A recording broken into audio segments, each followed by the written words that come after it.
a tale of great warriors is coming alive in the assembly shop. Meet a Tier 10 Japanese tank destroyer that gets its primary advantage from warriors of the past: the ability to win through the art of weapon handling over brute force. First things first, the fast-firing gun with 390 HP of damage per shot deals a default 3,500 HP of damage per minute, and that amount easily increases to 4,500. You can put pressure on opponents with the high fire rate, or send shells to weak spots with surgical precision. The TD has the gun cooling mechanic, familiar from Japanese heavy tanks.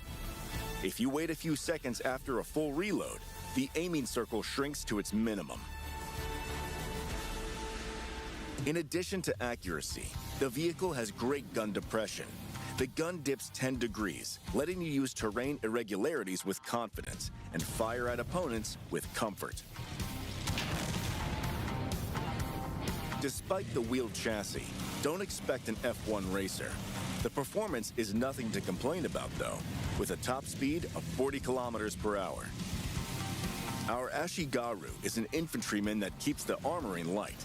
Its design doesn't call for heavy protection, yet the turret can repel a direct hit from an HE shell. Thanks to high damage per minute, the vehicle feels most at home on the second line. Phenomenal accuracy with the gun cooling mechanic lets you chip away at rivals from long range. And, when commanded cleverly, this tank destroyer can reverse the tide of battle, ensuring a well-earned victory for its team. Every Ashigaru comes with a 3D style and an individual number. Secure your digicombo before the event ends. Log into the game, choose suitable resources for assembly, and show what this vehicle can do in skilled hands. Let's battle!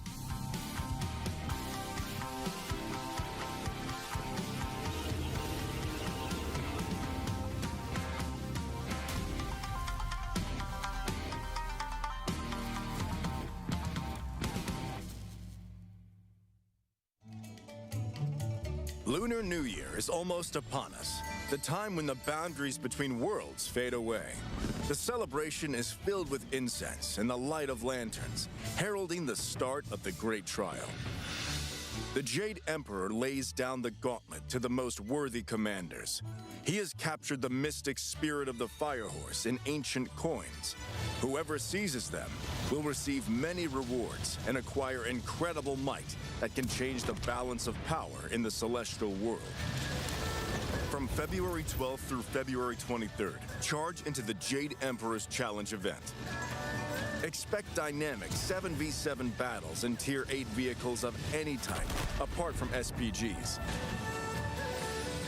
The Great Confrontation will unfold on 4 maps. Your mission is not just to destroy enemy vehicles, but to seize coins containing the spirit of the Fire Horse and deliver them to the drop zone in the enemy base. This will award you lots more points and bring your team closer to victory. If your vehicle is destroyed, you can respawn in the next round, after one of the teams delivers the spirit to the other base or destroys all enemy vehicles. In this mode, each vehicle type has unique passive abilities. Heavy tanks temporarily slow down opponents with shots and cause greater ramming damage. Tank destroyers knock the spirit off enemy vehicles.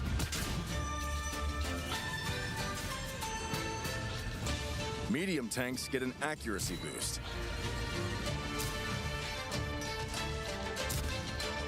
And light tanks get boosted view range and concealment. Coordinate your actions, use your vehicle's strength, and protect the coin bearers. Complete missions, earn Jades, and get through the 9 event stages. And claim days of World of Tanks premium account, bonds, free XP, unique 2D styles, and an exclusive commander. You'll also get 2 free blazing treasures. These contain guaranteed rewards, themed 3D customization elements, and the chance to get rare premium vehicles, including the brand new Yongbing and Kanonenjagd Panzer II. In addition, completing the whole progression will give you a commemorative medal. The Jade Emperor awaits heroes. Harness the spirit of the Fire Horse and gather all the treasure from this celebration. Good luck on the battlefield.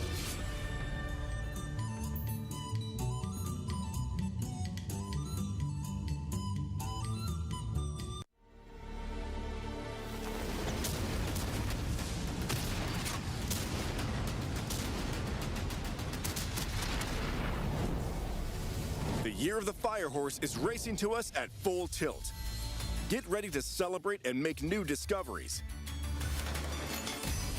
Valuable resources await you in blazing treasures, like credits, personal reserves for credits, a set of 3D attachments, vibrant 2D styles, and unique premium vehicles, including some new ones. Let's start with the existing vehicles. The ISU 122-2 is a lightly armored and dynamic hunter that chooses the rhythm of battle itself. You can chip 390 HP per shot from opponents or unleash the power of 2 guns at once, while good mobility lets you quickly get out of harm's way. The AAT-60 is a master of fire support. It has great gun depression and penetration that often doesn't notice armor. If you're flexible and adapt to the situation, you can turn any fight into a firing range. The T-44-100 is a universal soldier that can do it all. A fast-firing gun and 52 km/h top speed let it engage in combat everywhere and all at once. From aggressive raids behind enemy lines to skillful defense. The UDES 03 Alt 3 is a real Swedish ninja. Its 3-shell autoloader and hydropneumatic suspension make any hill a kitted-out firing position. The VZ-58 Medved is a bona fide predator. Its 4-shell autoloader deals a devastating 1,760 HP of damage in 12 seconds. The German Ensk concept forgives no mistakes. It's stealthy, incredibly fast, and precise. 400 HP of damage per shot and 270mm of penetration with standard shells are the tools of a real professional. Take the high ground, spot your opponents, and then destroy them one by one while staying elusive. Now onto the newcomers. The first is the Kanonenjagd Panzer II. It's a comfortable vehicle for causing damage. Siege mode, good concealment, high penetration with standard shells for Tier 8, and 370 HP alpha damage make this German tank destroyer an excellent hunter and credit earner. And finally, the real jewel in this year's collection, a Chinese double-barreled heavy tank with jet boosters. The Yongbing. 2 guns, each causing 440 HP of damage per shot, let you flexibly combine cyclic firing and powerful salvos, keeping high firepower in any situation. And the 10 boosters, each of which works for 4 seconds, not only allow you to move around fast, but also provide tactical advantages. These let you perform sudden maneuvers, quickly change position, or catch opponents off guard with an 880 HP salvo. The Yongbing is a heavy tank for active attacks. Celebrate Lunar New Year and enjoy the riches of blazing treasures. You can get 2 of them for free by completing stages of the Jade Emperor's Challenge event. Charge into the Year of the Fire Horse with new vehicles in your collection.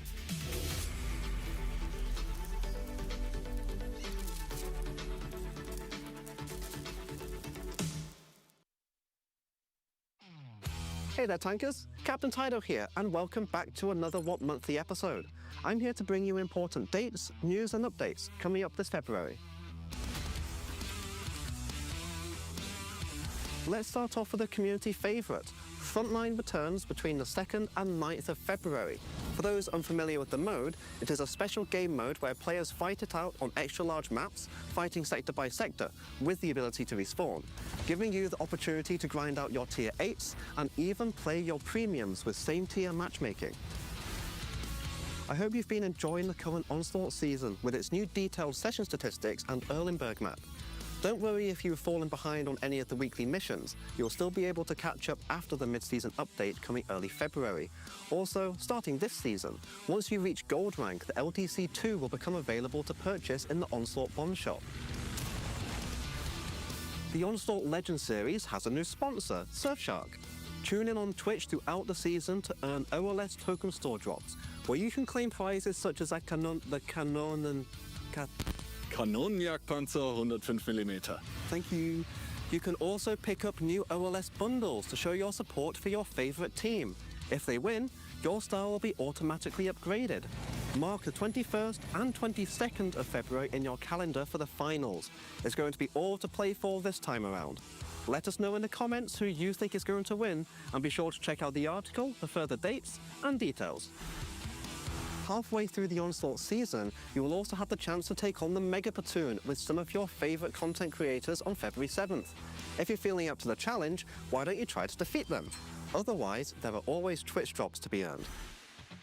Spring has nearly sprung, which means that there will be a new round of Twitch drops for the Spring Token Store, including the opportunity to pick up the German Tier 7 heavy tank, the VK45.03. Tune into anyone in the World of Tanks category to start earning your drops. Once earned, claim them in your Twitch drops inventory, then find the Spring Token Store in-game and go spend your tokens. February brings a brand new Lunar New Year event, the Jade Emperor's Challenge, returning from February 12th until the 22nd. This fast-paced, limited-time 7v7 mode has teams fighting to capture and deliver the spirit of the Firehorse across a specially decorated map. Unique class abilities and quick rounds encourage teamwork and constant action. And of course, there'll be rewards available for the event. We'll be sharing more details closer to launch, so keep your eyes out. A new Boosteroid bundle is arriving on February 1st, perfect for commanders who want to keep playing World of Tanks even when they are away from their usual setup. It comes with a brand new culinary-themed commander ready to serve perfectly cooked ammo racks alongside guaranteed monthly rewards. Jump into battle wherever you are and check out the World of Tanks portal for all the details. Roses are red, camos in green. This Valentine's Friday, there's streams to be seen. Roll out your tanks, bring friends along too. On February 13th, I'm live just for you. Join me on Twitch for battles and fun. A cozy night stream when the workday is done. Tankers, you're welcome, come hang out and see. This Valentine's stream is where you must be. We have plenty to offer in-game too. Complete special Valentine's missions between the 13th and 16th of February and earn the Love Machine 2D style, along with decals and personal reserves. There will also be in-game vehicle gold discounts and some sweet deals in the premium shop. Check out the portal for more. If you haven't already, make sure to subscribe and be notified of future video releases. Keep your eyes on our portal for any more news and updates. Otherwise, that is all from me for now. If I don't see you on Twitch, then I'll see you all again for the next one.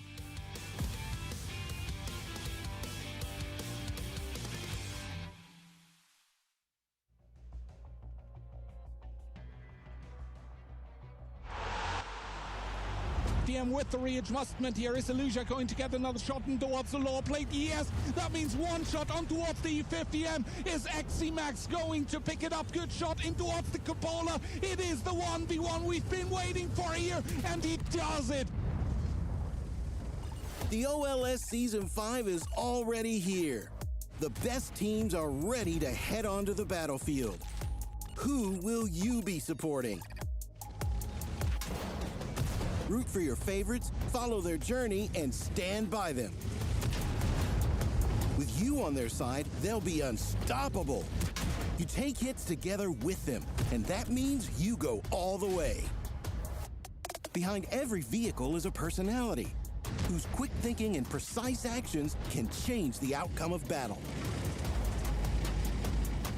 Victory is 100 shots and maneuvers, plus 1,000 emotions on the other side of the screen. Support your favorite OLS team. Be by their side. Together, until victory.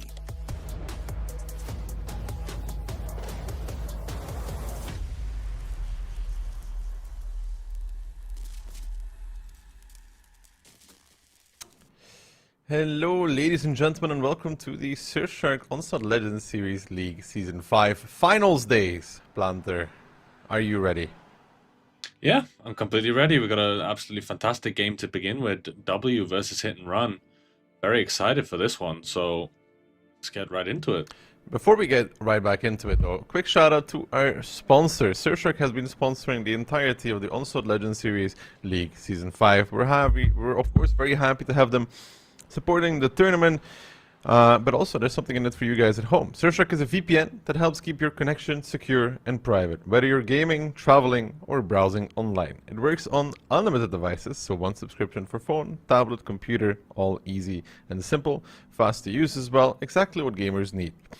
Surfshark has prepared a special offer specifically for you guys at home. Just go to surfshark.com/OLS or use code OLS at the checkout to get 4 extra months of Surfshark VPN. You can find all of the details through the clickable banner from Surfshark that you can see if you scroll down a little bit. But for now, let's get back to the action. And if you were considering using the code, do remember it is shutting off tomorrow, so today would be the best way to do so. Yeah, W versus Hit and Run should be a banger. Yeah, definitely. I mean, we saw W yesterday perform admirably against Hit and Run. Hit and Run Cashback. Sorry, they're playing Hit and Run right now. So it's definitely, a bit of an unexpected one. Cashback performed so well in Phase 2, but going out of the competition like they did was quite a surprise. But looking here at the prize money, again, first place of the playoffs, 14,393 euros. That's no small amount. No, on top of, if Hit and Run ends up winning this, then you got the regular season prize with it as well, so they're looking to take the lion's share of that prize money. All they got to do to get it to the finals. Of course, if you want a bundle, if your team is doing very well, you can still get that to get the upgraded. If you predicted correctly with the Oracle bundle, upgraded styles. But the Hit and Run in the upper bracket finals here. But let's talk about their inability of winning. It's been a while, right? They have never won an OLS out of the 5 seasons. This is the 5th season. They have never won. They lost at WCI as well. They are maybe a little cursed in these playoffs. Cursed is a strong word, but I mean, they're in the upper bracket semis. They're in a prime position. I mean, they're 2 games away right now, 3 games if they lose. So if they're going to win it, why not be now? I mean, could very well be the case. The drops today, of course, another 10 tokens and the mystery drop as well. Same setup as yesterday. May the odds be ever in your favor. Prediction-wise, Banter, who did you go for here? In this one, I think I went Hit and Run, I think, off the top of my head, just for recent history. Let me just double check my prediction. Who did I go for? Yeah, I went for Hit and Run, yeah. I think we both went for Hit and Run. I think everybody went for Hit and Run. That's the more logical choice. They're in the upper bracket finals. They performed consistently throughout the groups, especially towards the end. And W are one of those teams where it could be 5-0, it could be 5-0, but for either team. So I think Hit are just, even though they haven't won before, I just feel like Hit and Run have more consistency than W. So yesterday, we saw Cashback lose against W 5-3. Then we saw Cashback lose against Mafia 5-4. For them, it was a sad ordeal this Saturday, one with many disappointments. Yeah, and it's not exactly 5-0. That they fought the good fight. The Cashback against W, the first one, that was a really competitive match up until the final map, which I think was to Ghost Town. I can't remember what the final map was, but yeah, it was close until then. The Mafia one. 5-4, taking it to tiebreaker, Mafia stealing it away in the end, so Cashback not going to be happy about that one, but into the current match, W, they deserve to be there after the solid performance yesterday, and Hit and Run awaiting them. It's not going to be an easy one. No, it's definitely not going to be an easy one whatsoever. Hit and Run has been very solid throughout this season. They have been doing extremely, extremely well throughout it, and this W team needs to play even better, I think, than yesterday to make this happen. Yeah, I mean, look at the solid team. Jakefa, we saw a cameo from him. Jackie, what was it? The Messi of World of Tanks, is that what we call him? He also had a cameo, so we'll need to see if they go for the regular lineup or someone else. But this hit and run lineup, again, Mr. Consistency in all of them. Yeah, it's going to be a tough one for W, though, I think. That they stole that third spot in the groups from Mafia on the final day, but they didn't show the level of consistency needed, in my opinion. Yeah, but then again, W is a team that seems to do really well in these playoffs usually, right? Well, yeah. I mean, the groups don't matter if you're in the playoffs, right? Exactly. Now, without Frugo, with Mentos at the helm, you know, Piotr maybe trying to take some revenge on his former teammates who cast him aside. Well, I mean, they're living together now, so hopefully they're going to have a bit more bit of synergy, Mentos and Piotr. But yeah, I mean, I'd guess, like, if it was me who got kicked from my own team and sent into the depths of W, I'd also be wanting revenge. Community predictions a little bit harsh on W, I feel, but overall pretty accurate, I'd say. So 31 to 69%. Yeah, I would roughly go for this as well, to be honest. I feel like this is where W does. No, maybe it's 40-60, to be honest. Like in the last time these two teams faced, it was 4-2 to W. So, but I don't feel this is as, you know, giving W only 30%. I think that's a bit harsh. I mean, gotta respect Hit and Run's amazing season though. Map, Big N bans. Himmels being banned by W. I think it's the same as they banned yesterday against Cashback. Hit and Run banning Tundra. Gives us Murovanka as the very first one. W pretty happy with that. Yeah, it's one of W's favorite maps. Pioneers of the so-called rat tactic. Very light lineup, multiple lights and strike tanks using the angles of Murovanka's middle to get shots into the opponent. Hit and Run choosing Pilsen, the Polish stronghold. Banning Ruinberg. Sandriva coming out, a map where W wiped the floor with Hit and Run in the group stage. It was a 2-0 win for W, so quite a surprise that Hit would choose that one. And Ensk being banned on W's side with a final of Cliff before a tiebreaker, potential tiebreaker of Ghost Town. Some solid maps. Looking, Pilsen I guess could be a difference maker early on already. I'm not too confident in W on that one, but I see Pilsen as Cliff as maybe the decisive ones actually. I'm inclined to agree. I think it could go. I think Murrow is either going to be 1-1 or 2-0 for W. The same for Pilsen, but with Hit, probably 1-1 or 2-0 for Hit and Run. Sandriva, we saw W wipe the floor with Hit, but if it's Hit choosing it, then they probably have some ideas up their sleeve, and I'm inclined to agree. I feel like it's gonna end on Cliff. Could be. Could very well be. I'm not expecting a tiebreaker between these two. I'm trying to remember how I predicted. I even think that I said that Hit and Run will take it. Rather straightforward. You said 5-2. Yeah. I believe. I think that's where W bums out, and then maybe they make a miraculous lower bracket run, you know? Yeah, but W are one of those teams where they could go down 5-4, you know? 5-0. That's Phil sabotaging you completely, I think. You went 5-2, let the record show. It's okay. Phil, you know, he's getting so desperate he had to try and undermine me. You closed the gap yesterday with some pretty decent predictions, so congratulations on that one. The pressure's building on Phil and he can't handle it, sadly. I mean, NA doesn't count. I don't think the NA predictions count, though. They do. Well, of course they do. No, NA exists only in theory. Just should have just followed the NA expert, you know? I don't know why you went with expert. I like looked at the predictions. You hadn't put your prediction. I saw Key and Phil going for stacked, and so I just chose stacked, and then I saw you chose dopamine. I was like, oh no. Yep. But anyway, you take it away with the lineups. Upper bracket finals, Hit and Run, double BZ, triple E50M, 140, and an RHM. Yeah, and the W lineup, pretty interesting. Triple BZ, double 140, so Wombo Combo Inspire. Bear in mind, those do not stack.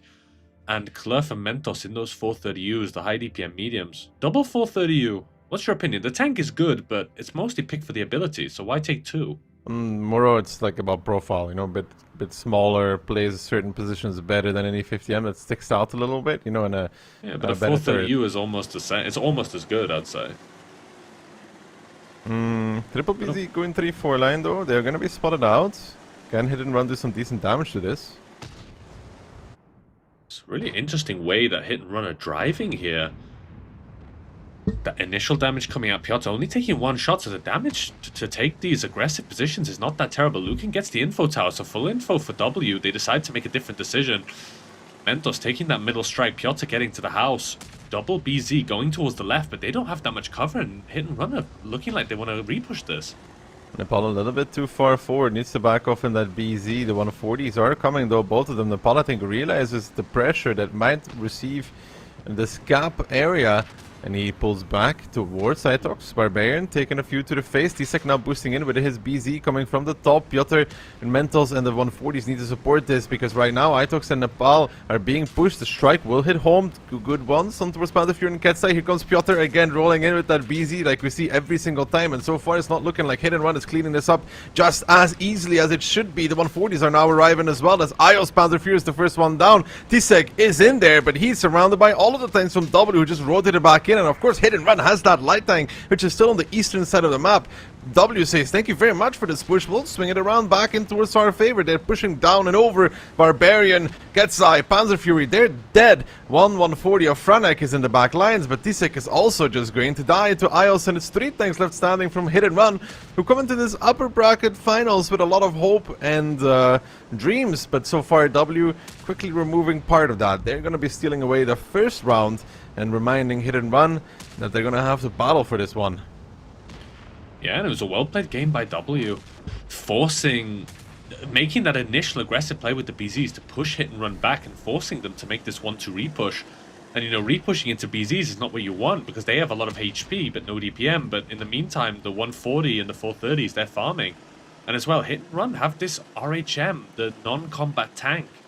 So W forcing Hit and Run to make a move on that 1-2 while they have this RHM, the non-high DPM fighting tank. Really good by W. Nice opening, and they executed it solidly. I'm playing in a way that the light tank doesn't really get too much effectiveness out. Monster makes a shot, but takes 2. It's just extending the time a little bit for potential tiebreakers later on. Not really that relevant. I also put him out, and W comes in strong, and that's exactly what they need against Hit and Run. They gotta start it off strong. They gotta stop Hit and Run from getting too comfortable to start with. Yeah, definitely. I mean, 1-0 victory, it's their map choice. As we said, I feel this Muro is a map where you can clearly see W have done the homework. They know. We've seen this in previous seasons with the red tactic, which is a very high skill. It's probably one of the highest skill ways to play in World of Tanks, because you have no second chance. You know, if we saw it before, where Mentos got caught once on the 1 line with his RHM while they were playing the red tactic, and the strat just collapsed from there. So W have done the homework on this map, and they executed this strat really nicely. And yeah, forcing Hit and Run to do something is no easy task, but looking at the damage, obviously the BZs with the least. Cluff, he was in the middle of the map, so he probably didn't have great shots, a lot of fences and things that can block heat shells, but Mentos, 6,000, no small amount. Yeah, I'm pretty good in that 430U, solid stuff, and yeah, the Hit and Run tried to make the repush, but W brought all those tanks so close so quickly that, you know, there's just not enough burst for Hit and Run to kill these BZs quickly enough before the reinforcements come in. Some good shielding going on as well from W, keeping, I think it was Nepal alive as long as possible. So that's perfect for them. Yeah, exactly. And I think the Hit and Run repush was a little bit slow, and I feel it was spotted as well. I feel Hit and Run had some trouble grouping up, which allowed W to reposition on time. I think maybe if Hit and Run did the repush maybe 10 seconds earlier, it wouldn't have been as organized, but I think there would have been less guns to punish, and this game might have been a bit closer, but I don't think it would have changed the overall scoreline.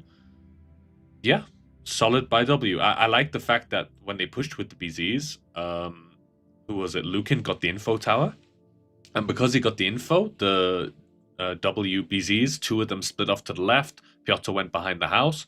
You know, you're adapting based on the information you get from the info tower. So it's about good reactions and making sure that you don't walk into a bad situation. You know, you adapt to information gained. Second round of Murovanka about to come out though between these two, and W kind of continuing on the same train as yesterday. They were very, very aggressive, and they're continuing that as well. No lights on the first round of Murovanka, 7 combat tanks, put the pressure on Hit and Run. Hit and Run tries to re-pressure, and it doesn't work out.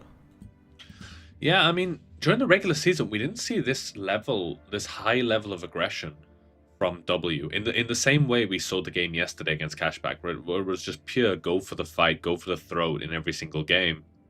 Here as well, they went for it. W, they went straight in. You can see here on the left, the phase 1 score W won, and phase 2 score W won. So maybe going for hit and run with all of us probably.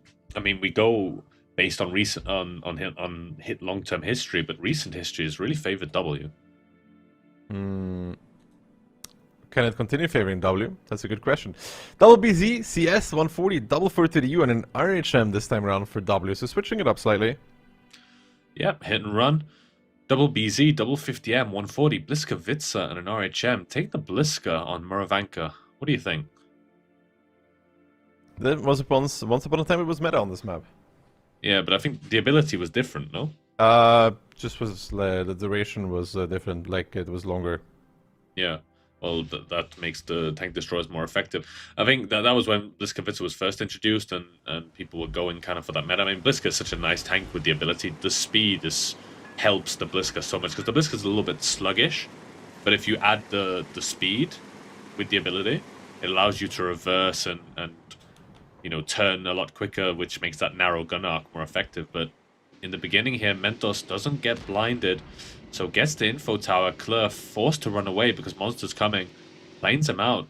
Klurf might get another shot or 2 into Monster. HE as well. That's a really nice opener by Klurf, outplaying Monster completely. He might even give another one to Monster. Monster gets spotted out, but will be retreating in safety now towards the K-line. Klurf is chasing. Wood puts a replay on towards Monster.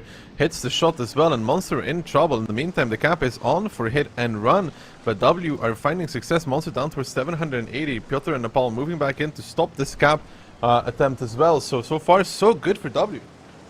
Yeah, hit and run. Like, the E50M was spotted going towards the forest. The 140 is out of the game as well. This repush is coming in by W. Hit and run are all over the place. Their tanks were rotating over, and now W are collapsing on them. Itox from the right, Ios from above, Nepal from behind. Panzerfury and Tizek forced to run, but Panzerfury will die here. There's no way he makes it out. Tizek makes it on the outside, but what's there? It's Lucan, it's the CS, it's the RHM, and W are not going to stop this train. Hit and run, not reading this game at all right now. Well, Murovanka is going to be a quick affair, and it's going to be a quick affair with W reigning supreme. Tremendous gameplay from them. They are up 6,000. They're up 2 guns as well. I believe in miracles, but this one is even a little bit too far. You would need Kihan to be here to still have some dreams. Klurf doing what he's been doing the whole game, outplaying Monster, puts him down as well into the grave. The repush was solid. Yet again, they bring more tanks to this capture attempt, to this fight on the cap. They make it work as well, and hit and run. You know, they got to observe yesterday. Now they gotta do it, and so far they don't seem to be very warmed up.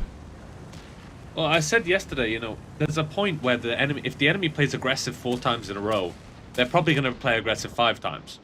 So we saw the games yesterday, they played aggressive. We saw the first game in this Murovanka, they played aggressive. Now in this one, does hit and run expected to be different? 2 tanks in the cap, but 3 tanks rotating towards forest. That's a 50-50 split, which means W just make the overrun in the forest. 7-0, not even close, and hit and run need to be better.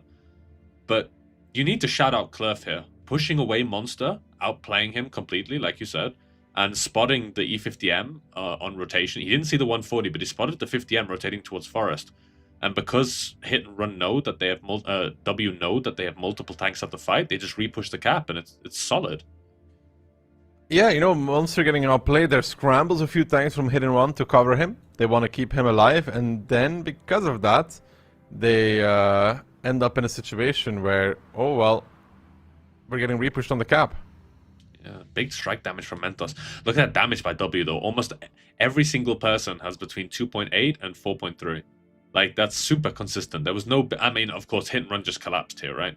So there's no standout performers except Klurf with the outplay on Monster, which kind of allowed W to make this repush. But it's really consistent by W, and I think we're all starting to rethink our predictions here. Should have probably looked at history with this.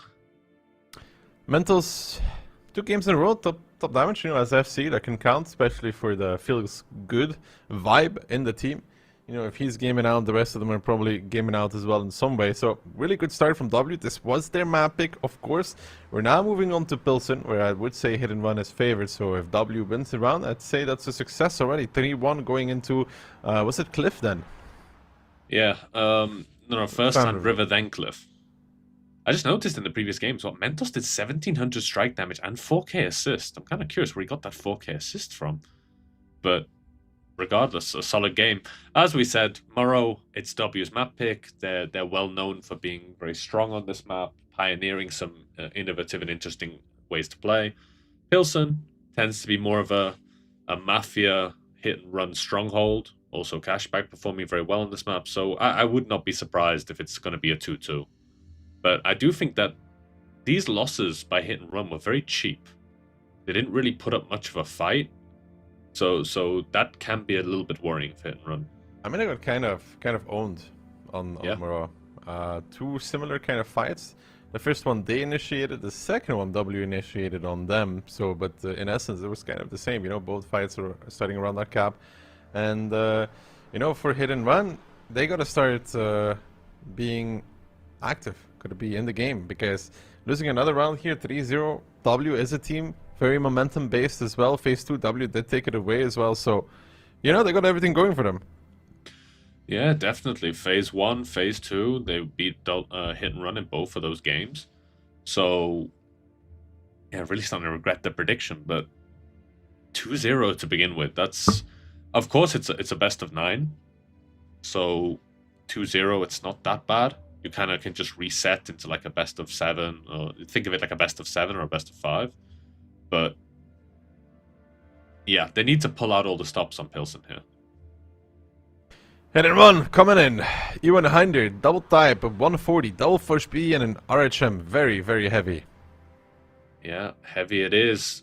But W coming in, 60 TP, triple TVD7, 140, 430U, and Fosh B. I think we've seen this lineup by hit and run before, haven't we? We have. Yeah, they like this E100, but W going for that high burst potential. So it's kind of hit points versus burst. We'll need to see which one runs out first, but what did they do, hit and run? I remember the lineup. I don't remember what they did. I mean, they have to play it in the cap area, surely. But I don't think it was that aggressive, actually. It was just a lot of pressure on 1, 2, 3, 4 line, but not like straight cap pressure, and then they sense an opportunity to repush, and then they just send in the the heavy forces of the type 5s. And W is playing this 1, 2, 3, 4 line as well, and I will say for hit and run, that's ideal. They have the better setup for this fight. Sure, 57s have a good burst, but the type 5s, you need 4 clips to basically kill them. Yeah, and the thing is that W have no field presence, so it's completely for free for hit and run. Info tower not being taken by that 140. I think the TVD7 denied that. Triple cap on Ketsai on the E100 can peek and deny that. He crosses into the nice position. Doesn't take any damage. Ketsai doesn't connect it. Piotr takes one in the side from DJ, and it's all kicking off here. Strike will come out from Monster at some point, though. Actually, he got denied on that one. Klurf now YOLOing in with the Fosh B, but there's a surprise waiting for him. It's double Fosh B from the side of hit and run, and now they're going to have to kill Ketsai the good old-fashioned way by trying to get the pens from the distance, not too far away, but Ketsai is hold down. Klurf is dead already. He wanted to make that play. The strike is now coming in as well. That one is going to hit home. Nepal, and the 57 is dead, and we talked about this hit and run lineup. It's ideal for this kind of city fight. W pressure forward because they see Ketsai, but in return, hit and run close the door on them immediately. Ketsai will not even die just yet. He might fall now against Ios if he can hit the shot, but it's all over at this moment in time. The RHM coming in as well. Franek from behind. The 57's running out of steam, and W, they tried to make this aggression work, but this hit and run has done this on Pilsen numerous times. It's not the first time they play like this. This heavy setup is not really pushable at the beginning. Yeah, and it's a nice... Of course, we've seen it before from hit and run, but it's still a nice adaptation. to counter W's aggression, taking this kind of wall of meat, right? The U100, the double type, that's a lot of hit points to get through it. They might not have that much DPM, but when you take these Clippers for the aggressive play, the Clippers will run out before they can kill the heavies.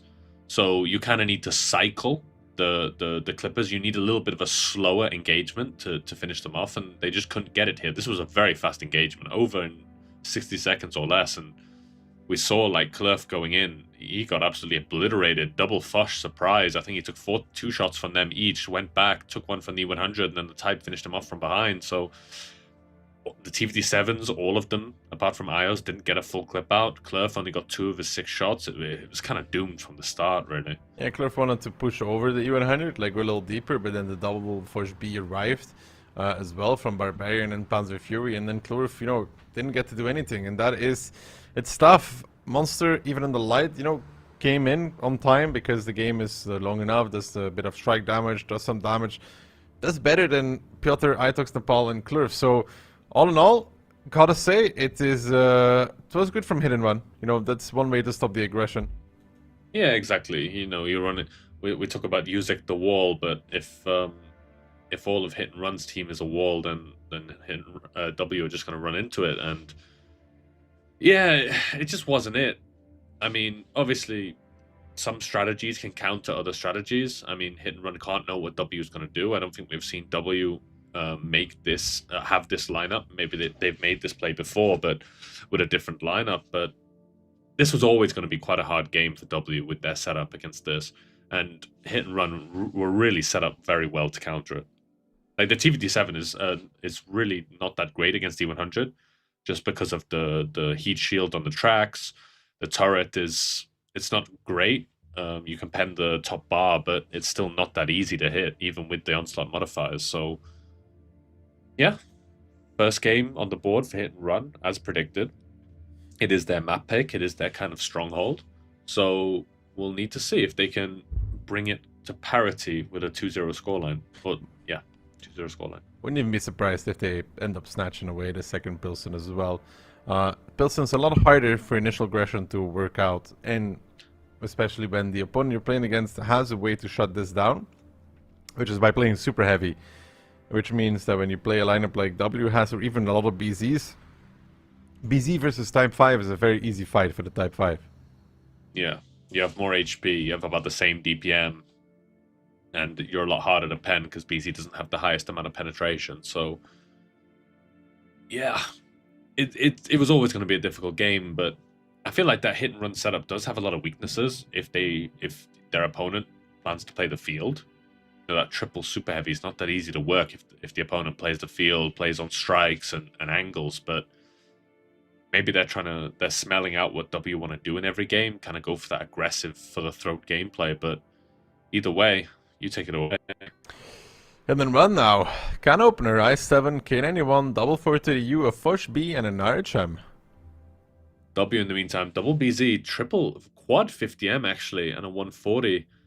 Very aggressive and very light. First time we've seen the can opener on this map this season, I believe. I think so too. Yeah, one of the few times we've seen it at all, actually. Obviously, the can opener very tall. We see it sometimes on Ghost Town because it can play on the stairs towards the 0 line and can get decaps from there. But can opener is a specialty tank, you know, has some good armor, but armor is not that effective in OLS because everyone is a good player here and should know how to pen it. Seems they just want it in a defensive position on that 1 through 3 line. Piotr and Nepal boosting towards the strike. The rest of the team going 1-2 line. It's aggression once more for W. Piotr will be able to take the strike. Nepal will shield. I don't think they can deny this. I mean, unless Monster hits a phenomenal shot over the first BZ into the second one. I mean, he'll probably try. Doesn't even connect. Doesn't even do damage. Now, Mentals, Klurf, Lukin, Itox, they're marching on. They're running into the can opener. And Hit and Run kind of out of position right now.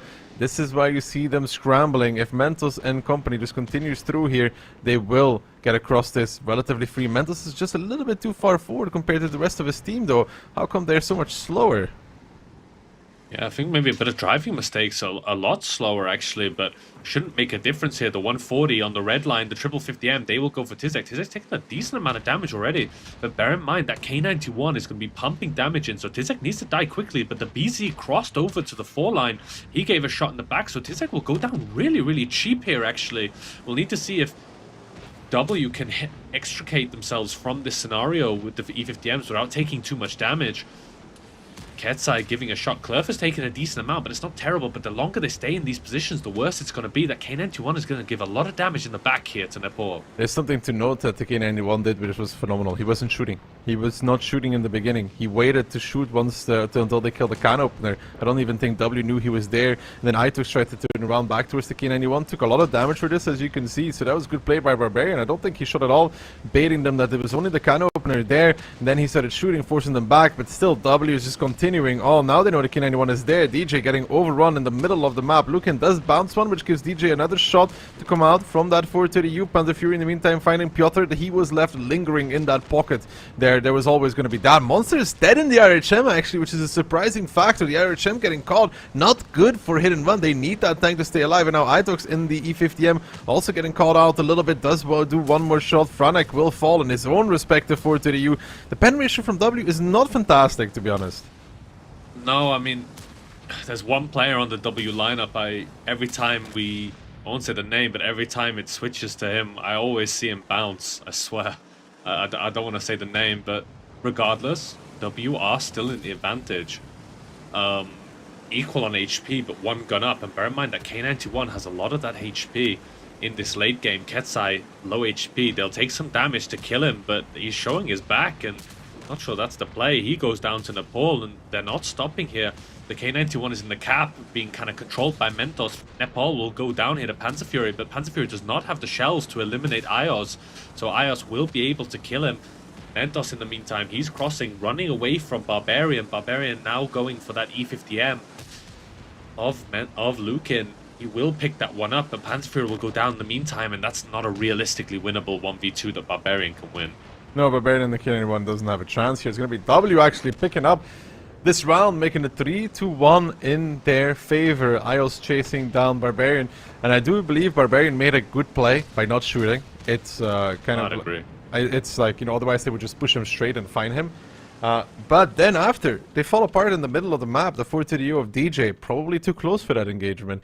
But then there's an important factor. We didn't Monster didn't run. We did not see how it happened, but Monster died, and I think that is just not acceptable for the light on this. When you have no real pressure on you, you cannot die. He cannot die. If they have the light alive there, they win the game. Yeah, the light in a late game scenario, giving side shots while they're pushing onto that 430U. We saw it, the BZ and IOs were pushing onto the 430U. If Monster's alive, he's giving permanent side shots. And I think it's a bit of a mistake that Hit and Run couldn't make a kill while they were running away. You know, we saw, I think Lukin went down to 600, I'm not sure who, but a few of the 50Ms, they went down to a 1 or 2 shot, but none of them died, which is important, because that means that W still have those guns alive, which can take time to kill, or they can deal more damage. But yeah, Monster 1600. In a game like that, you know, folding under no pressure, right? They came, but he had advance warning they were pushing him. He shouldn't. You cannot get should caught. Never die. You cannot get caught by in a light when all the tanks are 1, 2, 3, 4 line. It's you have to be in a bad position for it. It is no other way than he was out of position, and when they repush, they caught him, and that shouldn't happen, because I actually think they win the game. Because when you saw them push on towards, who was it, Franek or Ketsai? I think it was Ketsai, right, on the field still. If he's alive there, he does like 2k damage for that push. And they don't have the HP left and to continue on to... No, it was Franek. They don't have the HP left and to continue on towards Ketsai and Panzer Fury. They would lose off of the fact that the light is alive. Yeah, it would have been a different game. And Monster, you know, on the Murrow we saw the mistake. On here they saw the mistake. I mean, it's not great in a semi-final. You know, you can make these mistakes in the groups, but you can't be being caught in a game like this. He had so much advanced warning that they were coming. You know, W were basically spotted the entire time that this fight was going on after they killed the can opener and then rotated out.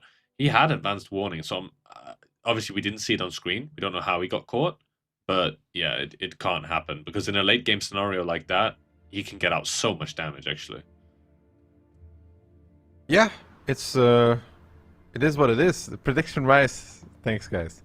You know, it was I was really coin flipping with myself if I didn't believe W would win this. Like I actually had these thoughts, and I was like, I think they might be able to do it through the lower bracket. I don't believe they do it through the upper bracket. And you know, I mean, I want to win, but I want to put in no effort into researching when I do predictions. So I just like I look at what Kian and Phil are doing, and I kind of copy them a little.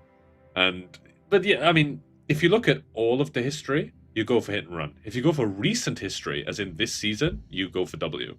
And yeah, probably should have gone for a W prediction. I mean, my prediction is still on, in theory. Just hit and run needs to win 4 in a row, no problem. But yeah, it seems like a tall order for hit and run at the moment. A tall order, but can they do it? They're gonna try. But an i7 double maybe, double E50M, 4 TDU, and an UDES 1516. Yeah, an interesting lineup there. W in the meantime. 1 BZ, 1 CS, double 430U, UDES themselves, an STRV and an RHM. Double Mivi, we normally see those as a soul creature, solemn, lonely tank. We never tend to see them in pairs. It's a lot of Mivis. You know, it's 2 is a lot. Yeah. It's like 3 is a crowd. Yeah, no, I don't know.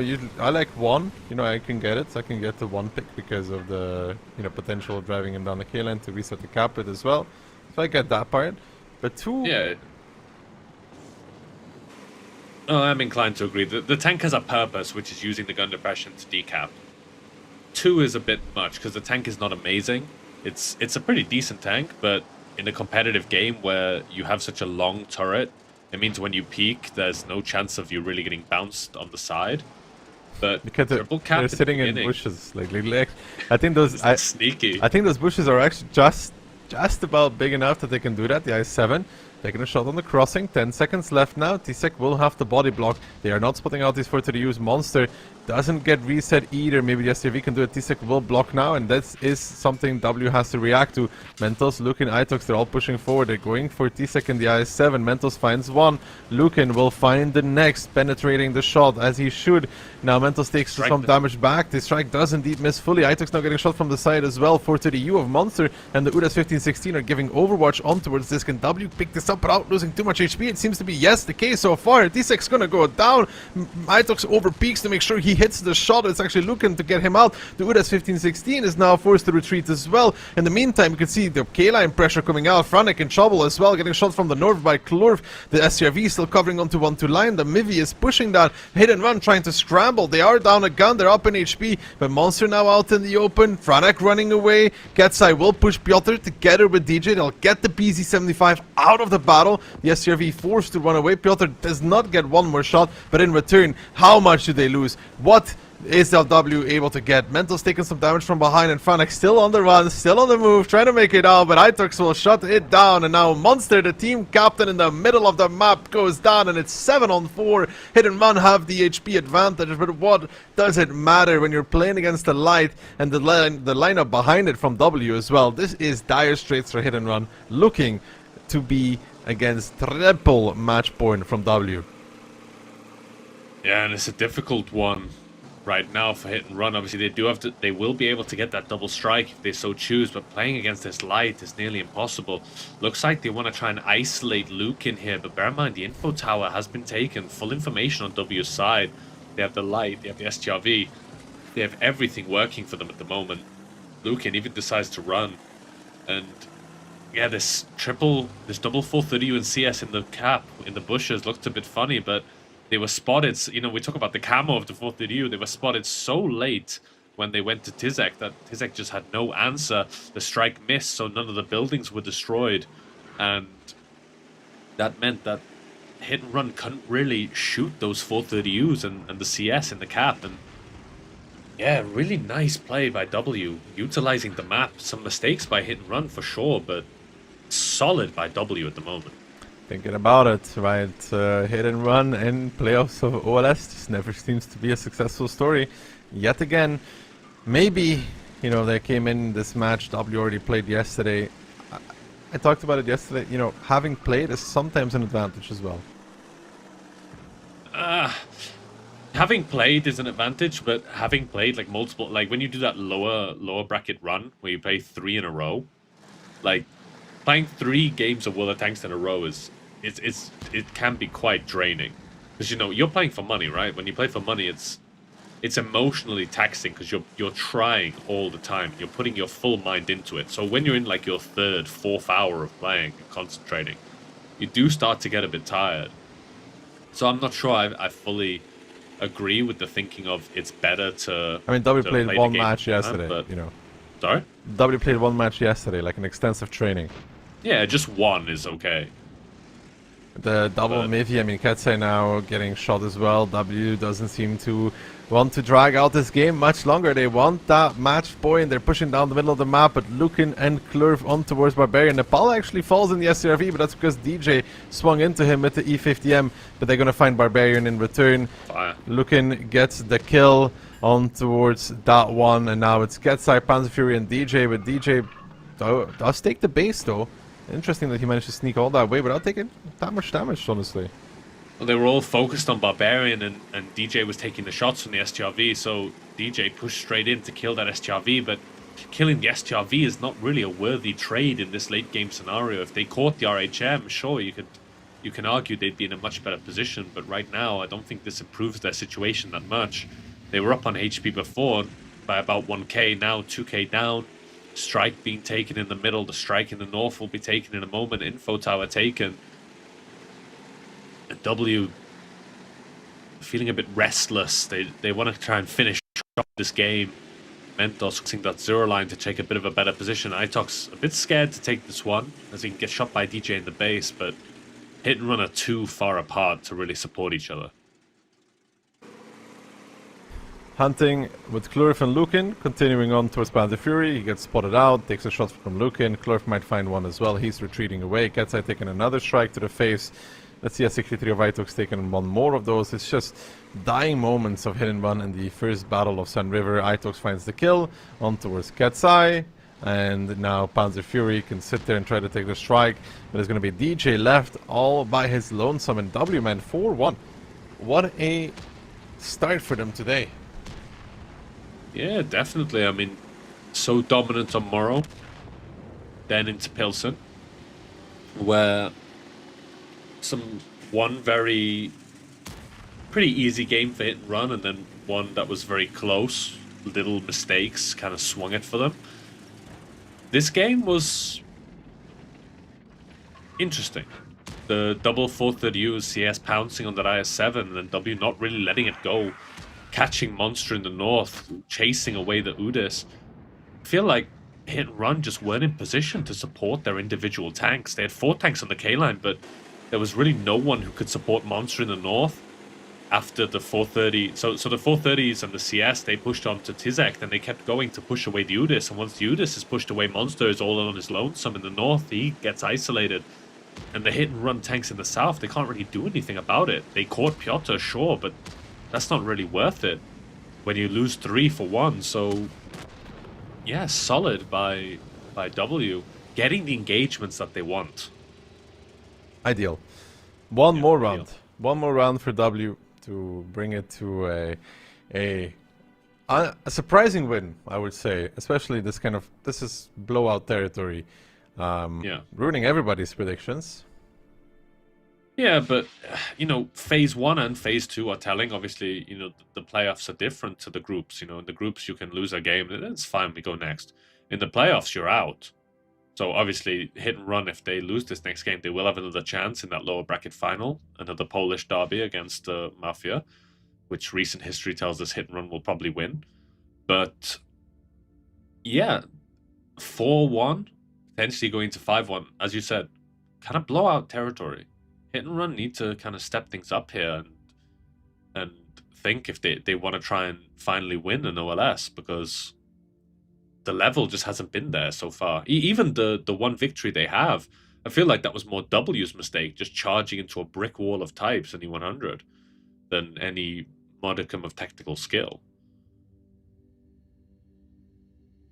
Panzer Fury tried his best 3.5k, but yeah, Tisek and the IS-7 just getting owned, and in return also, you know, you lose the middle of the map, you lose the crown area, and then Monster and Frank, they're just in trouble. Yeah, completely.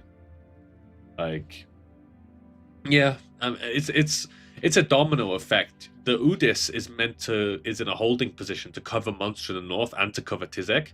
Because Monster misses his strike, it means the buildings aren't destroyed in the cap, which means the 430 and the CS have a lot of cover, so they just kill Tizek. Then they keep going into the low ground, and if they go into low ground, the tanks on K-line can't shoot, and that forces the Udis of Franek to run away, and because the Udis runs away, Monster is isolated in the north. So it's a really nice step-by-step by W, just completely dismantling what Hit and Run wanted to do, because it's like cogs of a machine, right? You take one cog out, the machine fails. You push away Franek, then Monster's not covered, then Tizek isn't covered, which means you can isolate those targets, and solid by W. They are clearly the better team in this match right now. One more round is all they need, but Hit and Run is a team you can never count them out, though. If you could, if you could see somebody to bring it back, you know, could be them. Yeah, 100%. I mean, another Sand River, Hit and Run do have the favored side now, so there is that. So I wouldn't be surprised if this went to 4-2. The map after this, Cliff. Cliff is hard to say, you know, Cliff is, again, I talk about it a lot. It's one of those maps where it's decided in the first 30 seconds, because that's where you take your initial positions.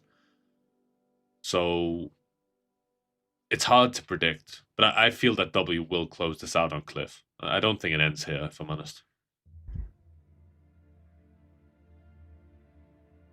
I mean, possible. Hit and Run, IS-7, Quality 50M, an UDAS 1516, and an RHM.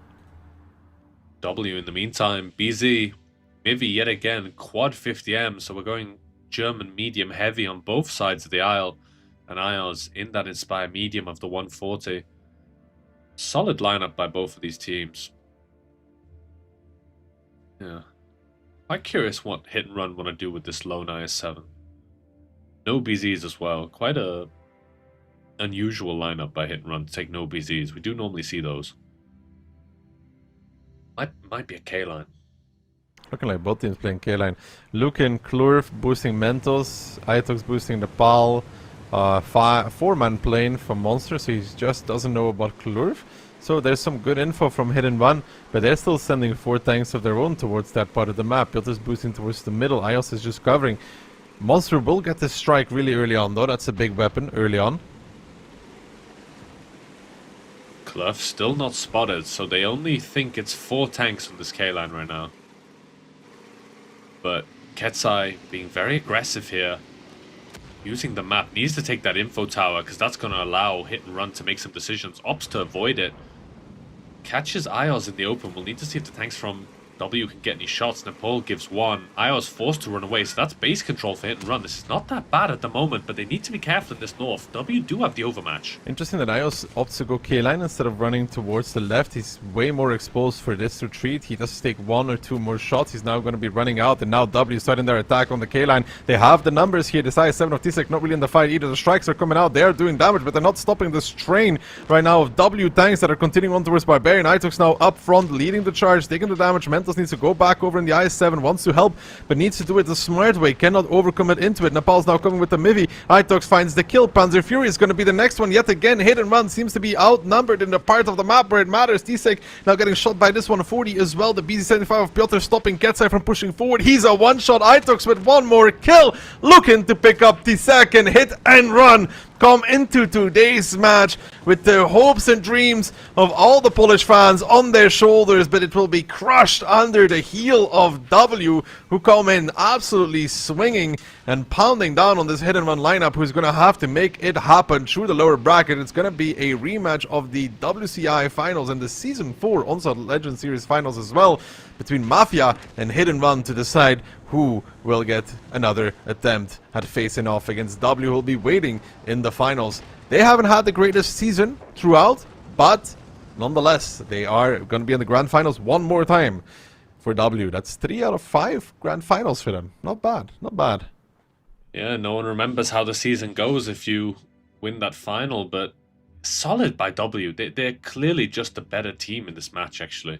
Like, Hit and Run opting not to take the radio tower because of that. You know, the E50M, I can't remember who pursued IOS, he pushes through, which means Hit don't have full info, and the tanks of W can just overrun them in the north. Just simple errors by Hit and Run, and results in a dominant 7-0. Just clearly the better team. I don't know what else to say, really. I mean, W were just a better team in this match, and they deserve to go through to the finals, so congratulations to them. Yeah, no, it's absolutely solid this time around. You know, Hit and Run missing maybe a crucial piece of information on the 5th tank on the K line. Yeah, that's such an unlucky thing, right? He places, they're all grouped together, so they're like in one big death ball. Monster places the plane, but misses one of them.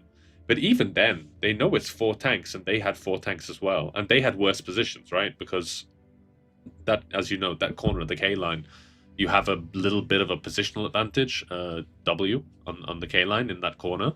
So I feel like this was a fight that Hit and Run couldn't really reliably win. So even if it was equal numbers, just because of positional advantage. So I'm really surprised that Hit and Run decided to stick it out and actually fight it. But yeah, we see the result. Congratulations to W in that final, and Polish derby yet again. Yeah, no, it's amazing for them, and now we have to see which one comes out ahead, Mafia or Hit and Run later on. Yeah, history would say Hit and Run. They won phase 1 and phase 2. So I mean, history, that's where my predictions go. History would say Mafia. Well, I mean, I'm talking recent history, like very, very recent history. WCI as in a week ago. WCI is not that long ago. If we're talking about like when it matters most, history-wise, Season 4, Mafia. WCI, Mafia. Hit and Run's track record in OLS is just they should have won one by now. You know, like they should have won one, but they haven't. And the fact that Piotr got booted out and is now in W, he'll be feeling good. And if he wins it before Hit and Run, that's funny. That's going to be some fantastic bragging rights right there. Piotr's ego will go from 11 to 12, you know? I don't know if that was possible, but nonetheless.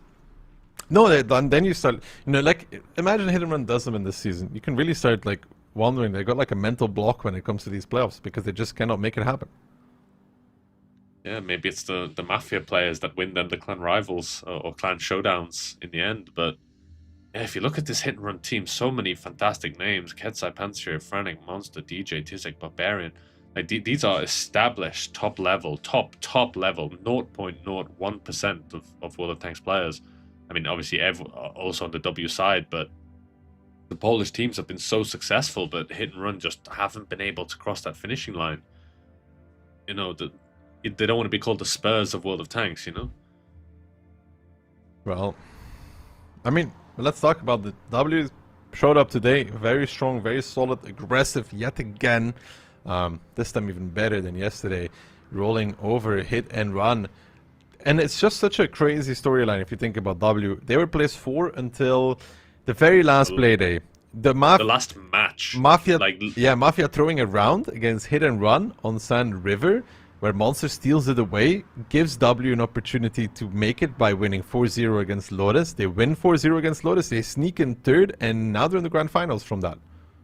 Yeah, exactly. Like, it's such a, like you said, it's almost like a fairy tale storyline, right? So much luck gets them into 3rd place, and obviously that's a lot more prize money. But it wasn't luck against Cashback, and it definitely wasn't luck today. I'd just say that W did play better, but I don't think they played massively better. I feel like Hit and Run made a lot of mistakes in these games. That second Morrow with Monster's mistake, the other Pilsen with also Monster's mistake, dying there, and these Sand Rivers just not getting the info needed.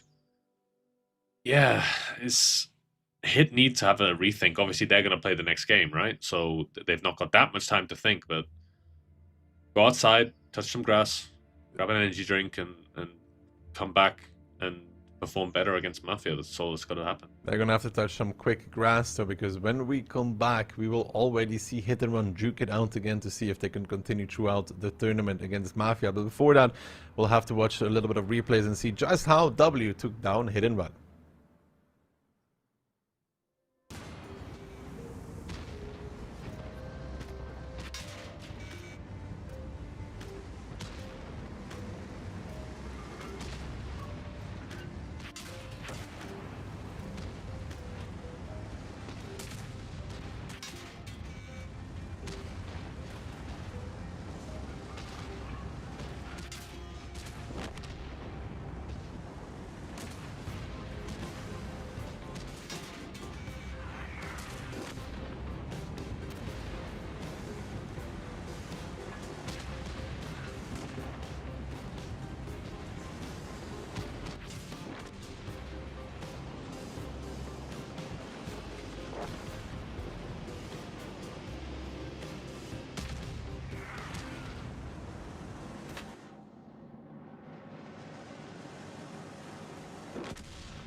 Well, hello there, and welcome back to the second match of the day. And man, the first one, it was quite the quick one. W, I think, with quite of an upset victory here against a team of hit and run that looked actually stunned to what W was doing. No, for sure. This was a crazy game from W. Absolutely stellar gameplay. But we have some announcements as well, right, Kihan? The OLS Season 6 relegation will happen on February 25th at 7 CET between Lotus and Vortex. Absolutely. There we will determine one more team that is going to take part in the Season 6 of the OLS, quite obviously. So if you want to... Are you going to cover it, Ducky, on your stream? Yeah, I'll probably end up watching it, sure. Alright, sure. So twitch.tv/Dakilza. You know where to go. My man is streaming quite regularly. It's almost like it's your job, right? But this is not where the... What do you mean? Oh, good one, bro. Good one. But yeah, this is not where the action stops. We actually have more Onslaught action coming your way. If watching isn't quite your cup of tea, then you can participate in the Season 6 Open Qualifier because there are more spots to fill. And this one is going to kick off on February 28th at 18 CET. I believe that should be a Friday, and the top 4 final bracket is going to be on March 1st, so the Sunday of that weekend, where we are going to fill the remaining spots for Season 6. And yes, that also, for those of you who are asking, that means Season 6 is going to be happening. Well, so that's a confirmation, right? Season 6 is going to happen. Very cool. Another season in the books, scheduled already. Keyhand will be there if he makes it that long, I guess. What do you mean? I mean, I turned 33 some days ago, right? It's not like I'm an unk yet, I hope. No, you're beyond that, Gramps. Okay, bro. I mean, I have no children that I know of, so being a grandpa is even more difficult in that regard. But you know who also has a difficult task ahead of them? That is going to be hit and run, because they will not have a lot of time to shake off that, to be honest, that beatdown that W just inflicted on them. And to be honest, that's kind of brutal, because they ended the regular season on the top spot. They didn't have to play at all yesterday, but now directly back-to-back matches. The first one, they ended up, not looking good, and now immediately the Polish derby in between probably the 2 best Polish 7v7 Onslaught teams we've ever seen. Mafia versus Hit and Run. It's a retake of the WCI finals. It's a retake of the Season 4 finals, right, Gihan? So these teams know each other quite well, but Mafia recently edging out ahead. However, this season they've looked a little bit worse for wear. Maybe, you know, post winning so much, taking it a little bit more easy, or the other teams just respecting them a bit more. Then again, you could say Mafia at the moment, again, on an upwards trajectory, quite literally. That is because they started in the lower bracket already, because W stole that spot away from them on the last playday. But now, since then, they haven't lost a match. Well, they've only played one against Cashback, but they eliminated those prior champions from the competition. And now, the only 2 teams that have managed to win WCI, as you said, are going to be taking it on in the OLS lower bracket finals. Orzhek showing up big for Mafia so far this season, over 3.5k DPG, 1.3 KD, pretty good. Orzhek has been very solid for them. So has, for example, Profuse in the 140, so we're going to have to see big things from him. But yeah, Hit and Run losing in a disastrous way against W. We got to think about how they come into this match mentally, right? Yeah, definitely. I mean, that is kind of the problem here. If you lose the upper bracket finals, like, yes, you get a slight pick ban advantage because you get to choose side A or side B, but that's kind of it. They don't have that much time, maybe 15, maybe 20 minutes to like mentally reset and go back into this match like sort of refreshed. I don't know what you do. Do you go outside? Do you quickly have a small walk or something like that? But community predictions vastly favoring Mafia. It's noteworthy that those were done kind of yesterday. But I guess the community expecting the team that drops down with kind of a mental will be mentally kind of in a bad state, and so Mafia should be edging out the win here. And to be honest, as always between Hit and Mafia, it is pretty unpredictable who's going to take the victory. Could go either way. Could indeed go either way. It's hard to say who will get ahead in it, to be honest. I am still... You know, I was a big Mafia fan last season. This season, I believe in Hit and Run. Mapic and Ban. Ghost Town is going to be the very first one between these two. No Himmelsdorf. Mafia banning that one, just like W did. Tundra seems to be Hit and Run's permaban. Yeah, I believe it was at WCI as well, for example. So, but yeah, Sand River, interesting pick coming out from Mafia, because we just saw it played by Hit and Run, and well, they didn't end up looking too hot on it, to be honest. No. Pilsen, I mean, same thing. But to be honest, it felt like a lot of the times W was just directly charging in with Piotr at the head, sort of the charging bull, and then the rest of the team unfolding and just ripping Hit to pieces. So maybe Mafia looking to repeat that, but that's obviously a playstyle that is incredibly difficult to replicate. What map are we most looking forward to here? The good thing for Hit and Run is that Mafia plays a different way than them, though. Than W. A lot more room for openings. Mafia is not quite that aggressive. I think it's noteworthy that W switched their playstyle kind of between regular season and playoffs. Regular season, they were a little bit more laid back, but here in the playoffs, I mean, for me, the iconic plays right now are Piotr repeatedly charging in, like as the first man, and the rest of the team then just trying to DPM. That didn't really happen that often in the regular season, whereas now that repeatedly happens and Hit just faltering under the pressure, really. But yeah, as you said, Mafia, different kind of team. They can play aggressively, but most of the time they play control, and maybe that's a good thing for Hit and Run here, actually, as we're immediately going to load in towards the first game. So some pretty fast-paced action today. Hit and Run looking to recover after the upper bracket finals on Ghost Town, IS-7 Type 5, W50M, 140, EBR, and RHM. Mafia, EBR and RHM of their own. Triple K91 and double Type 5 Heavy. Well. Is that the Type 5 Heavy La Rata? Sort of? Not sure. It's a very interesting lineup, especially because Mafia end up skipping the Inspire medium. There is none of those there. There's a lot of K91s. Mafia coming into this. And that's interesting. A lot of mini strikes are going to be available. Monster will make it first towards that artillery strike, though. Kono and Franek running into each other. Kono getting tracked, though. Probably didn't predict Franek to be there. Franek in the EBR is a bit rare as well. We don't see that often. Ketsa could be the one, but Franek is bailing. Kono gets behind the Jew. Neither team getting too much ahead here. Ooh. But Kono could die for this. Monster, is he going to replay him? Yes, he is. There comes the plane. Kono spotted out, and he gets a strike on top of him as well. First tank down for Mafia.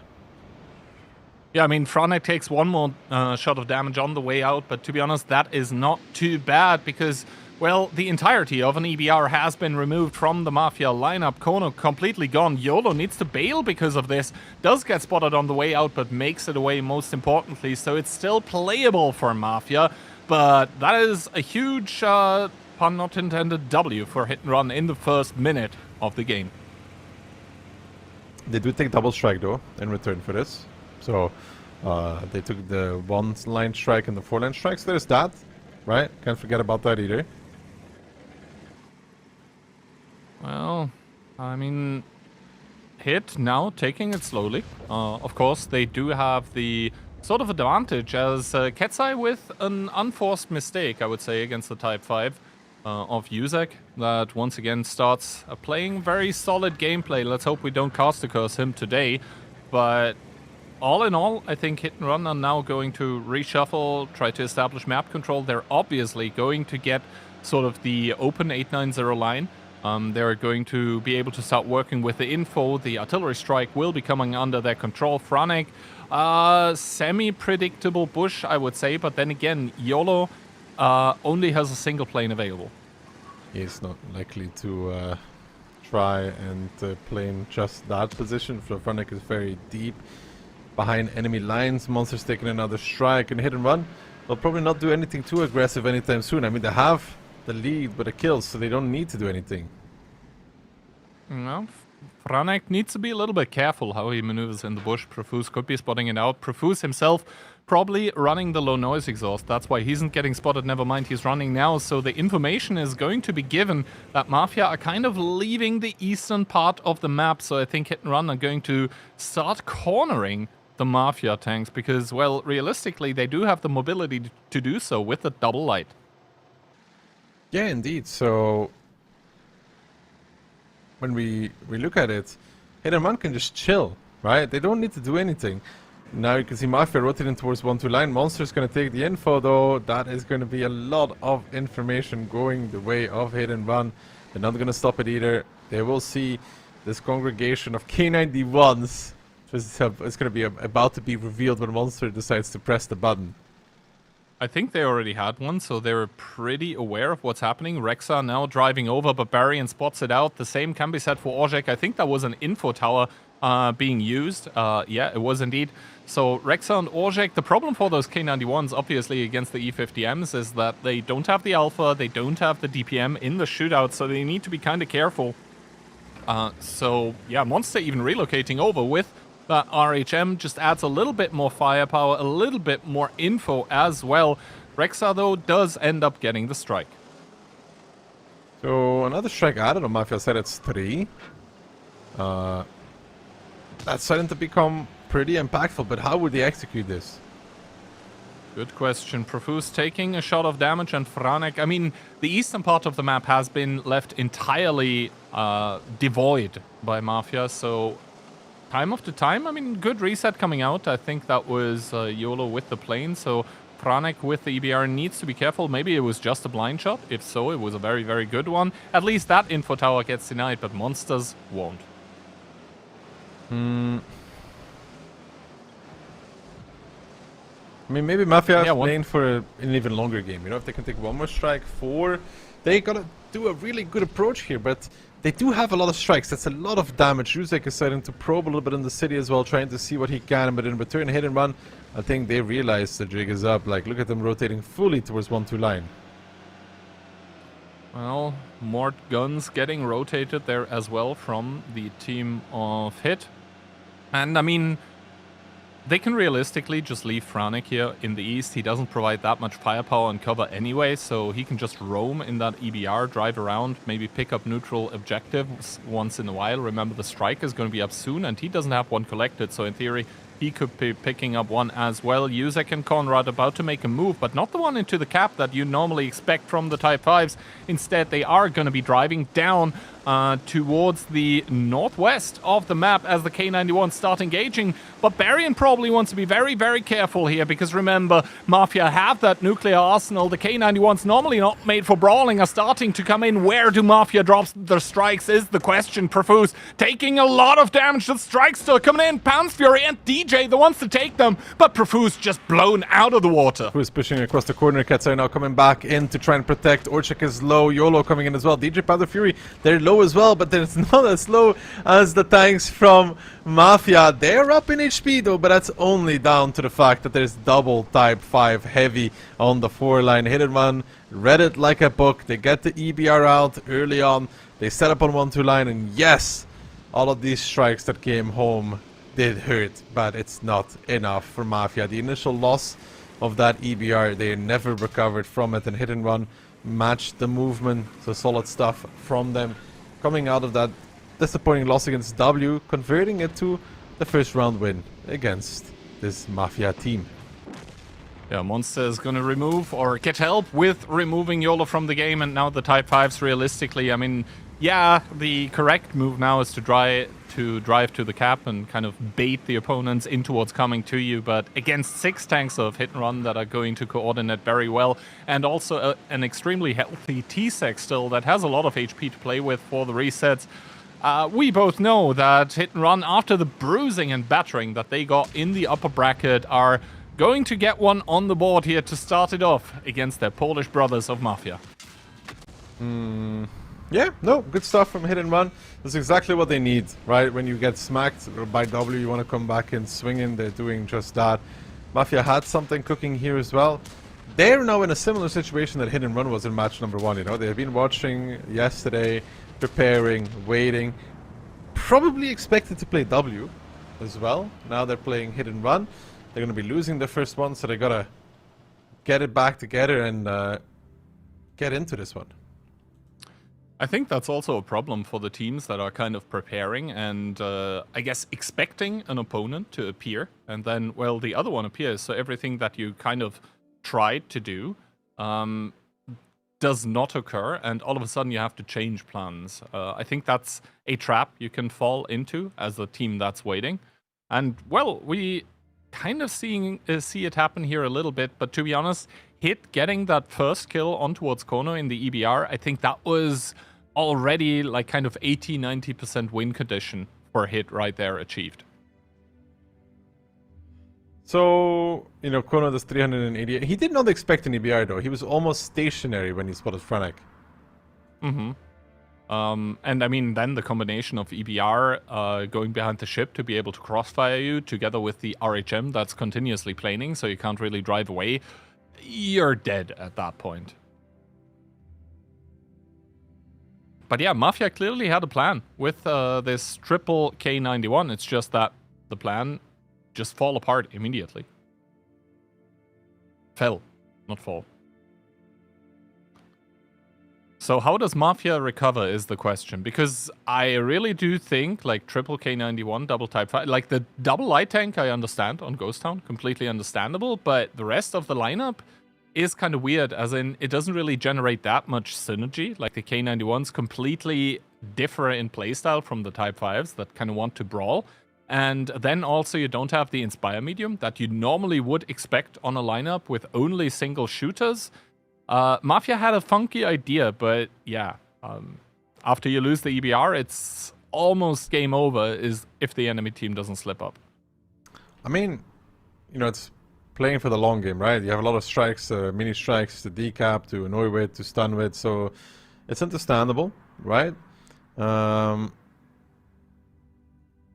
But it all hinges so much on these light tanks in the beginning. Yeah. If those light tanks don't find initial success, you end up in a game like this, right? You gotta make a repush with K91s. Well, it is what it is, and I have a little bit of inside info. We're actually going to switch servers. Apparently, the connection to the one that we were playing on wasn't so good for, well, both of the Polish teams.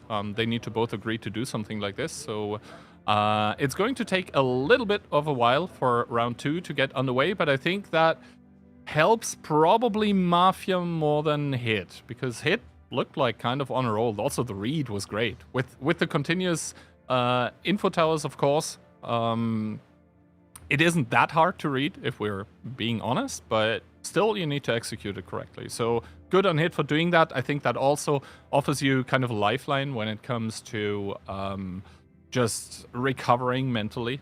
No, I think because, I think for them starting strong in this match was a very important part. Like they did come off of like a very hard loss against W, where they never got into the match. They got rolled over.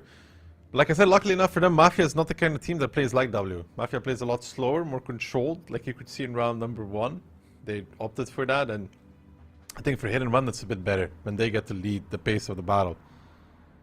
By the way, really old man speaking, but do you remember the last team that won an OLS after completely switching their playstyles for the finals? It was in Season 1. Mm-hmm. Yeah, like Cashback were playing a pretty laid-back playstyle throughout all of the season, and then for the playoffs, they completely switched it up, went ultra-aggressive, and ended up stomping everyone. So, I guess so far so good for W, but of course we're not there yet. No, indeed. But, you know, Hit and Run could switch that up as well. It was Mafia, for example, that shut down Weekend with their aggressive snowball by playing even more passive, like layering down the defensive lines, the trenches. So building a wall. Yeah, there's an I as a German would know. there's an option there too for Hit and Run if they play back against W. You can stop this playstyle. There's 2 ways. Like you can go from this golden middle road that works against Mafia to super aggressive yourself, don't give them a chance to execute anything, or go even more defensive. And we did see that work for Hit and Run in the game that they won. You know, the Pilsen when they went super heavy. It's like, well, you know, W can run at you, but they cannot run through you.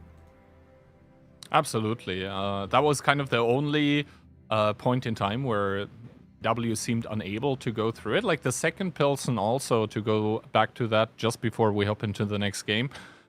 There, for a while, it seemed like W were running into a wall, but then they ended up peeling away from the problematic positions, finding pickups, especially on the RHM of Hit, and ended up being able to snowball it once again. But yeah, here we go.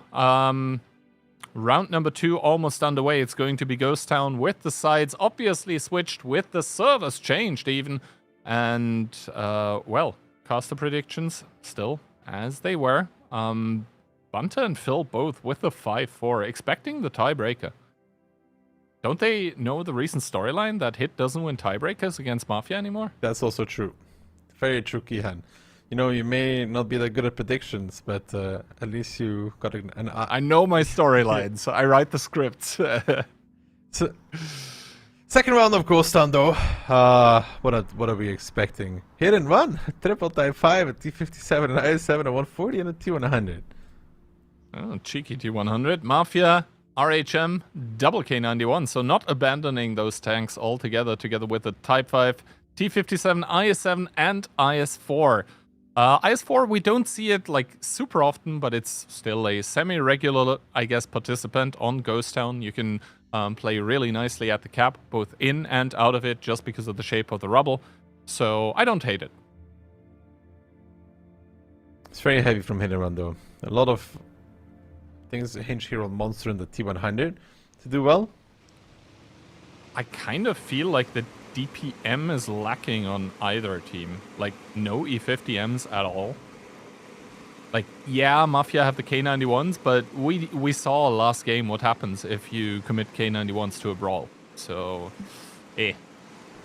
T-Sec is going to make his way towards the artillery strike, does get spotted in the process, but no resets. First shot by Profuse, but he doesn't get an RT strike out of it. And now Konrad, did he immediately drop into the ditch there? Seems like it. He takes a shot of damage even for that. Does retaliate though. Wasn't that free. T-Sec taking the strike in the meantime. Monster gonna back off towards the communications tower. We'll get that one relatively for free. Don't think YOLO can counter it either, so there's that. YOLO is backing off from the top to go low to be safe. 7-man radio tower for Monster. Obviously spots everybody, gets all the info. Now Hit and Run can think about how they approach this game. And the thing is that Mafia still are playing with incomplete information. I think that was also a problem for Mafia last round, is that Hit and Run just ended up getting so far ahead in the information game that they could just react extremely well to what Mafia were doing. Now, however, the initiative by Mafia to send the IS-4 and the Type 5 on towards the cap, this prompts the Type 5s of Hit and Run in towards a reaction. They're probably going to even ignore Konrad in that IS-7 and just going to peek on the cap. Some shots getting pumped out. Barbarian with the T-57 also coming in, ramming one of the walls here, though. That's a lot of damage on the Mafia tanks, but they do have a lot of HP to tank. The strike comes out as well. Yusek is going to have to shield Rexar. I mean, Konrad in that IS-7 just being bullied by double Type 5. Getsai even driving on top of him. Panzer Fury pushing him below Getsai. That is a sandwich where you don't want to be Konrad ever. A simple execute from Hit and Run. So much meat. There's no way Mafia was ever stopping this aggression coming out. The repush, the rolling cloud formation from Hit and Run. Triple Type 5. Rexar is the next one. And this match is starting exactly like the one started for Hit and Run against W. A 2-0 win. Mafia needs to think how they stop this Hit and Run right now. It's not working out, and they gotta stop them early. And I think the problem in this round was kind of the same as in the last one. Mafia let Hit get the information kind of for free, and then this time around it was actually Hit and Run engaging, but that was because they could. They didn't have to wait for Mafia to do that because Mafia essentially ran out of options. No, here Hit and Run realized and recognized, hey, the Mafia tanks made a mistake by committing on the cap. We can just simply collapse on towards the IS-7 of Konrad as well, and from there on out there is no remedy. Yes, a strike gets the reset, But realistically, Mafia kind of out of juice at this point. They do have baby strikes, they do have a plane, so they can delay, but it is delaying the inevitable. No, for Mafia, they really got to think, what's the next map? Good question. I actually don't have the pick ban sheet open, but I'm sure production is going to remind us after the battle results. But first of all, I mean, Mafia are doing a good job of delaying, even keeping the HP kind of close. 4 tanks in the cap, that's not ideal. Normally you want maximum 3 of those, but Orzhek with that clip potential is a looming threat in that T-57. Remember, Kono and Profuse both with the baby strike as well. 13 seconds remaining as the strikes keep hailing down. Orzhek looking to peek. There's another mini strike, but that's it. Those are the mini strikes gone. There is a big strike coming out. Profuse is taking that one. He will take it on time. Let's look though. Orzhek wants to peek this. Will peek it out as Shut down. yeah. Yeah, okay. Close, but not that close, huh? I mean, Kono as well, same treatment for him. Peaks, gets blasted, not all the way back to the garage, but could almost be all the way there.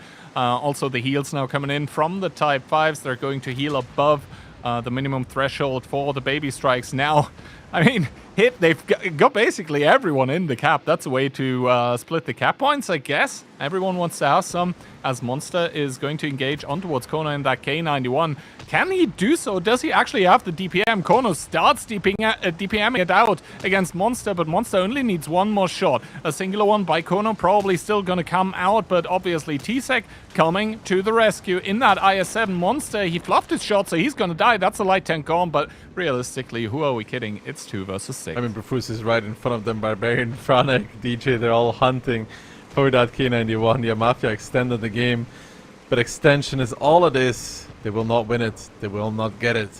2-0 for Hit and Run, showing that they're still a team capable of playing. Yeah, and once again, as I said before, the read into the info tower by Hit and Run, just enough for Mafia to handle. I think they did a very beautiful job of trying to, you know, extend the game and then even kind of keeping it close somehow. But I don't think in reality it ever was. Like, it looked dicey maybe, but it wasn't. Now, what? Sand River is the next one. What can Mafia do? They really need to stop this. Like, we saw how quickly things can spiral out of control in the last match. And now it seems like Hit and Run is just doing the same thing to Mafia so far. Ghost Town is a quick affair for Hit and Run. Never really got close either. Not really close, but not really close. I think the good news here for Mafia is kind of that, well, Ghost Town is over. Because it really looked like on a tactical level, it wasn't even the individual plays, it was just the tactical level. The information game that Hit completely outplayed Mafia. But yeah, we see the damage results here. Barbarian actually coming in with 6.6k. But yeah, I guess if you're close to the opponents and you just get to freely DPM, you end up with those kind of damages. And well, for Orzhek, I mean, he had 1200 before he peaked, and he had 1200 after he peaked. That's all that can be said about this. I mean, the peak was great though, you know? He needs to do it. Like, what's he supposed to do? He needs to just hope that miraculously the T-57 like turret armor works better than it should. But yeah, 490 block damage, so I guess the IS-7 of Hit bounced a shot on him, and that was all she wrote. But yeah, that was Ghost Town over with. So this means we are headed into Sand River next. Good news for Hit. The mistakes that they did on Sand River were clearly shown by W. Bad news for Hit. The mistakes that they did on Sand River were clearly shown by W. I mean, they won't be falling the same way. And again, Mafia does not play the same way as W. Yeah, I think adjusting on the fly to try to do the same thing as another team, especially with these hyper-aggressive strats that are clearly pre-rehearsed, I don't think that is a thing that any team can do. And Especially if you're Mafia, you have been preparing since yesterday for this battle, probably against a different opponent, likely, maybe. But still, you're going to run what you believe in, what you have prepared, and that is what you should.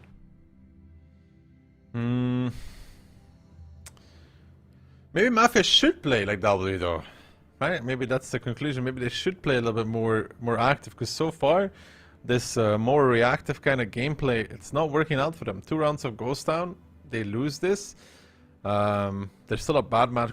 Cliff is still in the map pool as well, right? And that I think is a hit and run favorite map. So I think they really need 2 rounds here on Sand River. I do think so as well. It would put them on equal footing again. I think a 1-1 would not be the end of the world, but yes, 2-0 is definitely what Mafia wants right now. Phase 2 score, Hit ending up beating out Mafia 4-2. But yeah, realistically, Mafia I don't think are going to play like W, simply because, well, it looked easy what W was doing, but getting a 5-1 against Hit is by no accounts easy. So it just looked easy because they were executing it so well. Ooh. Lineups though. Mafia, double BZ, an IS-7, a K91, a 140, a 430U, and STRV coming out. And for Hit, we have the i7, the double Mivi, the WE50M, the 140, and the STRV. So I don't think we really get to see STRV versus STRV often. Kind of both teams hoping to lure the opponent into their Swedish tank destroyer.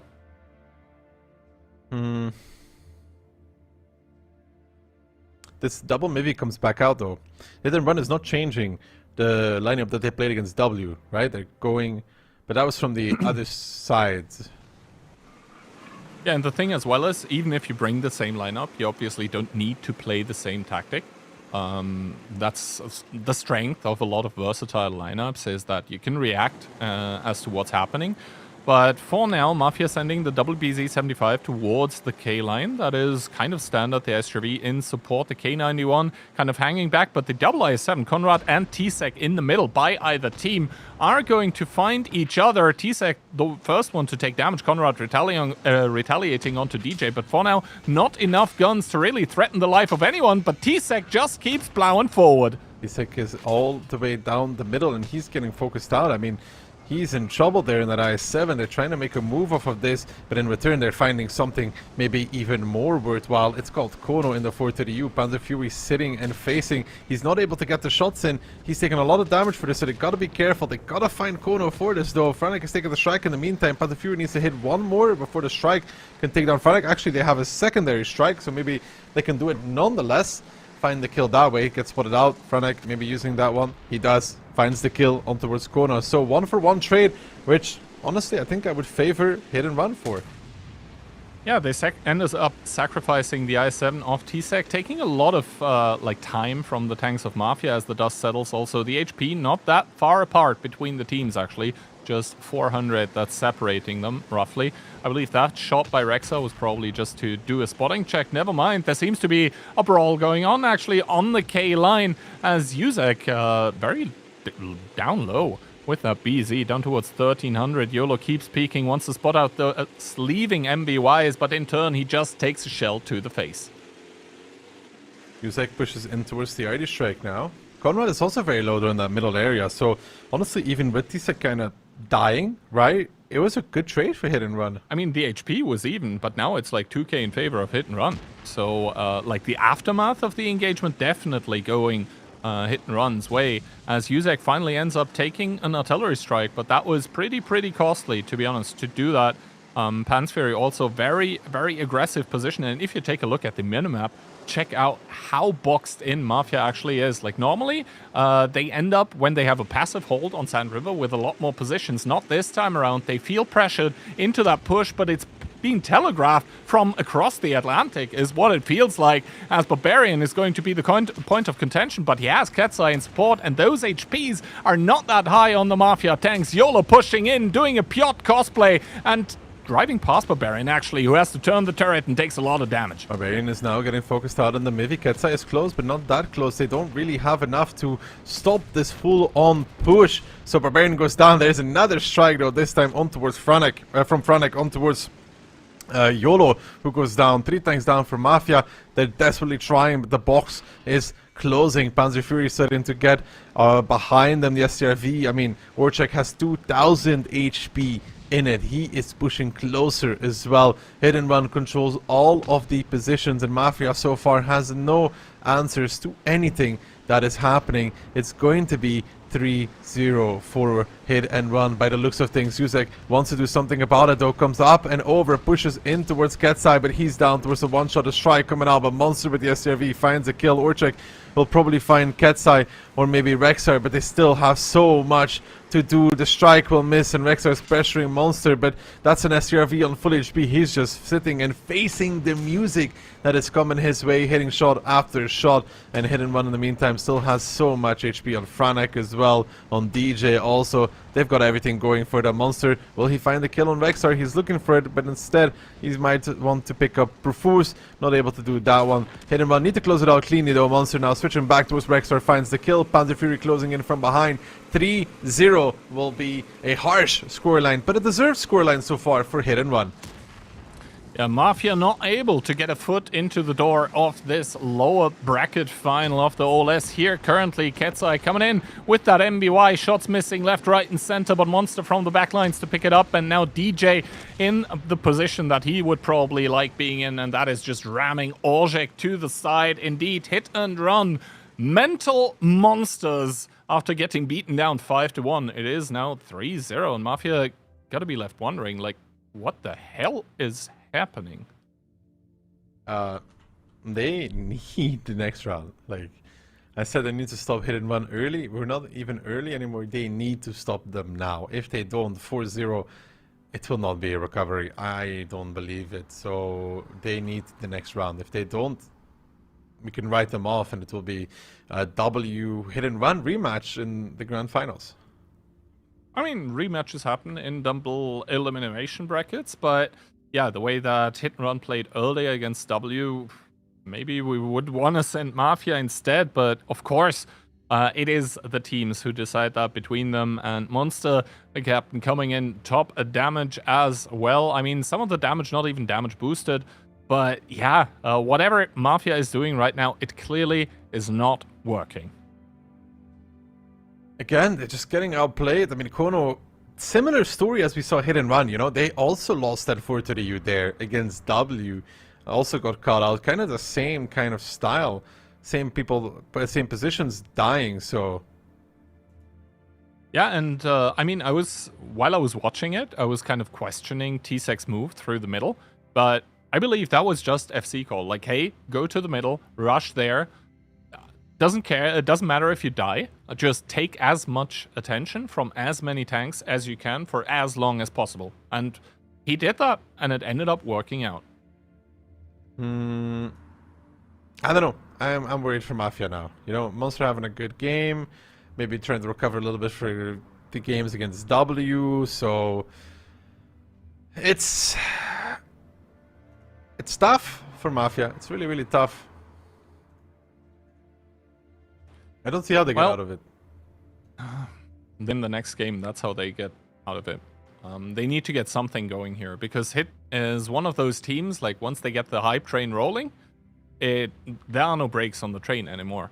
I think the last possible stop, the last possible train station, is this second Sand River round here, but because as soon as Hit and Run get on match point, it doesn't matter what Mafia do. They can scream, they can kick around. It's extremely hard to win 5 rounds in a row against Hit. If not, almost impossible. I would say impossible.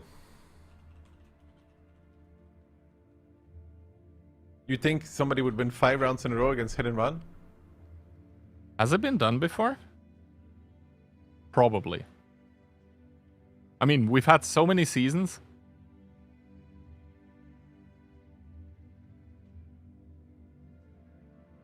Maybe someone can go on Liquipedia and check. Great website, by the way. It's linked under the stream if you're worried about the standings, or interested in them. Well, worried certainly are Mafia now, because the standings right now indicate a Mafia loss in this lower bracket. They're trying to prevent the 4-0 with a double BZ75, IS7, double 430U, UDES, and STRV. Hit and run, IS7, maybe triple E50M, UDES 1516, and an RHM Panzerwagen.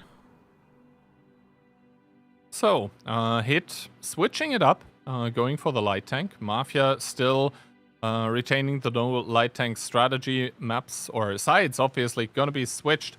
I believe it's fairly obvious where the UDESs are driving. The monsters pathing, though, is very important, and he did use the plane, so Mafia is aware that there is a plane light tank on the enemy team. He does only spot Profuse, so he doesn't get the replane available. Respots him, immediately gets in towards the artillery strike as well, but only touches it. Doesn't... Oh, he does actually try and stick it.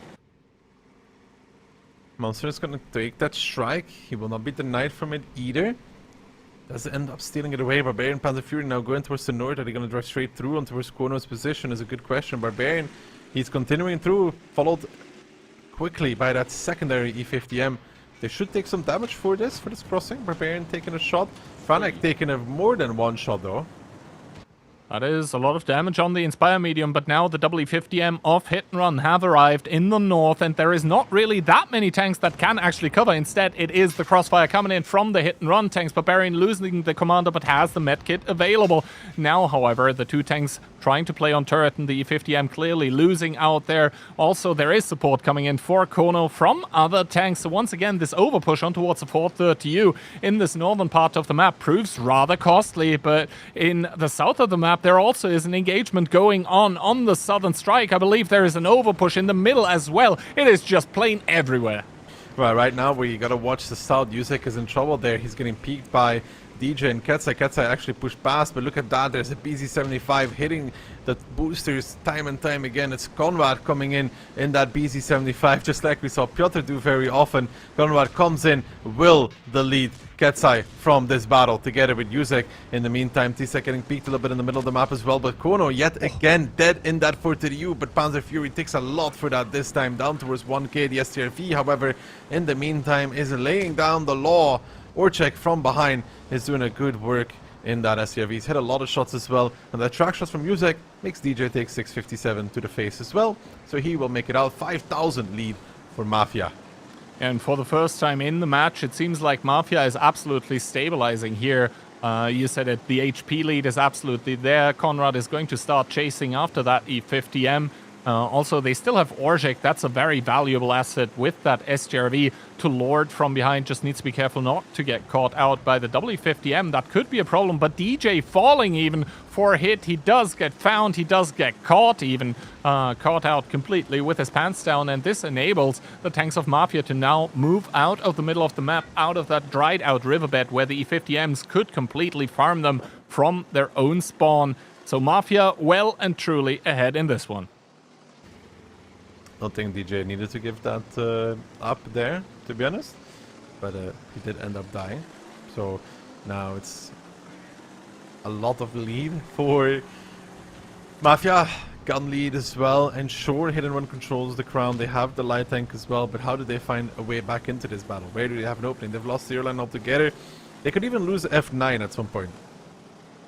I mean, doing damage on Orjek is a start. If they manage to like double track and completely blow up the STRV, that would obviously be cool. But I think Orjek, now warned of that possibility, is going to go back to more defensive position. I think the biggest trump card that Hit and Run have in this game is still Monster in that RHM. The problem for him is he doesn't really have any kind of plane available right now. He might even use the artillery strike on YOLO possibly just to be able to generate one, but for now that's not happening. Franek not spotted while capturing the arty strike, but YOLO, he has so much HP, he can afford to give up some of that to gain some information and gain some map control. That's exactly what we see happening. Although Mafia don't know if there is someone on the 9-0 line still, which we of course know there isn't, but he needs to be wary of the possibility.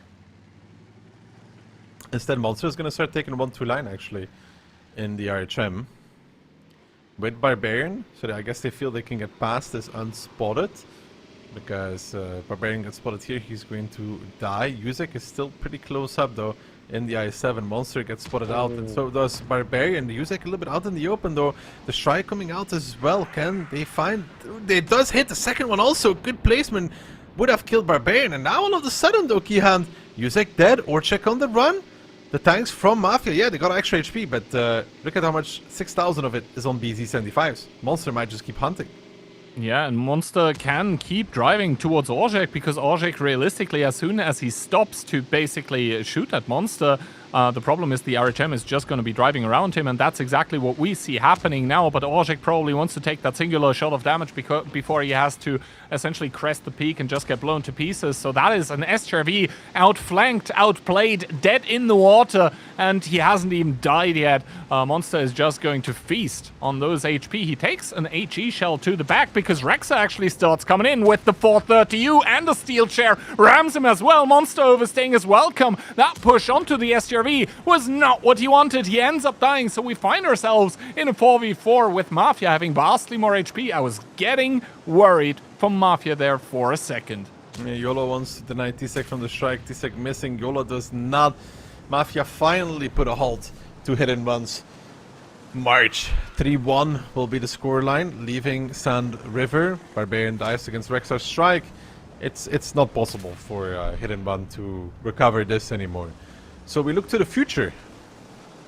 We look to the future indeed. Well, currently we are still looking at the reality, and that is the last of the hit tanks dying here on Sand River, and it's also the reality of Mafia finally getting the first round on the board. And to be honest, after the first 3 rounds, I was worried for a blowout. That one's not going to happen now, obviously, but still, I think Mafia have their work cut out for them.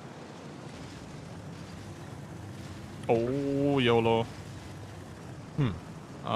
Well, that was not the desired result of that boost. At the to same say time, the very though, least. At the same time, it's not that easy. Well, the problem was that he hit the rock. Like the problem analysis there is very easy, actually.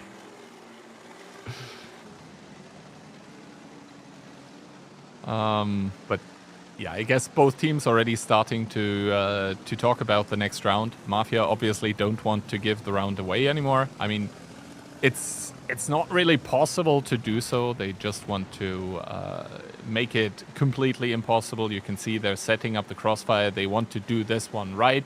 It is a round that has taken a lot of time as well, so it's not going to matter for the tiebreaker either way. This is why we see Mafia playing this one very cleanly, and as well they should, to be honest. Panther Fear is about to feel what double strike looks like. Disappears in a cloud of sand, even splashing around him.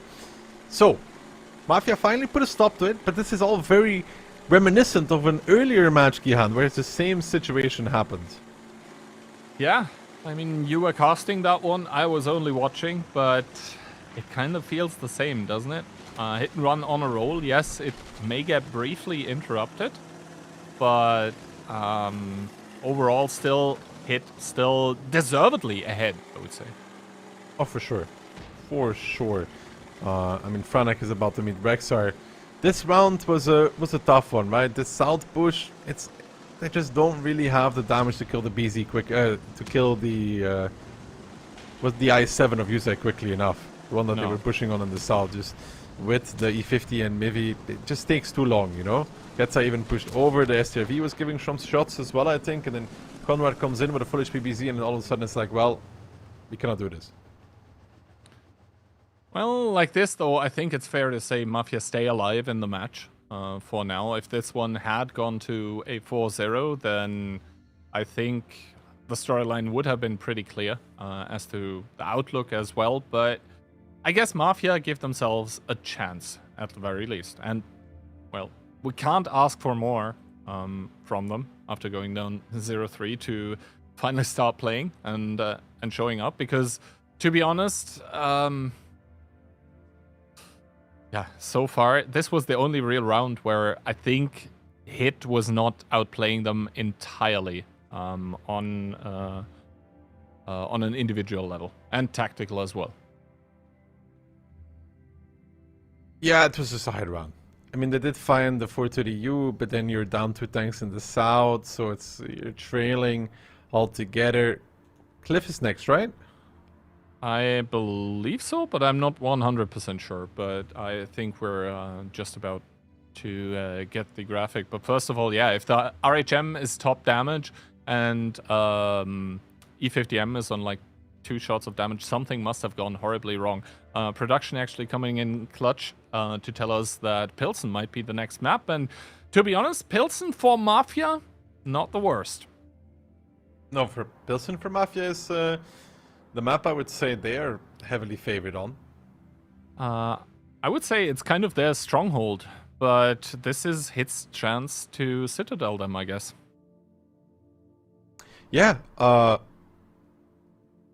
it's good that they go into this with 3-1. You know, and Pilsen should be their map. They also have good results against Hit and Run on it, if you remember. It has been a very solid map for them because of that. Especially, you know, the memories come back of how they won at WCI, so they're probably feeling confident playing this against Hit and Run. 3-3 after this, it's a possibility. It could be. It very much could be. It could be, but it's not guaranteed because, of course, Hit, they realize that playing against Mafia is a possibility today. Maybe not the lower bracket finals, maybe they were hoping to only do it in the grand finals, but they will have looked at past matches against all of the teams that they can still play against, and they will also have identified weaknesses. And the fact that they have that permaban of Tundra also means that other maps that they played in the past will be played again there. So maybe Hit were able to adjust whatever went wrong in the past. Or maybe Mafia is still a step ahead. But I guess we're about to find out.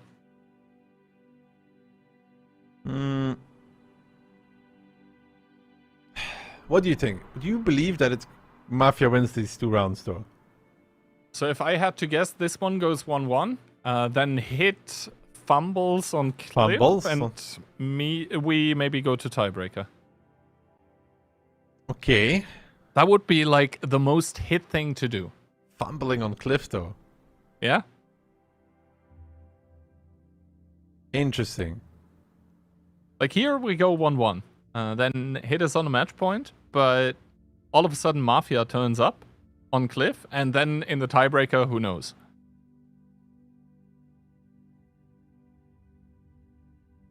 Why would you say that they're fumble on Cliff and not on Pilsen, though? I somehow have the feeling that this one goes 1-1. I don't know. It's like, you know, when old people complain that their bones hurt and the weather is going to get worse, that's just it. You're admitting you're old.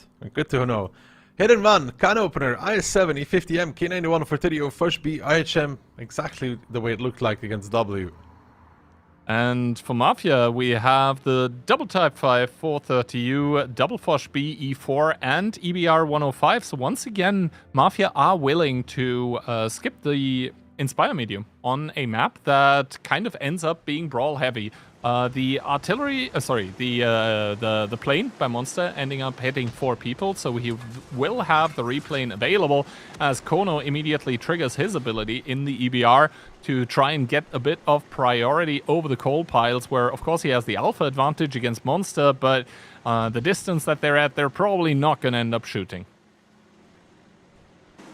No, but it's interesting to see that, you know, Hit and Run is not doing anything, right? From their match against W, if you remember.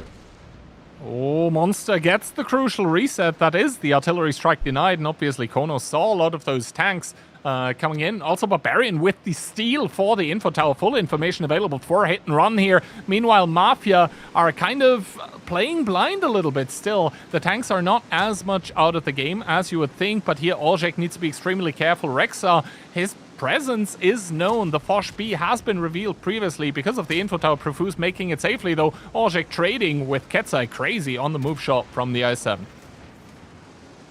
Ketsai is starting to take the strike, though, and that hurts on towards Franek and DJ in return, and that is a good start for Mafia. That damage there will take up. Ketsai will get the strike, but in return, they've already received a lot of damage, though. Yeah, taking so much damage for one artillery strike is not even arguably, it's just not worth it. Excuse me. As Orzhek is holding the coal piles, even puts a shot into Monster here. Ketsai, though, coming from behind against the 430U. Now, Orzhek is a little bit isolated in that 430U. He was lingering a little bit too far forward. A mistake, maybe, from Orzhek, who has been a highlight player for Mafia. He's trying to go up and over, but he's driving up and over into more tanks. He has effectively eliminated himself out of this battle. Now, Conrad coming from behind gets a good shot against Barbarian, but the HP lead here for Mafia is mainly down to the fact that they have double Type 5, of course. Well, YOLO gets the outspot on towards Pansfury. He even gets some help by the shots. Pansfury still spotted. Had to use his medkit as well. But for now, YOLO chooses to not engage in his Foch B. Probably a wise choice at this point in time, because he doesn't know how many guns from the southern ridge on the H-line could be trained at him. Also good for him to know that he was able to outspot Pansfury in the opposing Foch B, but as it stands, Mafia still trailing that tank that they lost, still trailing Orzhek. Orzhek, you know, he's had a phenomenal season, but there he was too far forward. Yeah. Also, Mafia did take a lot of control of the map in return, but again, hit and run will slow this game down, right? Because they can. I mean, there is a way in this world that Yuzek actually pins T-Sec here in the can opener. There is a very small spot, or he could just default to HE, but the can opener with the APCR going through the frontal armor of the Type 5, it's not a given either. Currently, Mafia are building a bit of cap pressure. A secondary tank is going to join as well, as I believe one of the RT strikes got captured, and now Pansfury all of a sudden starting to make his move, but he runs in towards a well and ready, prepared YOLO in the Foch B, the mirror tank, and he shuts him down before the heal starts to come in. YOLO will be healing quite a bit of that one back, though, so good for him. Mafia still have the cap going for themselves, 30 seconds as well. YOLO on the long reload. Where are the resets? Finally, they start coming in, but that was not it on the zero line for hit. No, it wasn't. Not really worth it with the Panzer Fury push there. Not unnecessary, but they are keeping YOLO perma spotted, and it seems like have some shots as well, or good enough angles to get the kills out. Yeah, the connections. The perma playing. One or two more? Yeah, one or two more, and YOLO will be out in that Foch B. Good shot there from DJ. Barbarian as well. A mini strike could finish him off, but needs a level 3. Barbarian with the K91 finds it. Now 10 seconds left on the cap, and of course Barbarian has a strike as well on top of them having the big strike. So Profuse gets reset. That was not a big reset though. He did not have a lot of cap points. Now it's going to have to be on Barbarian with his K91. There comes the strike on towards Conrad. Kono has a good amount of cap points already, but it was mainly Conrad that had a lot of them. Monster now rotating as well. But this is not enough. Hit and run will need to somehow get in this one. Well, good shot in towards T-Sec. That's also going to reduce him towards, well, 600 HP, roughly. Another HE reset on Conrad, but obviously he was reset before, but finally the EBR gets reset. I believe that was Monster in his RHM, peeking over still, though. Mafia, 10,000 HP against the 5,000 of hit and run. They are trailing a tank, but Barbarian has been committed close. Same for T-Sec. Hit, they're simply starting to run out of the most important resource in the game, and that is HP after all. Barbarian does hit a strike, but Ketsai goes down against Rexar. Franek finds Rexar in return, but good job by Rexar there to find one more kill. Yuzek finding a shot against Franek as well with the Type 5. It's 4-on-4, but the HP for Mafia well and truly ahead. And Profuse on the hunt now towards T-Sec. Ends up not connecting though on towards that can opener, but T-Sec still left by his lonesome. Needs to somehow survive for as long as possible. Franek coming in the meantime is going to focus on towards Yuzek, but even that, he needs to be careful in that 430U. Yuzek can easily pen this 430U back. Well, let's see. He does get spotted out, and it seems like Yuzek was aimed. That was an HE shell, if I'm not mistaken. The artillery strike going down as well, and Franek bites the dust. Kono to steal it away with that EBR, and we have to mention that the EBR also 500 HE alpha, so Monster needs to be very careful. 501, that is a possible 50-50. More HE coming out as well. And there was a HE shell, Kian, that we, well, missed. We didn't talk about. Yuzek penned Barbarian for 1.1. In the K91 when pushing towards the ID strike as well.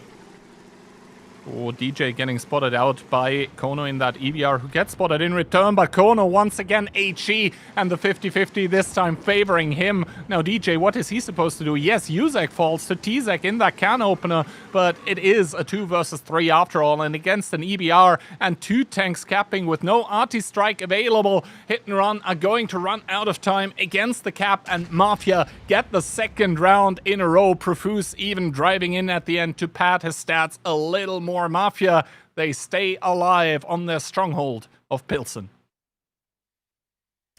Pilsen, man, name of the game. Anything can happen on this one, and anything will happen. Mafia come out swinging.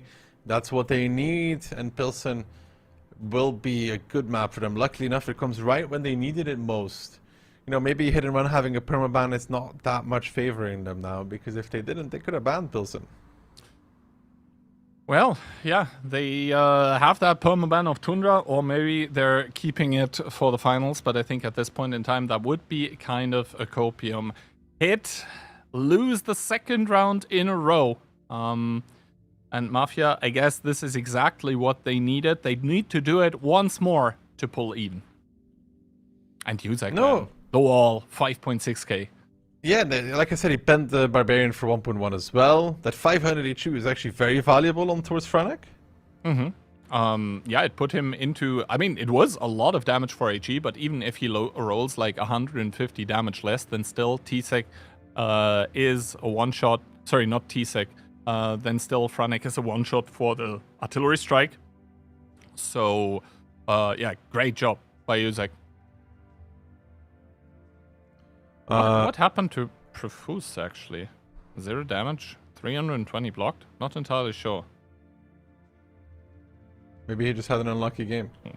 It's sometimes to be like that, huh?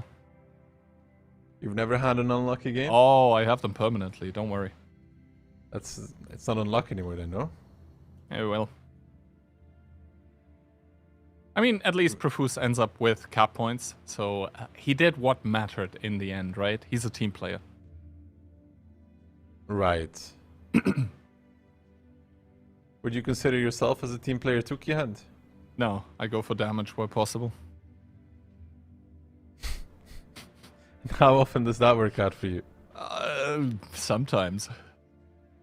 No, this is ideal, Kihan. Any Mafia to win out here on Pilsen, and then next 2 rounds, Hit and Run wins, and all of a sudden I'm right behind Phil, you know, breathing down his neck. Yeah, I remember he tried trolling you earlier today with putting in some predictions for you, but... Honestly, if I went with that one, you know, I would have been right on the W one almost, Man, and I would be 1 point behind. After the 2-0 in the chat, some people were writing like, oh, maybe Duck is onto something. Always onto something. Anyway... 3-2, the current scoreline, and Mafia are looking to equalize this one. Meanwhile, Hit, I guess, have to mentally recuperate a little bit. Losing 2 rounds in a row, it is not a big series yet, but if Mafia can get the ball rolling here, then all of a sudden it's going to be Hit who are in trouble because, well, they won the first 3. What does that matter if the score is now 3-3 and you've lost 3 in a row? Hit and Run. Or maybe looking for a little bit of a cheeky lineup here. Never mind, the 268 gets switched. It is a possibility on Pilsen, but seemingly not right now. IS-7 double type 5, 140, double Foshby, and an RHM. Mafia, BZ, Type 5, E50, triple E4, and an EBR. So EBR versus RHM, we sometimes see the EBR go really aggressive in the beginning. It's very punishing for the RHM player because of it.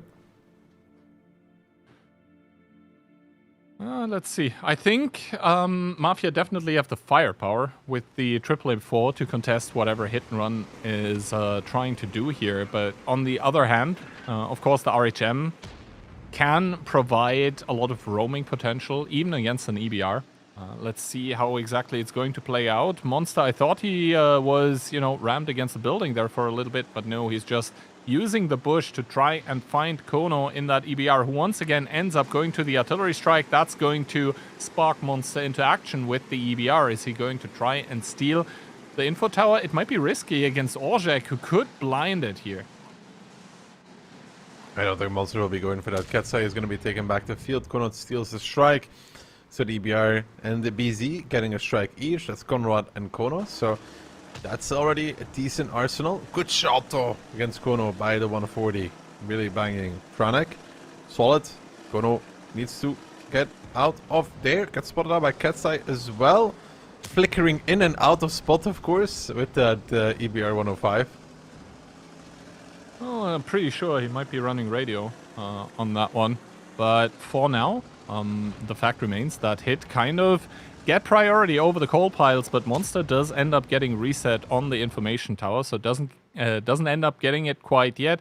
Tries to stick it now, and the reset does not come in. So it's once again a game where Hit gets the full information kind of early, but Mafia are starting to roll into the cap once again with those E4s. And Uzek with the Type 5 will be sent towards the west of the map to kind of cover for them. Ketsai, in turn, of course, is going to try and start taking map control as Kono ending up doing wheelies here. Not that it helps too much. They are playing on a timing here. They know that the strike on the east is not available for a while longer, so they can put some cap pressure. Conrad boosting across, joining that one. Rexar might get in it as well, because they know that the eastern strike, a few seconds left before it comes back of cooldown. 2 seconds now. But they still have, of course, double strike to deny Monster with as well, to force somebody from Hidden One close. I wouldn't be surprised if they end up committing at least one strike to push Monster away from that eastern strike. There it goes, already one getting committed on towards it to force Hidden One into a movement here. However, Barbarian in his Forge B is on a good position, starting to clip out towards the side. Panzer Fury coming in as well. It's just an EBR, a Torn in their side. He's not going to do damage to these Forge Bs. The secondary clip coming out. Panzer Fury tanking it in the mobility mode as well. He has 4 shells available. That's a big strike coming out from Monster. Triple tank being hit by that one, and it swings around a little bit in the faces here of Mafia. Uzek now chasing this Forge B. Barbarian 1125. Uzek yet again with the HE coming out. Solid performance from him. DJ down towards the one shot as well, and now Mafia, it's their moment to do something about this. The Forge Bs have run out of steam. Franek is controlling the angles a little bit, but in return though, Uzek little too far. That's an HE shell again, 391. A lot worse now, so Uzek in all the way, tanking it out. Barbarian has enough shells to take down this big old Type 5. He did get a big HE shot from behind, but now, right now, Mafia running against the rocks here, getting stranded. YOLO left out by himself. Conrad down towards 29 HP, and Monster coming in to finish him off as well. Will do what he needs to do as the team captain. Another tank down for Mafia. They're not able to find any kills right now. Finally, Panzer Fury is the first one to fall, but little too late, you could say. Get Mafia turn this around in a 4-on-5 situation. It's gonna be tough. Although, on the same time, Ketsai is 3000 HP on the other side of the map, Kihan. Well, let's see. Rexa and Orzek in the 1 versus many is what it feels like. Another HE connection, though, this time around from T-Sec on towards Kono. So the EBR drops down to a slither of HP as Monster gets shut down by Rexa in the E4. Now it's Franek trying to peek on towards Orzek. Doesn't want to for some whatever reason right now. T-Sec ends up getting the kill as on the other side of the map, Profuse, the other team captain to speak of, is trying to solo Ketsai, but that's not going to happen. The IS-7 is just too healthy, and this means that Mafia on their stronghold of Pilsen actually only end up getting a singular round, and Hit and Run make it to that coveted match point. Gonna hide in A1, but Hidden One will make it match point. It's just Mafia couldn't find any kills, and then Uzek went chasing in his Type 5 towards double Forge B. There was just no follow-up from his teammates though. Franek with the kill on towards Kono as well, and Mafia, they needed to actually commit maybe the second strike as well to deny a Monster. His strike of 1k was not really worth it, but you know. Well, what can I tell you? Split 1-1 on Pilsen. Now all that remains is Hit fumbling on Cliff. I need one more round from Mafia. I mean, if Hit fumble, you know, that means first of all Mafia gets one more round, but that also means they kind of end up getting the second round. But overall, I think fair to say good adjustment from Hit as well with how they played this one. And Mafia up against the ropes, only managing to get one here on Pilsen. I mean, Cliff, it's such a coin flip map. I find it interesting that time and time again, Hit let it go down to the wire on it. I guess they're, just willing to see where it lands. Barbarian, I mean, he took a big old HE shell to the back, but he ends up being top damage. That were beautiful clips onto the really healthy tanks of Mafia. And I think here, as on Ghost Town, Mafia had the problem that Hit had the early info and were able to react just in the nick of time. They were able to reshuffle the forces just about so that it made sense. They saw like, okay, triple E4, we need to kind of get Crossfire going. We need to bring both of the Foch Bs actually completely through the west, because otherwise it's not going to work out. So, we find ourselves in this situation that now we're looking at 4-2 for Hit and Run going into Cliff. It's a more aggressively orientated map where a team like Hit and Run should be in advantage. Should, normally speaking. It's also, well, if you kind of look at it this way, Hit in this late in the pick and ban basically had the choice: do we want to play 2 rounds on Cliff, or do we want to play 2 rounds of Ruinberg? Because we're going to have to play, both maps either way. And Hit said we are more likely to win more often on Cliff than on Ruinberg. I think Hit should be closing it out here on Cliff. I believe they close it out on Cliff as well. I really just want for Hit now to lose 2 runs in a row, so I look like an absolute 300 IQ foresight kind of guy. And you keep telling yourself that. Yeah. But yeah, I mean, on Cliff, theoretically anything can happen. If I don't want something to happen is that either team tries to play, for example, with Grille or FV, because I think both teams are good enough to react to that. They probably have trained often enough against gimmicky strats like this. I believe earlier this season we also saw Katsai, for example, playing the stage 2 against CTR, if I'm not entirely mistaken.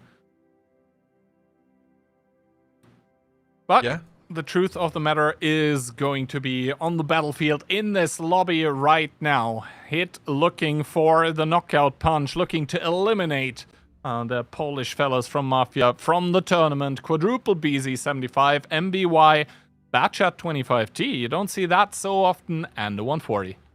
Mafia 50B, BZ, Quad CS, and a 140. That's the battle of the meat versus the mobility, right? I mean, Mafia, they got a plan. That's for sure. But it looked like they had a plan with the triple K91 on Ghost Town as well. So, yeah, not sure I like it. I mean, either team will have too much info in the beginning, right? Because of the fact that there's no light tanks available. But these CSs, man, 2 will take the hill, 2 will go straight around the hill. And they will need to keep, 2 are on the hill, 2 around the hill. They will need to keep pressuring around the hill so quickly, so early on, so far. They need to push almost all the way. 8 line, Konrad and Józek, damage minus 1k on Konrad. So could have been worse for wear, but they do make it up. And now Monster is lingering there in the bad shot. He is going to be a possible target for this double CS though. I mean, keep in mind the double BZ, Barbarian and T-Sec, they can also just turn around and start boosting towards the CS that actually end up committing in. Yes, they find Monster, but what do they also find? It is a double BZ, full HP, headed their way. Rex already down towards 772 HP. Mafia trying to cling to life in this lower bracket finals, and yes, they do have the hill. They will be able to rain down fire, but Hit and Run, what they're able to do in return is take out guns. T-Sec is not going to have enough damage to kill Rexar though. He needs to ram him as well, and Rexar is not able to dodge it. He could have dodged the ram, could have been maybe a little bit ready for that, but he ends up falling, and now double BZ, well, BZ and Mivi retaking the hill, and that is less than ideal for Konrad and Józek, because Katsai and the Mivi is able to shut this down rather aggressively.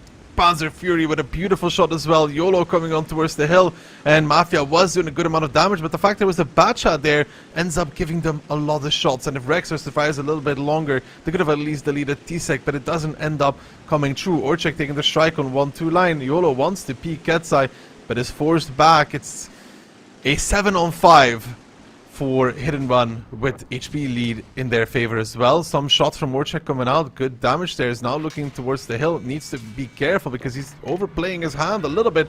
Does find the third connection as well. Ketsai peeking. YOLO with a good retaliation. Profuse is now on the hill as well. HP clawing back. Some strike coming out. Yeah, big strike coming out. But now with Profuse here too, I think Mafia will try it once more. Do they get the double strike there? They end up getting only one. Panther Fury with a big shot. YOLO is going to overpeak against Ketsai, but it's this coordinated here for the side of Mafia. Sometimes going for Panther Fury, other ones going for Ketsai. They cannot seem to decide who they want to pick up, and the Mivi rolls back in once more to give a shot towards YOLO. Now Profuse, is he going to overpeak this again? The cover is there from the back lines. They're losing so very much for this YOLO peak, and Profuse down towards 464. The team captain will pick it up, but Conrad getting repushed now by Panzer Fury. He needs the help from his teammates, that is Conrad, to pick up Panzer Fury, who's going to try and play the edge. Can he get Conrad out of the fight? At least Conrad trying to survive for dear life, moving around. Panzer Fury misses! In the return though, Profuse goes down. DJ now finds the retaliation, but look at that, the reinforcements are coming on towards the hill. Franek and Barbarian. YOLO will not get DJ either. He survives because of the heal. He rolls back around the rock, round not far enough. Yuzek with the strike, not getting the kill either, and Franek and Barbarian coming to clean it up, and it's going to be Hit and Run with a 5-2 to complete this lower bracket finale, and it's going to be a rematch. W facing off against Hit and Run. Yeah, Hit and Run make it happen here, and to be honest, I think that bad shot play by Monster was basically a read towards what Mafia were gonna do. As soon as the double CS was spotted going towards the hill, you could clearly see the pathing by Monster just waiting in a bush. You could already see also double BZ75 by Hit immediately getting diverted towards a possible push around the hill. So just completely expected from Hit. They end up countering almost, it felt like Mafia here. And, well, the 5-2 scoreline at the end, a little bit unfortunate maybe even for Mafia, because it looked like after yesterday they were kind of getting a Cinderella story going for themselves. But, well, 4th of the regular season, 3rd of the playoffs, after all is said and done.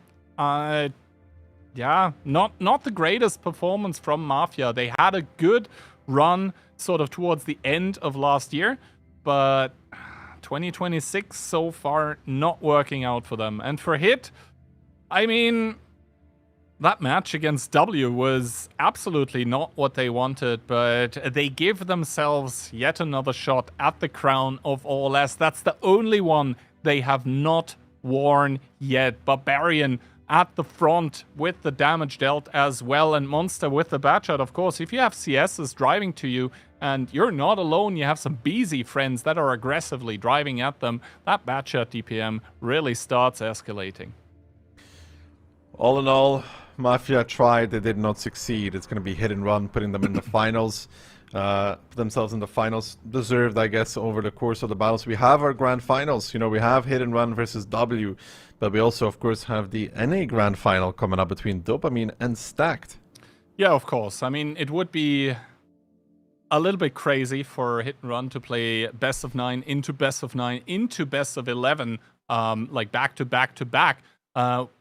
We also have the OLF going on currently, and there we saw 2 matches yesterday. We are going to see one today there. Interestingly enough, it's also going to be a rematch of the upper bracket finals, where yesterday Dopamine ended up looking superior against Stack, to be honest. But, you know, sometimes a good night's sleep can make all the difference in the world. They are going to be taking up Stacked once again. They took, I guess, what you could call a detour through the lower bracket against Babology, completely, anyhow, stomping them to the ground. But before we talk too much about that match, first of all, let's head towards some replays, and then we'll be back with some NA action.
DM with the readjustment here. Is Illusia going to get another shot in towards the lower plate? Yes, that means one shot on towards the 50M. Is Max going to pick it up? Good shot in towards the cupola. It is the 1v1 we've been waiting for here, and he does it. The OLS Season 5 is already here. The best teams are ready to head onto the battlefield. Who will you be supporting? Root for your favorites, follow their journey, and stand by them. With you on their side, they'll be unstoppable. You take hits together with them, and that means you go all the way. Behind every vehicle is a personality whose quick thinking and precise actions can change the outcome of battle. Victory is 100 shots and maneuvers, plus 1,000 emotions on the other side of the screen. Support your favorite OLS team. Be by their side. Together, until victory.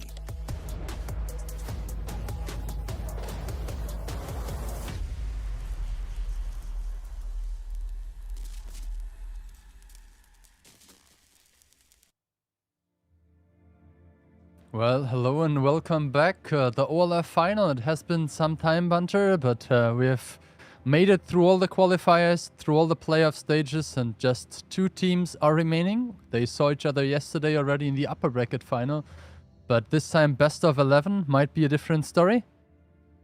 Yeah, maybe. We saw yesterday Stacked played against Birbology, and that was a very one-sided affair. But the same can be said with Dopamine versus Stacked. Dopamine did look like that stronger team, so we will need to see if Stacked have had a good little reset overnight, thought about what they want to play, and have come back with a bit of fire here, which they'll definitely need against Dopamine. I mean, they had kind of like, you know, the build-up opponent to get some momentum and some team spirit back, getting a very clean 5-0 against Birbology. But they you mentioned Dopa is a different game, right? Yeah, I mean, they 5-0'd them in the upper bracket final as well. I mean, this is a little bit of a like a warm-up, I think. So we'll need to see if they've come back with a bit more. Yesterday, Dopamine were clearly the better team in the game yesterday, but things can obviously change. If we look at the OLF rewards here, $15,000 on the line, 8,000 for the first place, 15,000. Is that 150,000 gold and 50,000 bonds? No small reward for this first place finish. No, I mean, you basically double up your monetary rewards for winning this match. 4K secured for either of them, another 4K for the winner. And we are starting off on Murovanka, a map that we have seen earlier today already.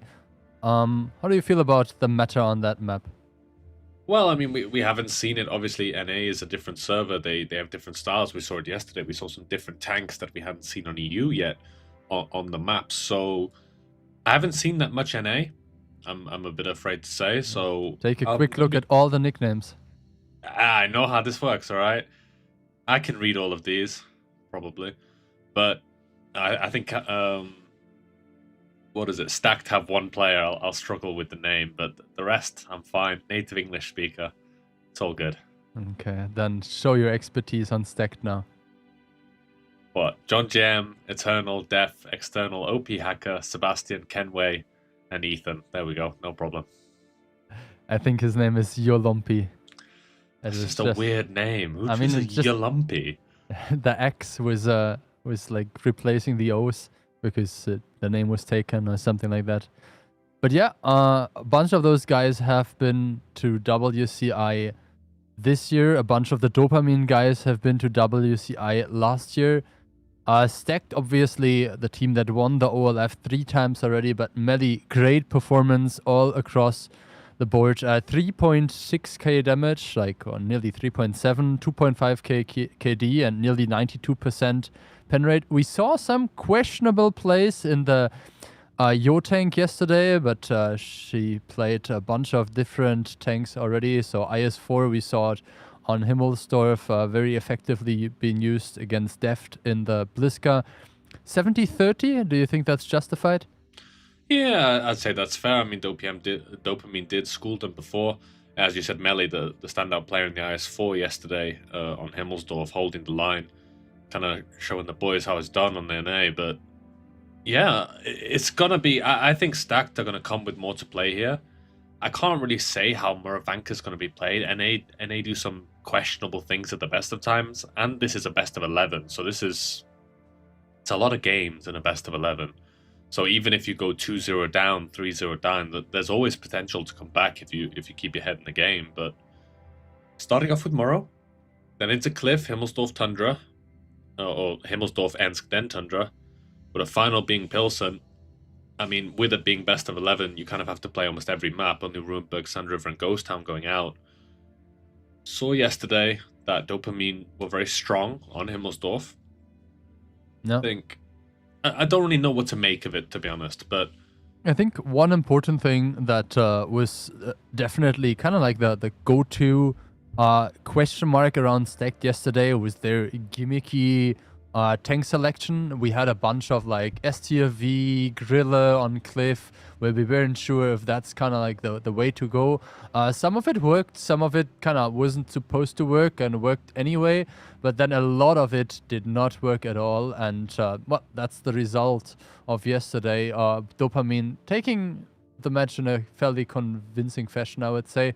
Maybe today Stacked will come with a different approach, because even if you can argue, you know, the earlier stages of a best of 11 are not too critical, we still have to consider that if Dopamine gets a lead and gets the match going, then, you know, they will not just fall back and let them catch up, right? They will just take the victory, and if it's a 6-0 or a 6-1, they will be fine with that as well, even if that ruins our predictions. yeah, but I mean, you're talking about the gimmicky things with the grill and the STRV. On EU, we've seen the 114 Chinese tank destroyer taken, so I'd say that's even more gimmicky, to be honest. I have no problem with taking a grill or an STRV on Cliff. I think it can work out. It can be quite difficult because you don't have a fighting tank. You've got an Overwatch tank. So we'll need to see. I mean, we have Cliff later on, of course. Here in tomorrow, I'm quite curious what the style is going to be. I don't think it's going to be that different from EU. I think we're going to see a lot of BZs, E50Ms. Interesting to see. Double Bliska? That's not something we are used to seeing on Muro. It looks like Stacked is going with 6 BZs. Never mind. Seabass playing the E50M and a 140 for external.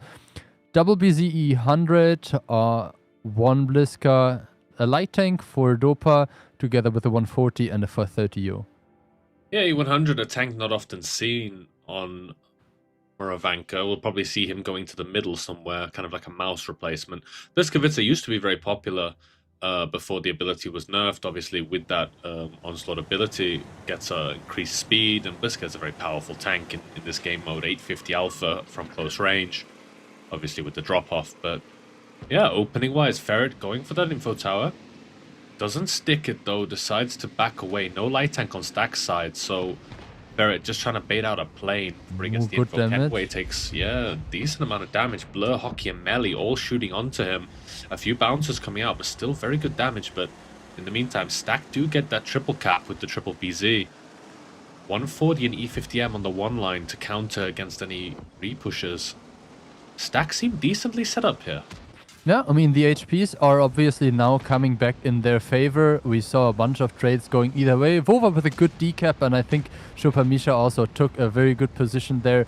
The strike in the middle was taken either way, so Kenway has the strike. He just needs to be careful that he doesn't get eliminated before he can use it, because he is on a potential one-shot for PM, and with a bit of ramming damage, that could be the end for him. Yeah, PM actually gets the roll. I think the alpha of the U100 is 530, so a bit lucky getting that roll. PM still alive. Def will need at least 2 shots or external to assist him with this. And Stacked, they seemed pretty well set up, but being forced into push into the open. PM goes down, but their situation is not that much better. Ethan and Opiak are forced to re-push into superior number of guns in these BZs. OP being focused at the moment. Sebastian giving cross shots external, kind of forced to not assist because of the 430. Melly down to a one-shot though. There's some potential. The RHM is giving a lot of damage. damage from Dopamine. It's not really coming out on the Stacked at the moment, but they've got such a big HP lead. It's going to be really hard for Stacked to pull this one back. Yeah, now obviously the guns are equalized as well. Chopper should be the next one to drop directly after 2 tanks being picked up on the side of Stacked, who are now down to 3 tanks. Bounce here, Seabass should be picking him up. There we go. But 2 against 4 with this kind of HP disadvantage should be not within the realm of possibilities anymore. Yeah, I disagree. I feel Stack should have stuck the cap, actually. I don't like the fact that they boosted off it. Dopamine have that light, so maybe he would have been able to get some decaps, but boosting into the middle, I don't think that gains them anything. You see 100, we call it a bit of an interesting pick, right? We don't see the 100 very often on Murrow, but the fact that there's so many fences and there's a lot of BZs on Stack side means that the 100 is pretty strong. A lot of HP, good ability to absorb heat rounds. Yeah, and obviously the APCR of the E100 does not have any issues with the fences. Yeah. So, solid performance by Dopamine this first round. I feel like Stacked folded a little bit under minimal pressure. I feel like they should have stuck this cap out and seen what they could have done with it, because boosting into the middle when the 140 and the BZ hadn't come close yet, they were still on the outside, so they could farm them going in. There's the 100, there's the RHM in the forest. That's all providing the crossfire. I disagree with the play, but some opening good fights between these two in the first round. Yeah, and I mean, I mentioned it when it was still happening, the fight. Kenway had a strike, but he didn't use the strike, or at least he didn't hit anyone. So a bit of lost damage there as well, but 5 BZs obviously kind of like ending up not having enough DPM to withstand the high impact gaming here from Vova and Blur, both really close to the maximum you can get out of this game, like Vova penning 7 out of 8 of his shots and Blur with 17 out of 18. Yeah, the damage was racking up already at the beginning onto Kenway, and then maybe he was a bit overeager. He put in 2 shots, but then it was just the game for him. Well, he took a lot of damage going to that position. Yeah, right? But like, why greed and try to get like a better strike? There were a bunch of targets spotted, no? Yeah, but he could have driven a bit more to the left. I'll agree with that. He probably should have. And so it was, I think it was Melly, Hockey, and the 140 of Blur who gave him shots on the way in. He was probably tracked, but I think Stacked overreacted, in my opinion.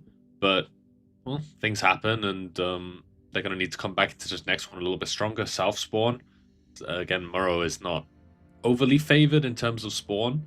I think the north gets a little bit the north better has a forest, better access to the cap circle in the middle as well, no? A little. But it's not a decisive difference. I think they get a little bit better positions in the forest. And but around the cap area, it's kind of the same. But we'll need to see. As I said, a lot of BZs coming out on Stack side. And I think Dopamine are setting up to receive aggression from Stacked. You know, the C100, they stayed pretty far back in the beginning just to punish Stacked on the way in. I think Dopamine are reading Stacked at the moment and trying to counter their aggression. No. I was checking actually, like from the Stacked players, not a single shot of a BZ bounced. They just didn't have the DPM. Yeah, but they also got farmed a lot. No. You know, like the BZs and the 140s. But when they boosted onto the outside, they're getting peaked by tanks above them. Which means, like, when you're aiming at the turret with a BZ, you have such a long reload. You don't want to chance a shot, right? So you kind of just hold your shot sometimes. A lot of the BZ damage came at the end when the tanks of Dopamine reboosted in with the BZs, Melly and the other BZ. So, yeah, we'll need to see what's going on in this game, but take the lineups away, Phil. Yeah, it looks like Stacked is staying with their heavy BZ focused lineup. 4 BZs. Now it's 3 for 30U, 140 and E50M. Def this time in the RHM. Ferret as well, RHM, Vover and the Foshby. Misha in the 430U, below 140, Hockey E50M and 2 BZs. So no Bliskavitz this time. Yeah, the NA teams, they swapped their lineups around like the Ukrainian teams on EU. But yeah, solid lineup by both of these teams. Pretty similar. You know, 2 BZs against 3, but they have this Foch as well. We'll need to see. The Foch is the interesting one on this map, because there's a lot of ridges and things, which tend to not favor the Foch as much. But initial info tower coming out by Ferret doesn't get reset on that one. Kind of surprised External doesn't try and blind it. Ethan takes 2 shots going in by Melly and Blur, so good shooting by them. Yeah, now the Foch is there, and if he wants to overcommit into the cap, it might be expensive. Yeah, quite surprised. Like, Melly 2 times, both the times hitting the shot on the BZ going in. It's not easy with the BZ on that range, so as we saw in the beginning, she's a real standout player for Dopamine at the moment. Yeah. Now we have to see, obviously, how the situation evolves around the radio tower. There are a couple of guns aimed towards it, but the radio tower can be taken much quicker than the arty strike, and Stack is able to get full information, and that obviously will allow them to also potentially get some more presence into the eastern side where the forest is. Yeah, it's a real slow game at the moment, which I'm quite surprised at. I feel Dopamine are waiting for Stack to make a mistake. I feel both sides are waiting this. I don't really know what Deft is doing in the light tank.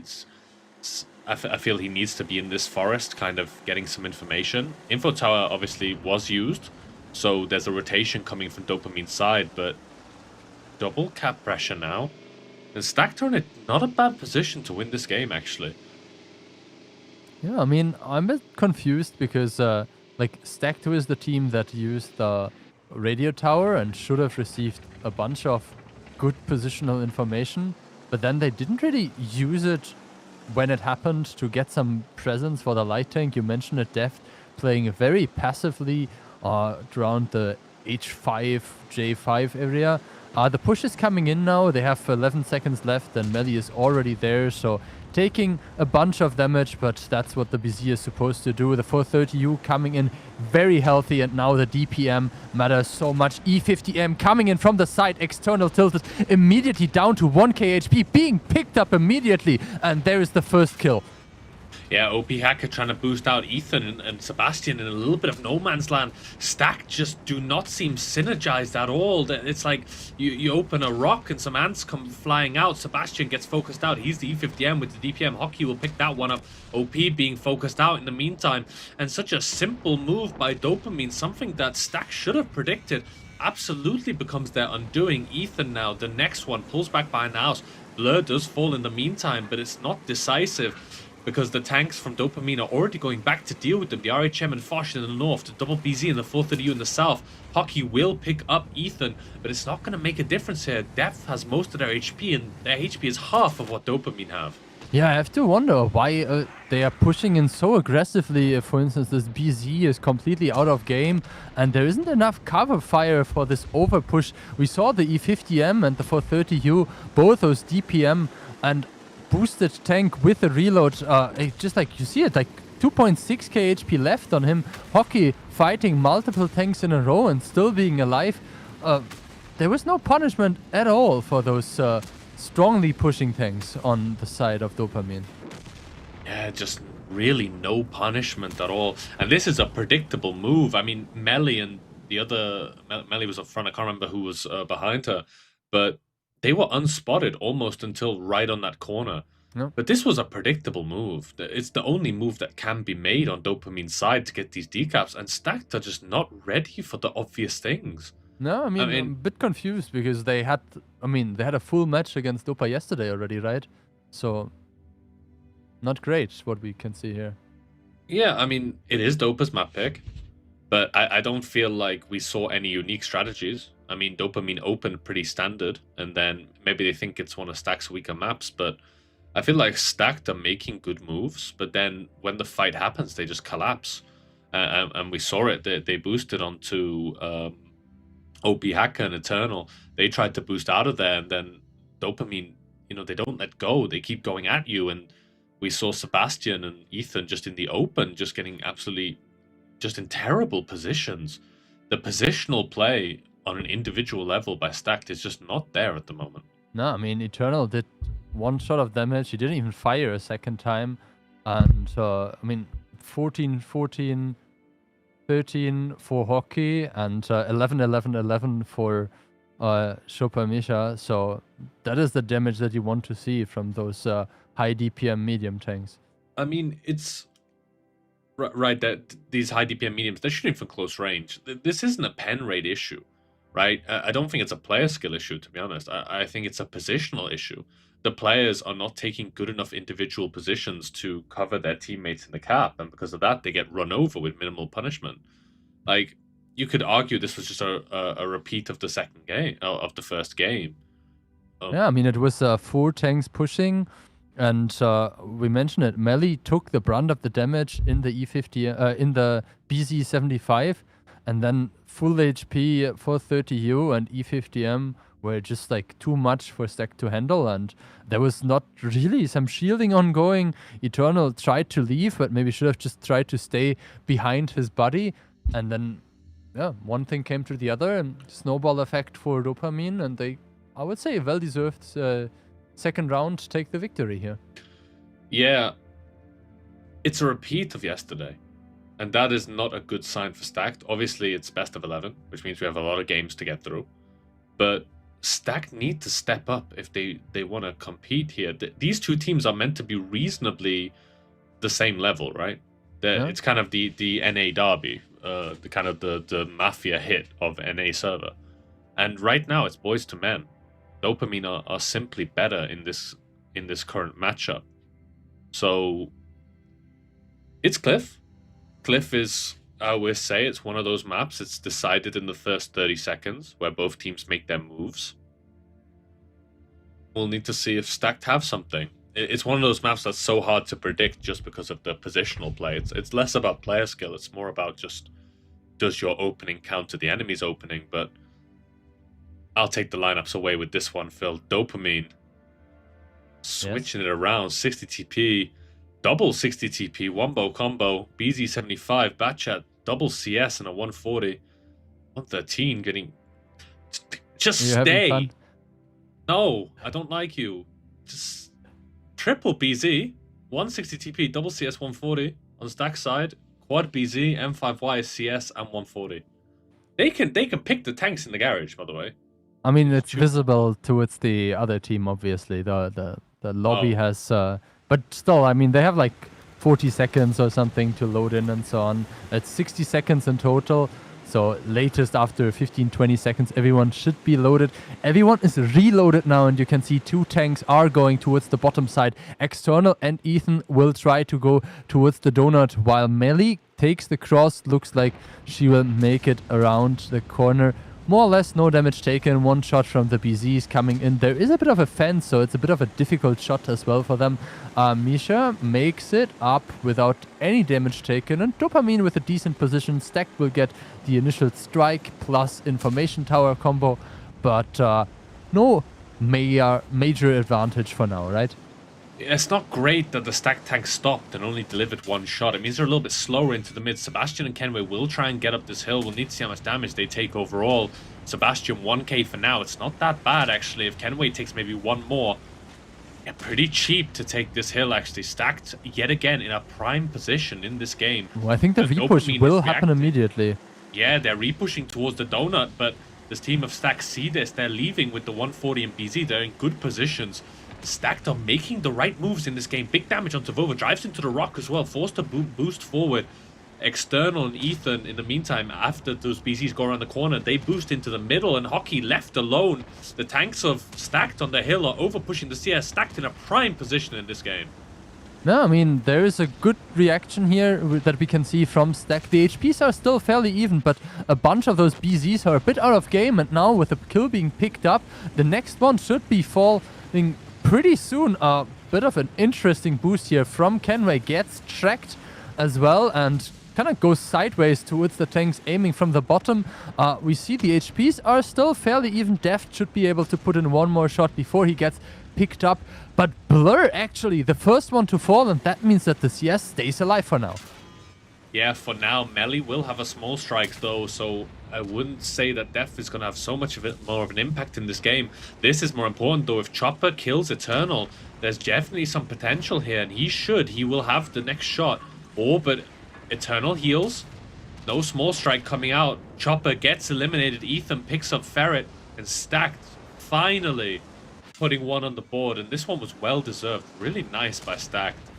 Good movement by every single player. No real big mistakes, which is the first time I can say that. No, I definitely agree with you. Even though they maybe saw this push a bit late, where only Vova was spotted and also fairly late, they had a great reaction. It and wasn't only Vova. No, was, I mean, the there was one BZ Ferret was that spotted, right? Like at the very beginning already. Maybe he just gave it away.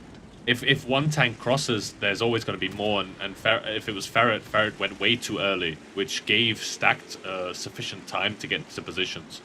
So that there was literally like... It's a pretty simple game, but Stacked made 0 mistakes. So it played out perfectly. Like Eternal and... who was the other one on the donut? The other BZ that ran. Might have been Ferret, I'm not sure. No, not Ferret, sorry. Might have been... Wasn't it External in the 140? Yeah, it was External and one of the BZs, Ethan. It was External and Ethan. They ran on time. And Dopamine just leaving that 60 TP in the middle, just allowing him to get isolated. They boosted across with too much. They have a 140 from lower. If they boost over, Melee can even reinforce. If they boost over with just like 2 BZs, it would have been fine, but they went with 3, and that's way too much. So it allowed... it was also like an overmatch onto Hockey, right? Like Hockey was the only tank left on the middle area, and he had like 3 or 4 tanks against him, and then Chopper in the hill area as well, like fairly isolated. It just took too long. Yeah, I don't know why they sent the M5Y across. That's such a weird one. Like if you're going, the M5Y is a tank that's only... Oh no, they didn't have... Oh, I'm thinking of Eternal. Sorry about that. No, they boosted 3 BZs across, which was the mistake. You should only really boost 2 across, because that just leaves Hockey isolated with only Melee that can cover. Chopper gets bullied off the hill because it's 2 BZs. There's no way he can realistically win that. But yeah, Stacked played this out perfectly, and it's like I said, looking so meek and pitiful in these Murovankas, coming back on the Cliff strong. Cliff is one of those maps where it's just the on paper weaker team can pull rounds back. That's one of the reasons I love Cliff so much. Yeah, and obviously also Deft surviving for quite long, doing a good job there. 4.5k damage, really impactful damage as well, because the CS like was dropping to 40 HP or something like that, and still giving a shot here and there. And in the end, I think good reaction, right? Yeah, OP Hacker hit a really nice shot on Blur. We didn't really see it, but that allowed the CS to stay alive. And I don't think it makes a difference in the game, but it's still a good shot from OP Hacker from the middle with a BZ on a 140. It's like 500 meters maybe. That's even with Onslaught modifiers, that's still not an easy shot. Yeah, it's marked as 640 sniping damage, so that must have been the shot. And yeah, important one as you mentioned. Yeah, it picks up the kill.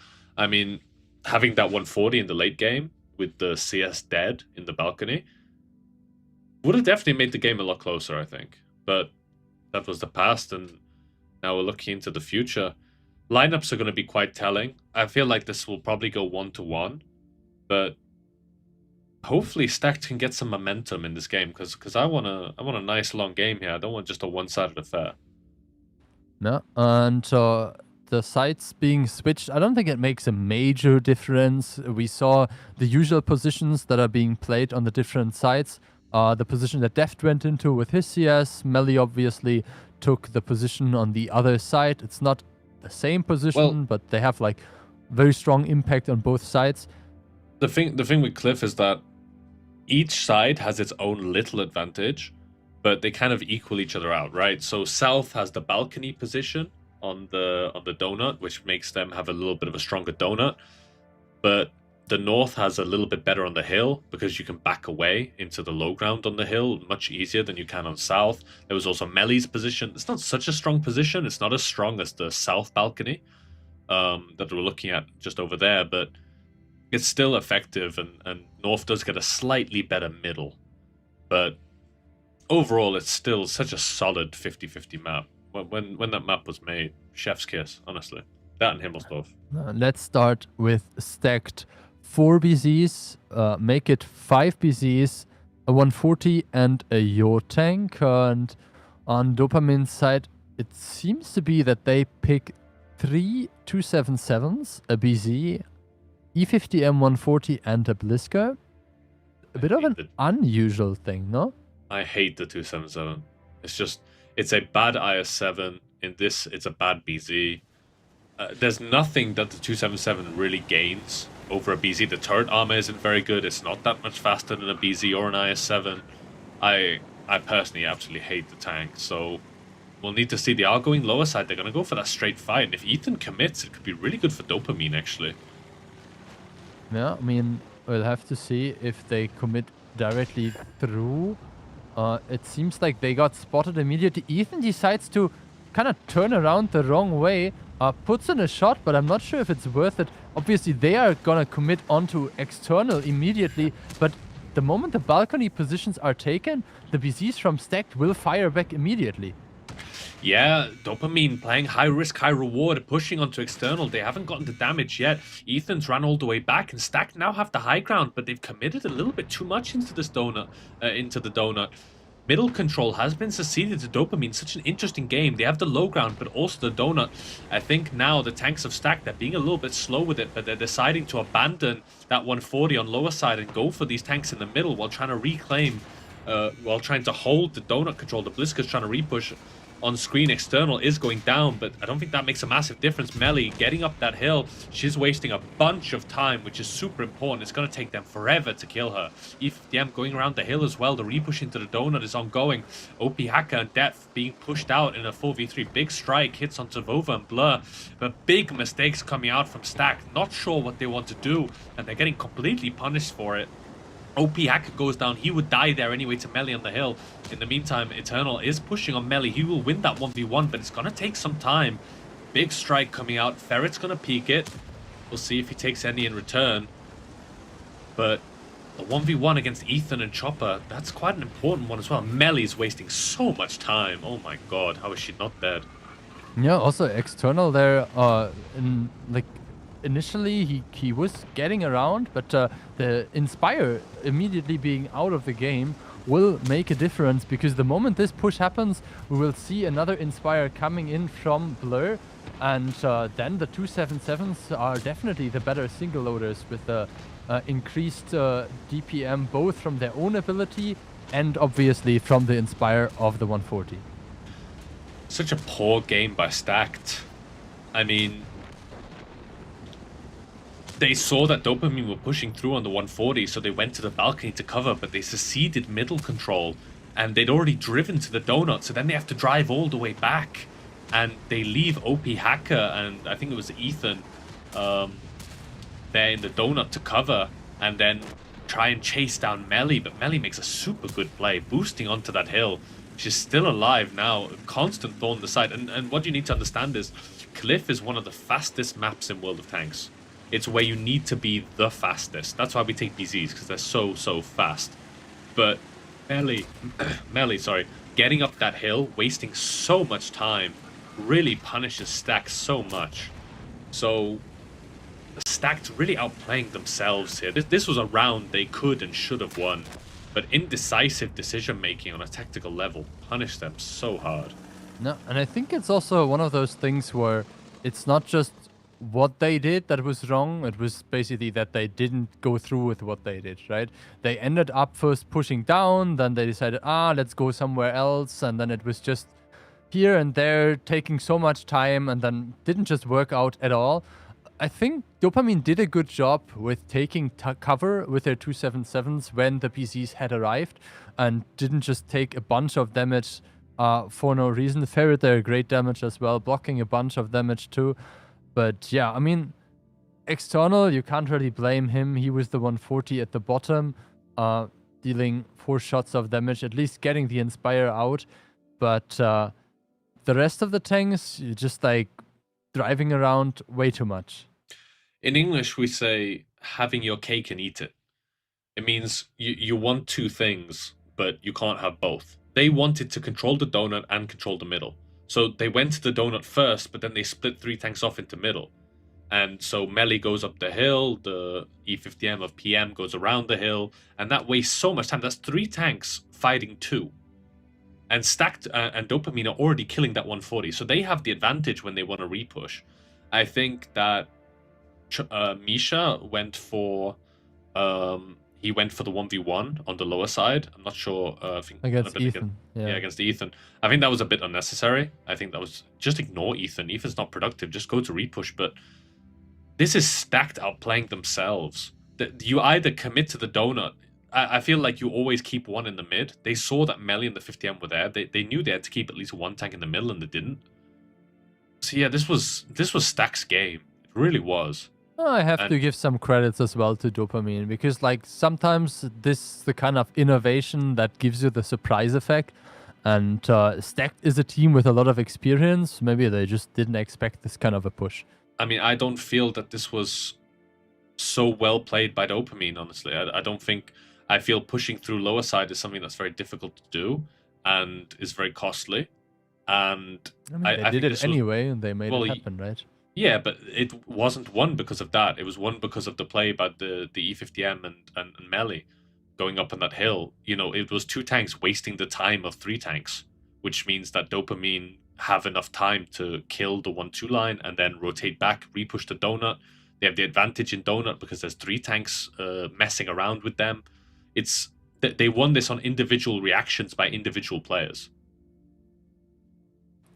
Either way, they won the game, and that is all that matters. We are gonna go for another all-time classic World of Tanks map, Himmelsdorf, the next one. And I hope we'll have a good preparation on the side of Stacked, because what I've seen so far was not very convincing, aside from this one game that they took. Yeah, I'm agreeing. But they had potential in that last game. Stacked probably should have won that game. If they had better reactions on a tactical level, they probably should have won it. So we are seeing life from Stacked.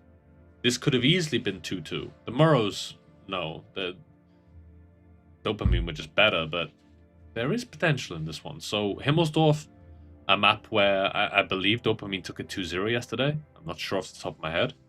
But Stack need to come out with something interesting. Maybe 5 CSs. It looks like a bunch of American tank destroyers being played on the side of Dopamine. We saw yesterday Seabass playing most of the damage dealer tanks. It looks like Eternal is the one picking the T57. After a lot of switching, we have 2 Foch, 1140, Type 5, double BZ, and the T57 on Stacked side. Wover in the IS4, Type 5, CS 140, Blisker, and double E4 for Dopamine. Yeah, differences in styles. Melly not playing that IS4 today. She's on CS. The double E4 against double Foch, so it's a little bit of a different style. Stack style is a bit more aggressive, more in your face. Dopamine a little bit more wanting to shoot on range. I think it was also a matter of Melly spawned on the very much eastern side, and Vova spawned directly where the road towards the 5 line starts. So they just decided to switch because of better positions. So maybe you can like arrive there 2 seconds earlier. The cap is being taken by Stacked, but keep in mind that there is a CS on the hill, and the CS will be able to sooner or later generate a strike. Looks like the cap play is being abandoned, and now they're trying to close in onto Ferret, but Ferret has support. PM and Hockey in the E4s are available, but not really helpful here, because the first salvo already came in from the Foch base. Yeah, I'm not sure the Foches should have focused on Ferret there. They won't be able to make the kill because the T57 is not there to clip him in the behind. Kenway remains, Ferret goes forward to trade. They're pushing onto these E4s, but it's not that easy. Chopper Misha and Blur are there to cover. OP Hacker makes the peak, but he's only got 4 shots. Takes a lot of damage for that. We'll have to wait until he's in the healing part of the ability. Sebastian already is, but he's full HP, so he heals nothing. Not a great one there. Vova comes in with Ferret to pick up Kenway. Kenway heals over that threshold, but Vova will be able to kill him in the next few seconds. The CS of Melly is out of the fight right now for Dopamine, so Stack do have a window to get back into this game. External needs to be giving permanent damage, and he just isn't on that corner. Death down to 500 HP. So the fight in the south not going Stack's way. And this fight here, Stacked have these Foch Bs, and these Foches just constantly on reload. They didn't get the damage out that they needed to get into this game. Yeah, I don't know if OP just emptied his clip already, because it looked like he was reloading and then kind of like stopped reloading.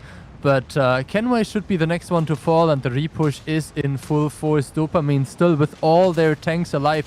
Look at that shielding there. Chopin now driving in, taking another shot from Eternal. I think External will pick up the kill because Hockey ignored the one shot, but very convincing round again from Dopamine. And yeah, the coordination of having Foshes empty their clips into Ferret, who survives basically on the same amount of HP that he was after the first salvo, was definitely not optimal. Yeah, Ferret's healed quite a lot. I think he was down to 700 and he ends the game with 1400. So this could have worked if the T-57 had clipped Ferret in the behind when Ferret backed away. That's how this could have worked. Because then Ferret would have been out of the game. It would have been one tank advantage. But putting your shots into that type instead of the E4s means that the type takes the damage and you don't make a kill. So then when the Foshes push on the E4s, they've got less HP. They've also wasted a bunch of time. It's just poor by Stacked. And I think the most important thing is it's not like an E50M, which does a bunch of shots and then continues firing. The Fosh doesn't have unlimited shots, right? Like, because you only have 6 shots in the magazine, you're basically emptying the first clip, and then, well, do you half reload it, or do you like keep 4 shells in? So I think 3 of them had like 2 shots left, and maybe like the third tank was the T-57 that basically came in like as a second wave. I'm interested to see if OP actually reloaded a second clip, because he fired 5.54, so he had a good amount of healing with 1.5k. The second clip. I don't think he got the second clip. Yeah, I don't think he died that early. Like, maybe he just he did a didn't, mistake but with reloading or something. Bear in mind, that Fosh reload is a long time. That's the thing, and you need some downtime while that Fosh reloads, and there was no downtime in this game. So they wasted a bunch of shots on Ferret, and then they didn't have enough to kill these E4s, and it just didn't work out. If Ferret dies there, the TV-7, he made a mistake. I don't think the TV-7 goes forward. I think he makes Crossfire, because he could have clipped Ferret in the behind and killed him. I think Ethan made a massive mistake there. He drove in a way that was really bad and got punished by the E4s, and he ended the game on 0, which should never happen. I mean, he fired 4 times, so it was not like he got a blown up. 4-4-0? 4-1-0. Okay, that's horrendous. But, I mean, this is a close quarters fight. You got to pen at least 1 shot at this level. Like, you are in the final. He at least hit 1, right? So it's already... Yeah, but that's not how that works. I can hit 1. Doesn't mean I pen it. But, like, hitting a shot and not even penning it, it's embarrassing, isn't it? At this level, you need to connect it. Look, I'm a harsh critic. I'll tell the truth. But at this level, you double your prize money if you win these games, lads. You realize that? Well, I think the guys from Dopamine have definitely noticed the difference between winning and losing, because winning seems to give a lot of fun to them, and they continue doing so. Is that how that works? I always preferred losing. That's why I always got second. But what can be said? I mean, Stack need to step it up here a little bit. There's, in every strat they make, there's potential. I can see the potential. I can see the tactical mindset. It's just being let down by micro decisions. But either way, looking at the lineup, Stacked, 1 Type 5, a CS, a Fosh B, Quad E4, Dopamine with the double type, Hurricane, K91, unusual tank for Himmelsdorf, a 140 and double Fosh. Yeah, I mean, the type is definitely an easy tank to play for, even. If maybe he decided BZ is not the greatest choice. Obviously, BZ against type is not the greatest combination, because you have less alpha, you have kind of like less everything aside from mobility, and in a close combat fight, that doesn't really help you. PM driving towards the middle part, while 4 tanks are making their way up towards the hill, and External and OP Hacker might have a nasty surprise waiting for them. I really don't understand this K91 pick. It has really good camouflage, so yeah, maybe they were just like... Stuff. So does 430U, no? Yeah, that's true. That's true. But maybe if you need to like decap or something, I don't know. But 30U has more DPM, obviously, with the ability, but no strike. Shots being traded here. Both the CSs are getting a shot into each other, but I think on the side where the K91 is, we can now see that sooner or later the E4 gets outspotted. Hockey spotted as well, and he might actually get punished for that if he's not very careful and makes it around the buildings. Yeah, but Hockey is using that camo to spot for his team. Sebastian takes one from Vova, and the more damage Sebastian takes, the easier that 1v1 is, so camo mechanics being abused. And here, OP Hacker and External forced to run away. OP tail between his legs. And they're going to need to make some kind of play here because Dopamine have complete hill control. And Stacked are going to take punishment driving down this 1-2 line. Ethan takes one. Hockey shoots, gets spotted, takes one. Probably should have taken a second one. Bit unnecessary, but Hockey wants to deny that strike. But not sure if it's worth it for an E4 shot. No, I mean, Stack got the middle strike there, taken by the E4. The HPs are still very close, but Dopamine is making good attempts here to play the crossfire. Now he got finally punished. The K91 overstayed his welcome. The strike is being deployed for 50 Alpha now, and there he is out of the game. Maybe a bit too risky, maybe a bit too niche of a pick. That was just unnecessary. But yeah, exactly, like this was very greedy and ended up kind of like an unnecessary death. I mean, NA are a couple of days ahead of us, so maybe he had some other idea, but External going in, trying to take that strike, takes two shots from the Bosches. Ethan again. Ethan gets absolutely deleted. Yeah, he's not the standout player for Stacked at the moment. And it's the standout player for Dopamine. Oh, is he? I mean, based on his gameplay of the previous two rounds. For Dopamine, yeah. But Ellie does go down there, so that's Dopamine's star player out. PM peeking, trying to get shots in E4, doesn't connect it. HP decently even with Stacked having an extra tank, but I feel this hill control, it's kind of the extra member of Dopamine's team in a slow game. Ferret rotating, trying to chase down Eternal, but Eternal should get the strike here, bar a miracle.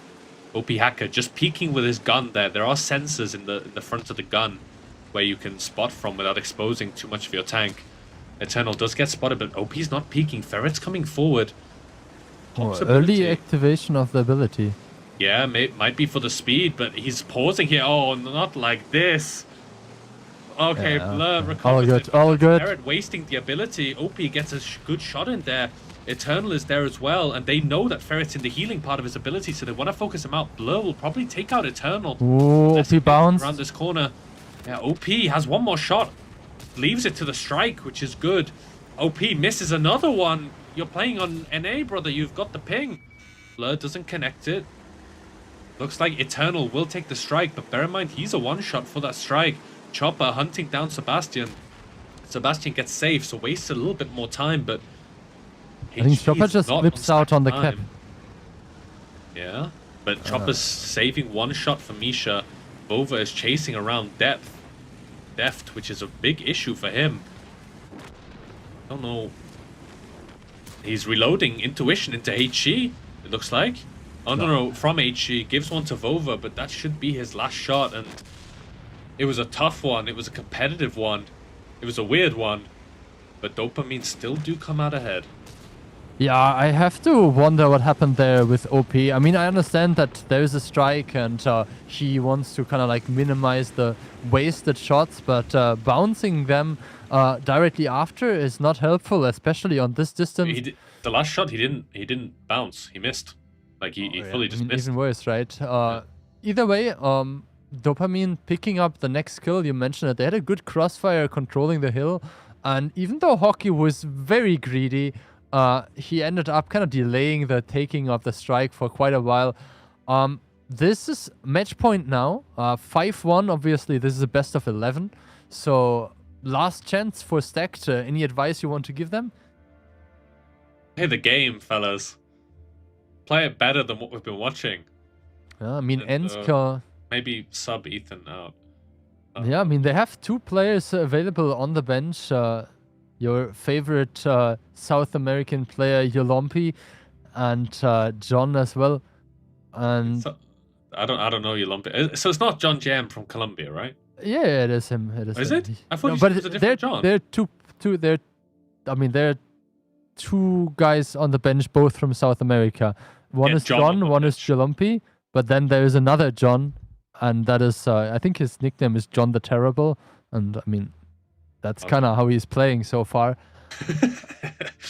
Yeah, but this was just it was a weird game. Hockey, such a strange one. Got some spotting. You know what's funny about hockey as well? Every time he would shoot, he would drive forward, right, to not get shot back. He got spotted without shooting. He didn't realize how close he was, so he just got spotted, and he took a type and an E4 shot. So he didn't move, and that was quite funny to me. I watched him get spotted without shooting. I was like, he's not moving, and minus 1.5. But yeah, So- the American John is I think he's like taking a break or something because Ethan is, I believe, usually their substitute, or maybe he couldn't go to WCI for different reasons. Ensk, the last potentially map of the OLF season number 5. Do you think they forgot to install the Surfshark VPNs, and maybe that's why they were lagging with all the shots that went flying somewhere else? Could have been like that. It really could have. Last chance to use that code, guys, down below. But Ensk, I'm debating. Cliff is one of those maps where I could see Stacked winning 2-0. Ensk, it's a map a lot about shooting. So it's less tactical. It's less about individual positioning. And it's more about shooting and timing with the team. If the team makes like a cross or drives together when they're pushing. But it might be a map where, because Dopamine are just outplaying Stacked a little bit. So I think maybe Stacked could bring something back here. I mean, outplaying was what they kind of did yesterday as well. You remember there was this 2 versus 2 situation towards the end of the game with a Type 5 versus, I think, 140, and then there was a nice shot through the window. So the Badger was not picked. We see Deft switching around, taking the 4B after all. 4 E4s, a 140, and a BZ. Dopamine with double type, 2 Bliskas, 2 E4s, and a 140. It's that style of play difference again, right? The double Bliskas versus the double Foshers. Obviously, the Bliskas have the more DPM. Ensk is a pretty small map, so most of the time you're shooting from close range. The Foshers, it's about the burst, but obviously, individually, you don't have enough of a clip to kill a tank. That's why we see them in pairs, right? So, we'll need to see both teams choosing different sides of the map. Stacked, not keeping a tank in A0, so giving up full field control, taking the strike. We'll need to see that BZ of Opiaka. He boosts through the middle to get the spot to see if Dopamine have any tanks on the 0 line, but on the K line. But if they're smart, they will have seen that there's no walls broken. Initial trades, minimal. I mean, Both sometimes teams you're take just strike. like, if you're the team from the south, you just shoot the wall to pretend that you went there, no? Well, yeah.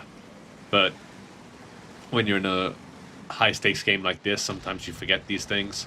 You can see the walls aren't broken in the south if you look behind the names on the right side. But pretty standard game. Kenway gets out-traded by a type. That's not good.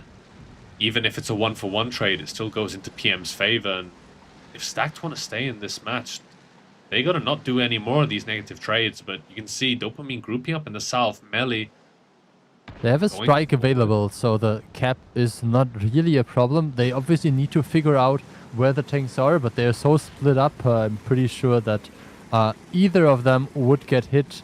The strike is being deployed onto Seabass, who takes, obviously, all his decap points. Kenway got decapped earlier already, so Melly should be in position now. Stacked is losing a lot of HP, and Kenway with another trade in his face. That's HP for info. He now knows hockey's there. So Kenway can't do many more of these. I think he's got about 2 or 3 more in the chamber before he dies. But I mean, he got a lot of info, I guess. yeah, exactly. He to saw make that that PM worth is it. there and he saw that hockey's there. Wonderful. Yeah, 750 per trade, you know. Yeah. You see one tank, you know? He'll see 5 tanks before he dies, but Eternal getting the information that Blur and Chopper is there without taking damage. Kenway should probably take a leaf out of his book, but now the 140 going back for the strike. Eternal does need to place it, so the strike has been used. Goes down onto Blur in the north. And in turn, External will take that one. Bliska will take it for Dopamine. So it will be strike parity.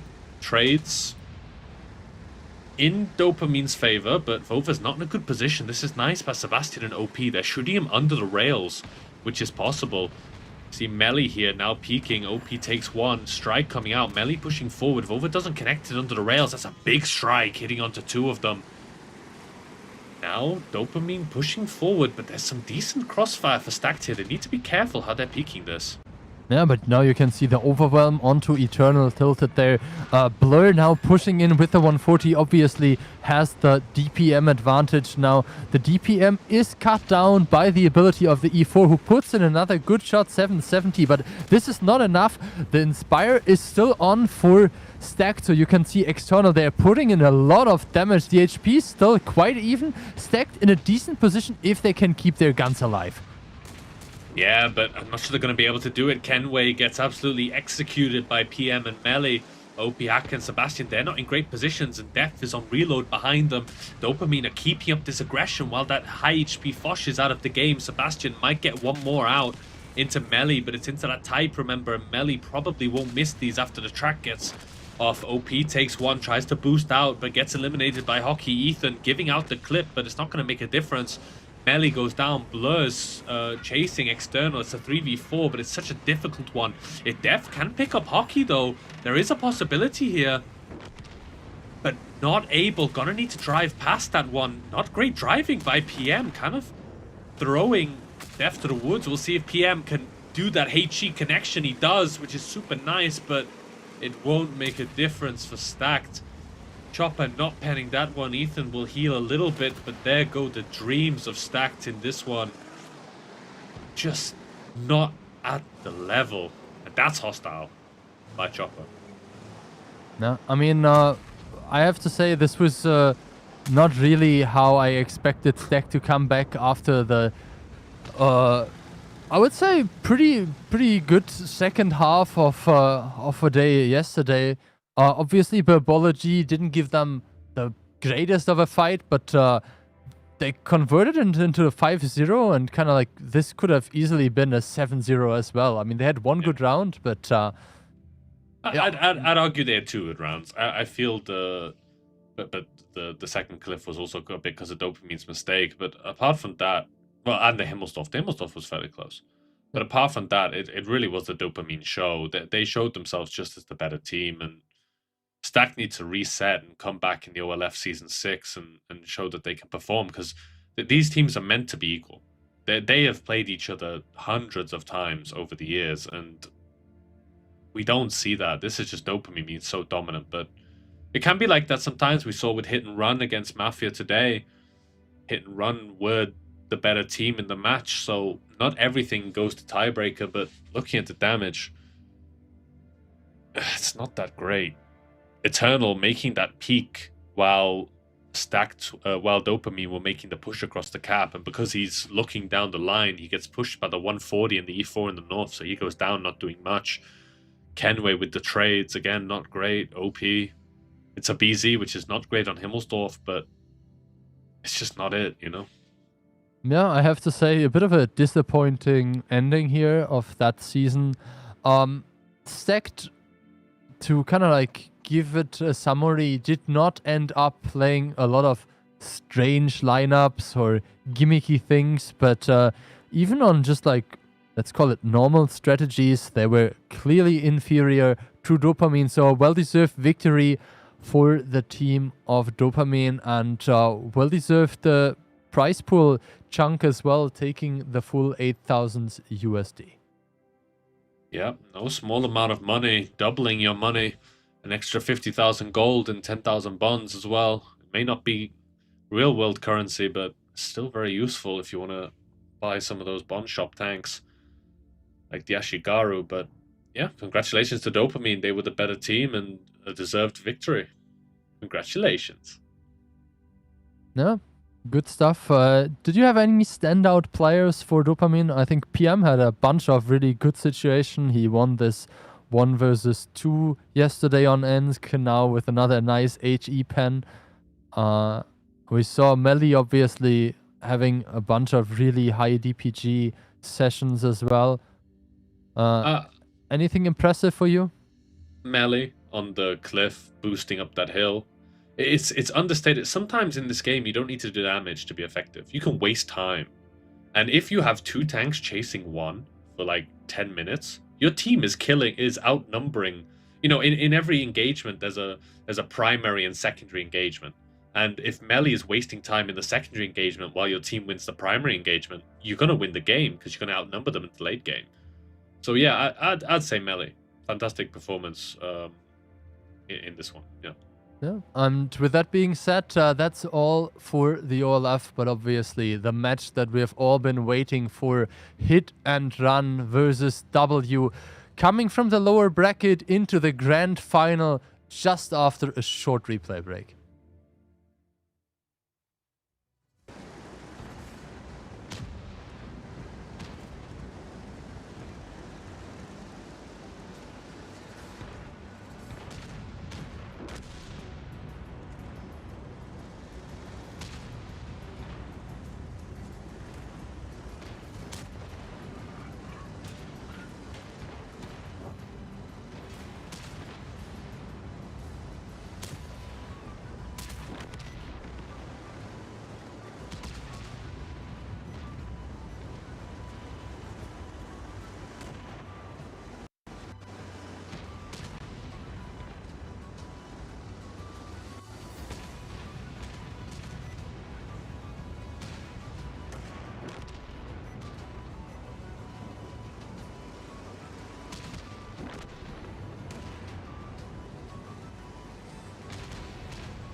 Well, hello there and welcome back. We've been starting quite some time ago, I believe 22nd of January. And it's all led down to this. We have arrived at the final match of the season of the Onslaught Legends series, sponsored by Surfshark. But before we get to that one, of course, we want to say thank you very much to that sponsor for being there for us and being the official sponsor of the Onslaught Legends series Season 5. And we're happy to have them.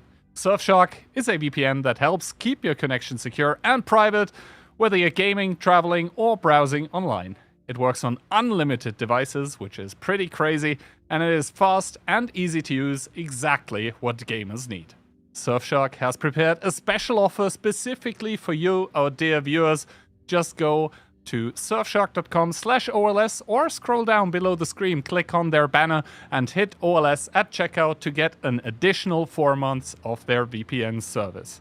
You can find all the details on the clickable link below the stream below.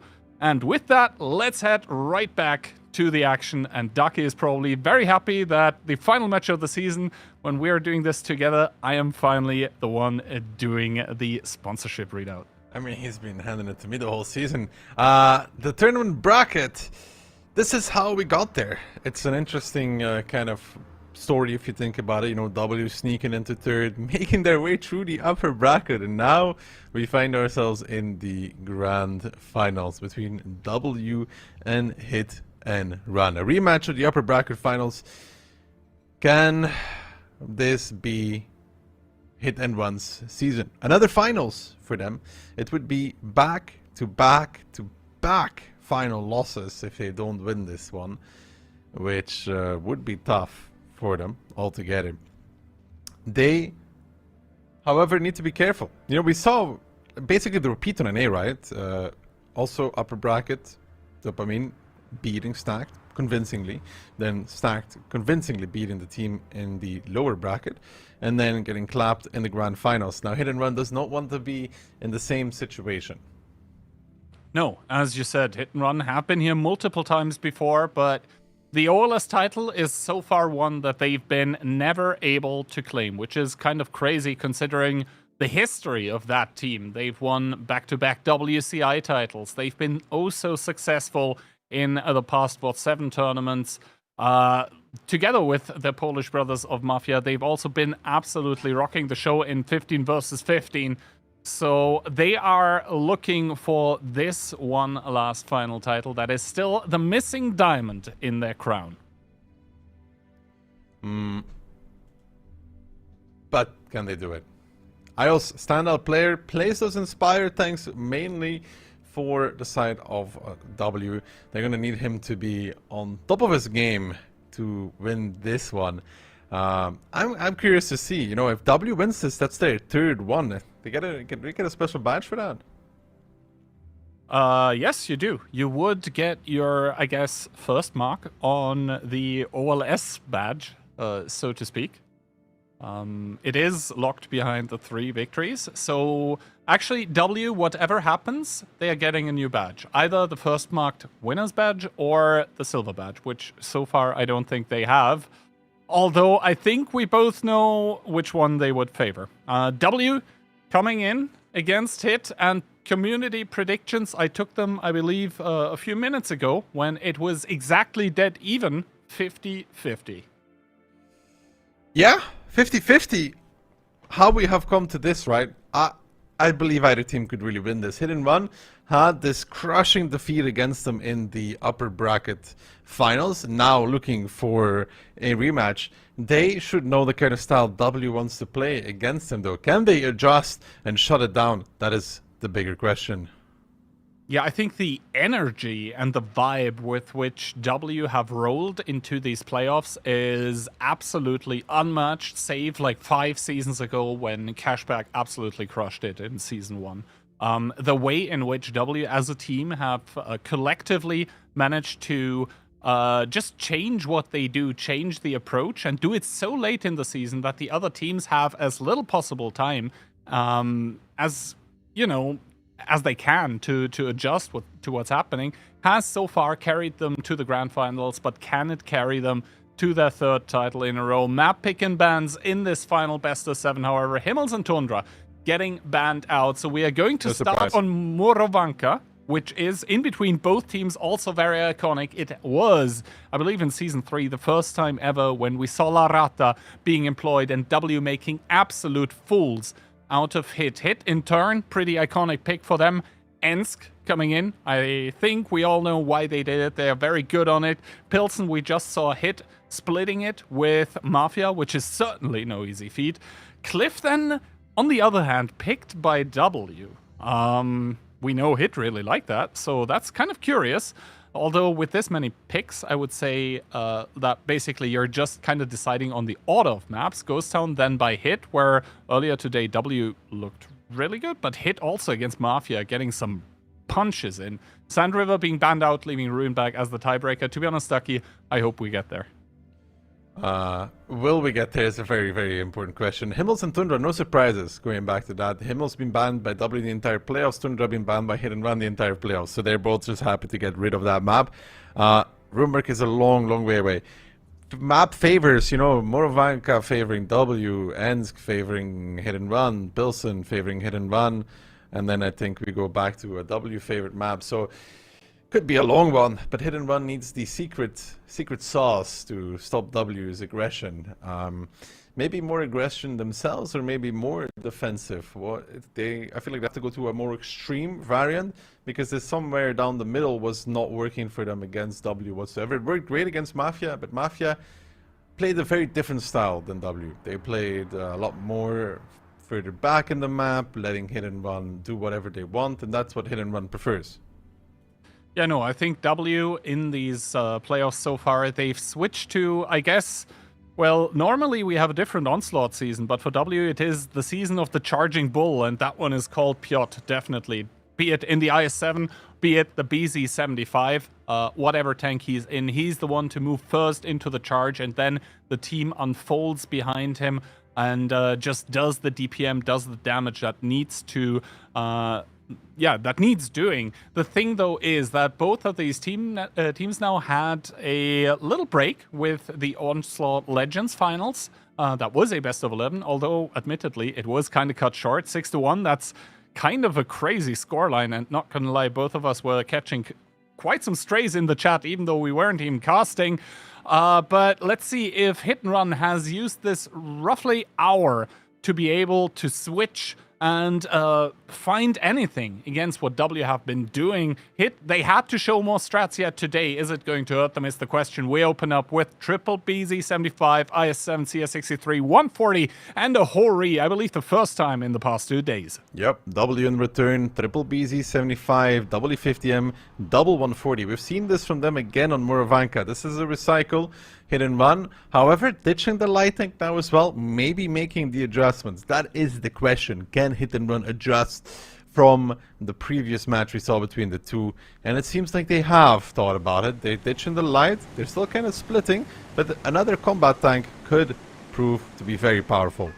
Yeah, and we have seen before this Hori, it can have crazy kinds of impact when it comes to dealing damage, picking up kill chains even. As we do see Monster with that CS63 driving towards the middle, Nepal in the BZ75 is going to kind of mirror it.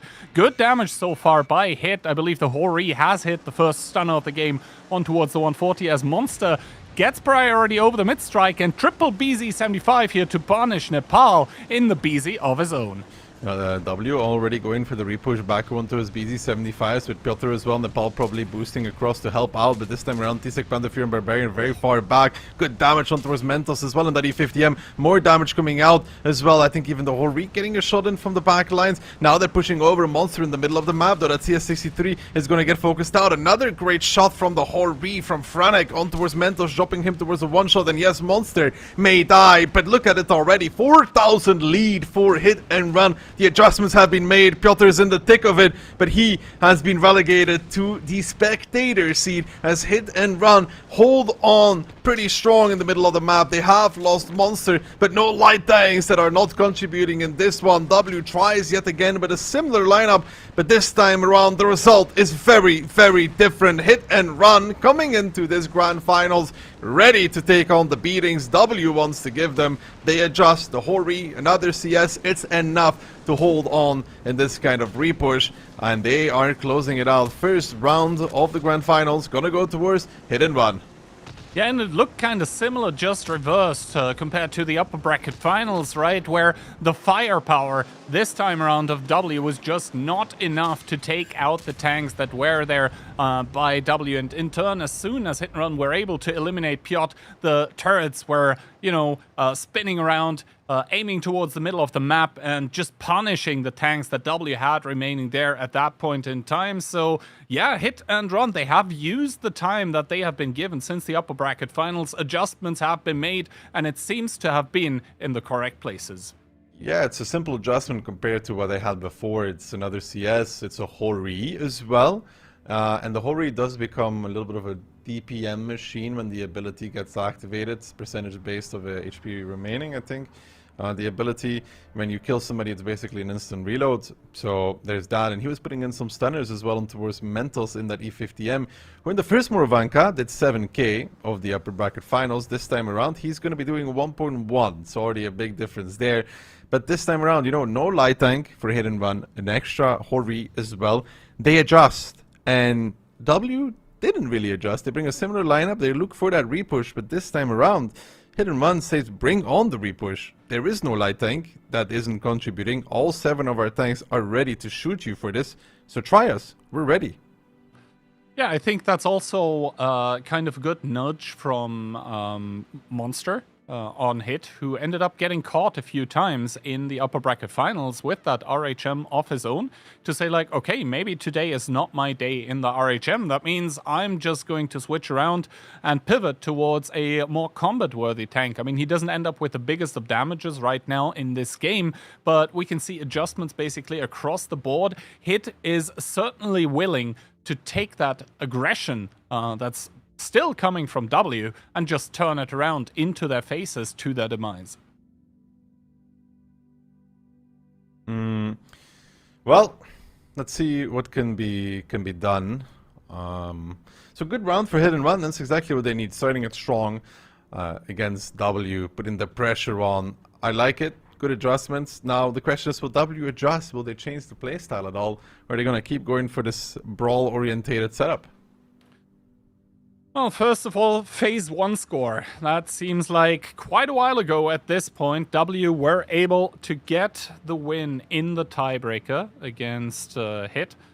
Oh, it was actually so long ago that memory is fading, wasn't it? That Hit was actually up 2-0 and W ended up turning it around? Or yes. Am I tripping? Yes, I think that's how it went. This 2-0, we're talking in the beginning of the season how W is looking a bit shaky with their new lineup, and then they just turned it around. Yeah. So I guess both teams definitely have it in them today. It's just the question of also mind games at this point. Like, who will be able to get in the other's head more effectively? That's also a battle of kind of the callers, the FCs on either team. We'll see. I think the nerves also really showed between the two teams in the upper bracket finals, just like I guess 1.5, 2 hours ago, especially on Pilsen. We saw a lot of bounce shots, which normally is not the case on this kind of level of gameplay. Let's see if that one starts happening here too. Hit and Run. Once again, no light tank. Triple BZ75, 140, triple 430U. That is very, very straightforward, very in your face. W then, with a light tank this time, double BZ, a CS, a 140, and double 430U. So Hit and Run, definitely realizing they needed to adjust from their first match, which is a good adaptation. They're ditching the light tanks altogether for now. They got to be careful not to get trapped in return in this style, but W will now play with their own light. But Hit and Run, they could play for the cap, they could play for the forest. They're going to be very mobile, very into the face of W. Yeah, keep in mind the 430U on its own also has a lot of camo. However, good playing coming out from Klurf, hitting 4 tanks. That is, I believe, double BZ, double 430U. So over half of the lineup of hit and run already known towards the players of W. Klurf trying to stick the info tower, and he ends up getting away with it. Full information available for W.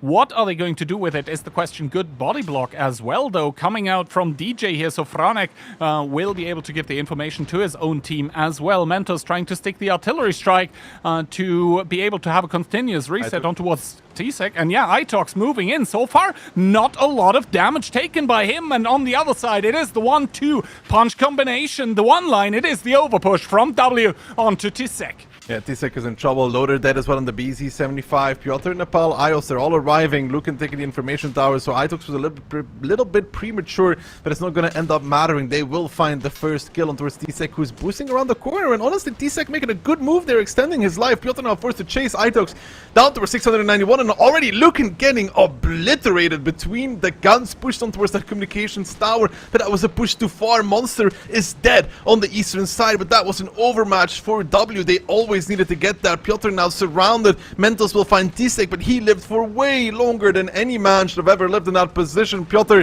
now between his former teammates getting owned as well. Ketsai, Barbarian marching on 1-2 line on towards Nepal. The BZ is pressing X, marks the spot, pushing forward. Nepal getting run down, and hit and run show W. We have learned from our first one. We have come back. We've come back stronger. Murovanka, it's going to be a quick and dirty affair for W. They're going to be losing it 2-0. Hit and run with the adjustments coming into this grand final like a team that wants to win it. And W, maybe a little bit shocked, but they're going to have to bring it in the future. First map goes hit and run. Absolutely. We see the adjustment by Hit. They're like, okay, in the past match, you were willing to completely run at us, run over us. Well, we've been in the game for quite a while longer than you have, and if you bring the aggression, we will absolutely double down on that. I mean, yes, Klurf and Mentos still alive and kicking here, but against 5 very, very angry hit and run players, probably not for much longer. Klurf is going to, of course, run away to the hills, to the water, whatever, to try and extend the game for a little bit more to get the advantage in a possible tiebreaker scenario. But that is very far down the road. For now, we have to actually admit that Hit, yes, they ended up getting trampled in the upper bracket finals, but, well, the adjustments, absolutely beautiful, on point, stellar. There was some talks there between the hit and run team, how they could approach it, and I did say there's two possibilities in my opinion how you approach it. It's one, you go more defensive and let them run onto the stake, or two, you bring your own more hyper aggression. They do just that, they ditched the light tank altogether. Monster, you know, we said he didn't have a great series altogether in the first one. He really didn't. This time around, you know, he got left behind in the forest, but that's an overmatch that W is supposed to win anyways. Lucan does 0 in the 430U. 0, 0, 0, 0, 0 across the board. Not good. Kind of put himself in a bad position. And you know, grand finals is always a little bit of a different ball game, right? And not to single out Lucan, but when we look at the matchup, right, when we look at the people in here, he is the one that has the least experience in this scenario. Probably. And regardless, he is a pretty experienced player, so that goes to show just the caliber of the players that we see here. Between all of them, very, very few haven't had the experience of earning titles so far, but, well, Hit, they're still looking for that elusive OLS titles. I mean, them losing in finals 4 times in a row would be kind of crazy, but for now, I mean, yeah, losing the first map, Oda 2, is bad, but then you look at it and it's a best of 11 and it's still bad, but not horrible. No, but it's the map where W really wanted to play, you know, coming from the upper bracket finals. This was their first pick. You want to start it off strong, especially because I think Ensk and Pilsen are way more hit and run maps and they're W maps in that regard. And Cliff goes unevenly matched, I would say. So we're moving into Ensk now with a 2-0 lead for hit and run. The pressure is on W as well, and hit and run, momentum based. W is also in my opinion, momentum-based. A very young team, thriving off the vibe. And if the vibe is not there after these first 2 rounds, you got to be careful. Well, they've got a way to essentially tell themselves that Murovanka, it was just a good hit-and-run adjustment, and now they need to find a way of their own to adjust. And now the question becomes, like, with hit-and-run, answering aggression towards W's aggression, can W aggress even further, or do they now try to, like, slow down the game, just calm everything down, take the tempo out of it, maybe let hit and run against the wall? But there, of course, you have the problem that the players you play against, they're so experienced that as soon as they sniff out a strategy like this, they will exactly know not to do any miss peaks. Ensk. I don't think we'll be seeing light tanks here, but could be wrong. It's gonna be hit and run, 60p, double mouse, a 140, and triple Bliskavice. And for W, on the other hand, we see an IS-4, a T-57, a 140, double Fosh-B, and double E4. So absolutely different lineups coming out. Hit and run, they really bring the beef. They bring the meat, the steel, the HP. 60TP, it has come back into fashion a little bit after the mid-season changes. The double mouse, we don't actually see it too often, but hey, the HP pool together with the actually not bad DPM, and the armor, which you actually need to aim for to deal damage, can be very good, together with the fact that if W had brought any kind of BZ's Bliskavice, then the mouse armor actually becomes terrifying, but that is not the case. W, on the other hand, they rely on a bit of speed, actually, and a lot of, I guess, burst power with the T-57, the double Fosh-B. First damage of the game actually going W's way. I believe that was Itox in towards DJ with the mouse, but obviously that's a mouse. If you want any tank to take a shot at the start of the game and you can't avoid it, well, I guess it can be the mouse. Fnatic takes the radio tower, spots out everybody. In return, there will be a radio used as... Ooh, the 140 gets denied, actually, by the looks of things. Ios is not able to take that one, but it will now be taking it nonetheless.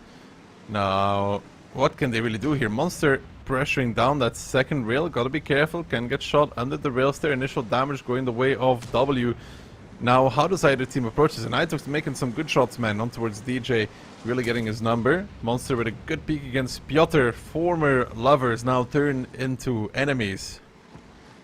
Well, they end up trading, which kind of favors the 60TP in this circumstance, but the mouses by hit are really bleeding in the middle. I'm not sure about this peak by Clerf, because we see in the south of the map the double Bliskets, a triple actually coming in like a steel hammer. They really want to swing down on that IS-4 of Itox that has really been making the life of the mouses difficult. Itox will probably try to sell his life for the maximum price possible. Never mind, the Bliskets actually swing around on towards Piotr and Lukin. They have the ability active. The damage reduction coming in, and now Nepal with the Fosh-B also still has one more shot, but that was a 1-for-1 trade, but Mentos makes it a 2-for-1. In the meantime, Mentos picked up indeed that mouse in the northern side. He's on reload on that T-57, and now there's got to be something happening here for hit and run. They somehow got to pressure down and get Piotr out of the game, but the focus fire is not there. They're both focusing out Piotr and Lukin at the same time, and Panzer Fury taking a lot from these Fosh-Bs, and then soon the time Nepal will come back in, Mentos will come back in as well. Mentos is actually off of reload now in that T-57, gets Monster out of the game, and it's W currently leading by about 4,000, 2 guns as well. They want to put back this disadvantage in turn, pick them up around. Nepal coming behind the mouse, Piotr down towards a one-shot, but these tanks from W, they're really good carry tanks at the end game, and especially a full HP T-57. This push from hit and run, it was interesting, but let's keep it that interesting. Well, it was certainly a showcase in what not to push into, and with what not to push into, because I think the biggest problem for the Bliskas here was that they were pushing into a three-way crossfire. Like, they have the IS-4 that they are not focusing on, and then they are trying to drive on towards the E4s which, with the damage reduction ability, are able to negate the strength of the Bliskavicas, which is that DPM, and then from the sides and backs come in the Fosh-Bs, and at that point, well, you're kind of all around in a losing scenario. So I guess Hit once again tried to bring that aggression, but W, at least for once, they find the answer. That's just what W needs. Picking up the first round of Ensk, getting back into this match, stopping the hit and run train as well before it really gets under full steam. Good round probably from the Forge Bs as well. Yeah, I mean, a good round from everybody. You know, 2.9 to 5k damage, a good spread there. Barbarian not getting much in his Blizka, one shot of damage. Also getting tracked and then getting clipped out by Nepal. That took his game away almost immediately. Yeah, I just checked. That singular shot of damage by Barbarian for 564, probably on towards an E4 with damage reduction active. It was the only shot he fired that game, so I guess he had perfect pen rate. Not that he would care about that at this point, but it just shows that the Bliskavitsa is effective as it can be in a head-on brawl. As soon as you have to drive around corners, as soon as there's multiple tanks firing at you from multiple directions, then yes, Juggernaut is a good ability, but it works against you because it keeps you tracked and it actually mitigates even more of your DPM because the gun arc is so narrow. Glorf had a good game, 5k. Mentos as well, stepping back up. Now, you said in a best of 11, 2 rounds doesn't really mean that much. So if W is able to pick up the next round, then we're just turning into a best of 7? Yes, correct. But they have to do that first of all, because if Hit now manages to clap back, then all of a sudden we are back to the 2-round parity. 2-round disadvantage for W that we started with after Muro, essentially. I think it shows nicely, though, that W, they are far from beaten here after a Murovanka that realistically opened terribly for them. And instead, they have the mental fortitude to shake that off and basically be like, all right, that was that. This is now get at them again, lads. Yeah, can they continue it, though? I mean, for W, winning this round is very important. But same for hit and run, you know, they pick this up, you keep that one map advantage, and you're always keeping up the pressure on W. And you know, Ensk is a hard map, right? They tried it, but Bliskavitsa is pushing back into Forge Bs. Not even, right? They were pushing on the E4s and got flanked by Forge Bs, which is the dream scenario for a Forge almost. Well, they'll have another shot at it, and to be honest, they're keeping with those Bliskavitsas, double BZ75, 140, triple Bliska, and the Forge B. In return, W, IS7, Mouse, 140, double Bliska, double Forge B. So hit and run still sticking true to the Bliskas, but this time around adding a Forge B, removing the Mouses. Yeah, and for me it's very interesting to see that in this season where the Type 5 has been absolutely on top of the board sometimes, at least here in the Grand Finals on Ensk, we see, well, Mouses and 60 TPs last round as the super heavies. So I guess a lot of teams have been holding out on us. Ooh, nice unspotted cross as well. So W going to be playing kind of blind from here on out. Itox once again gets sent towards the middle. This time around, though, in a Mouse needs to be a bit careful against the BZ already. Big chunk of damage taken by T-Sec. DJ is gonna cross over. He's looking for Itox in return, though it doesn't connect. Neither does Itox. So Franek abandoning that part of the map.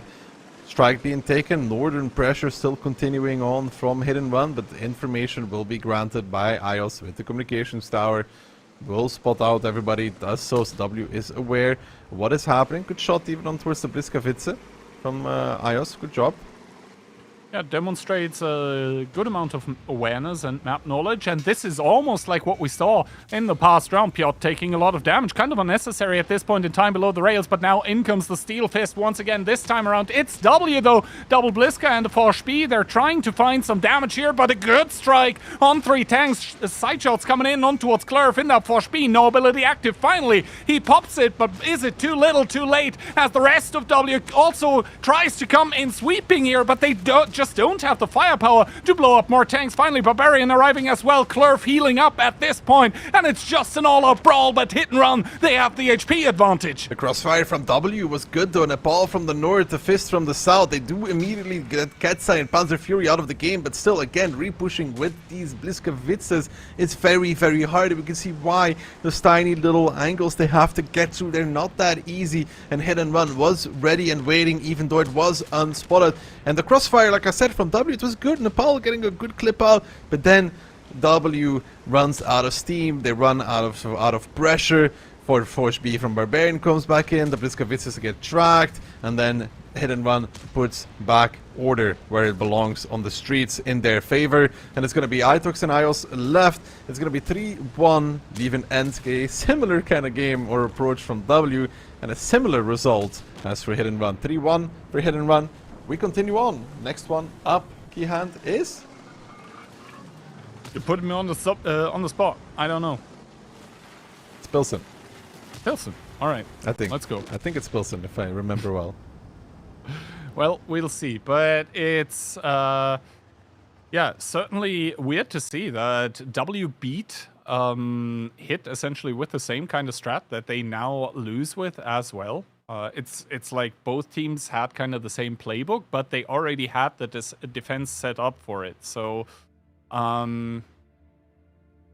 interesting, weird, intriguing, something along those lines. All of the above. Yeah. No.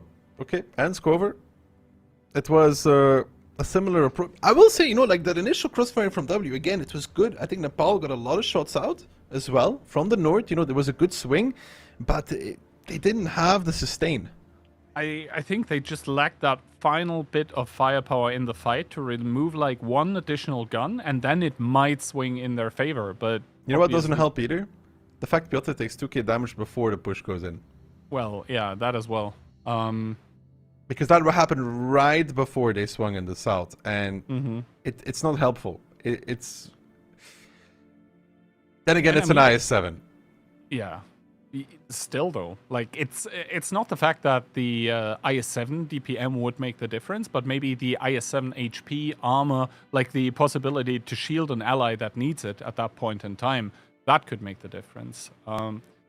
But overall, also shout out to Franek. I was watching his pathing, and he was doing a very good job with his 140. And I think on Ensk, it's especially difficult to do that, where he was doing continuous damage, continuously inspiring, but also not taking any damage. Like, he was full HP at the end of the game, and you would fault a lot of other tanks for, well, being full HP at the end of the game. But the 140, I think it's okay.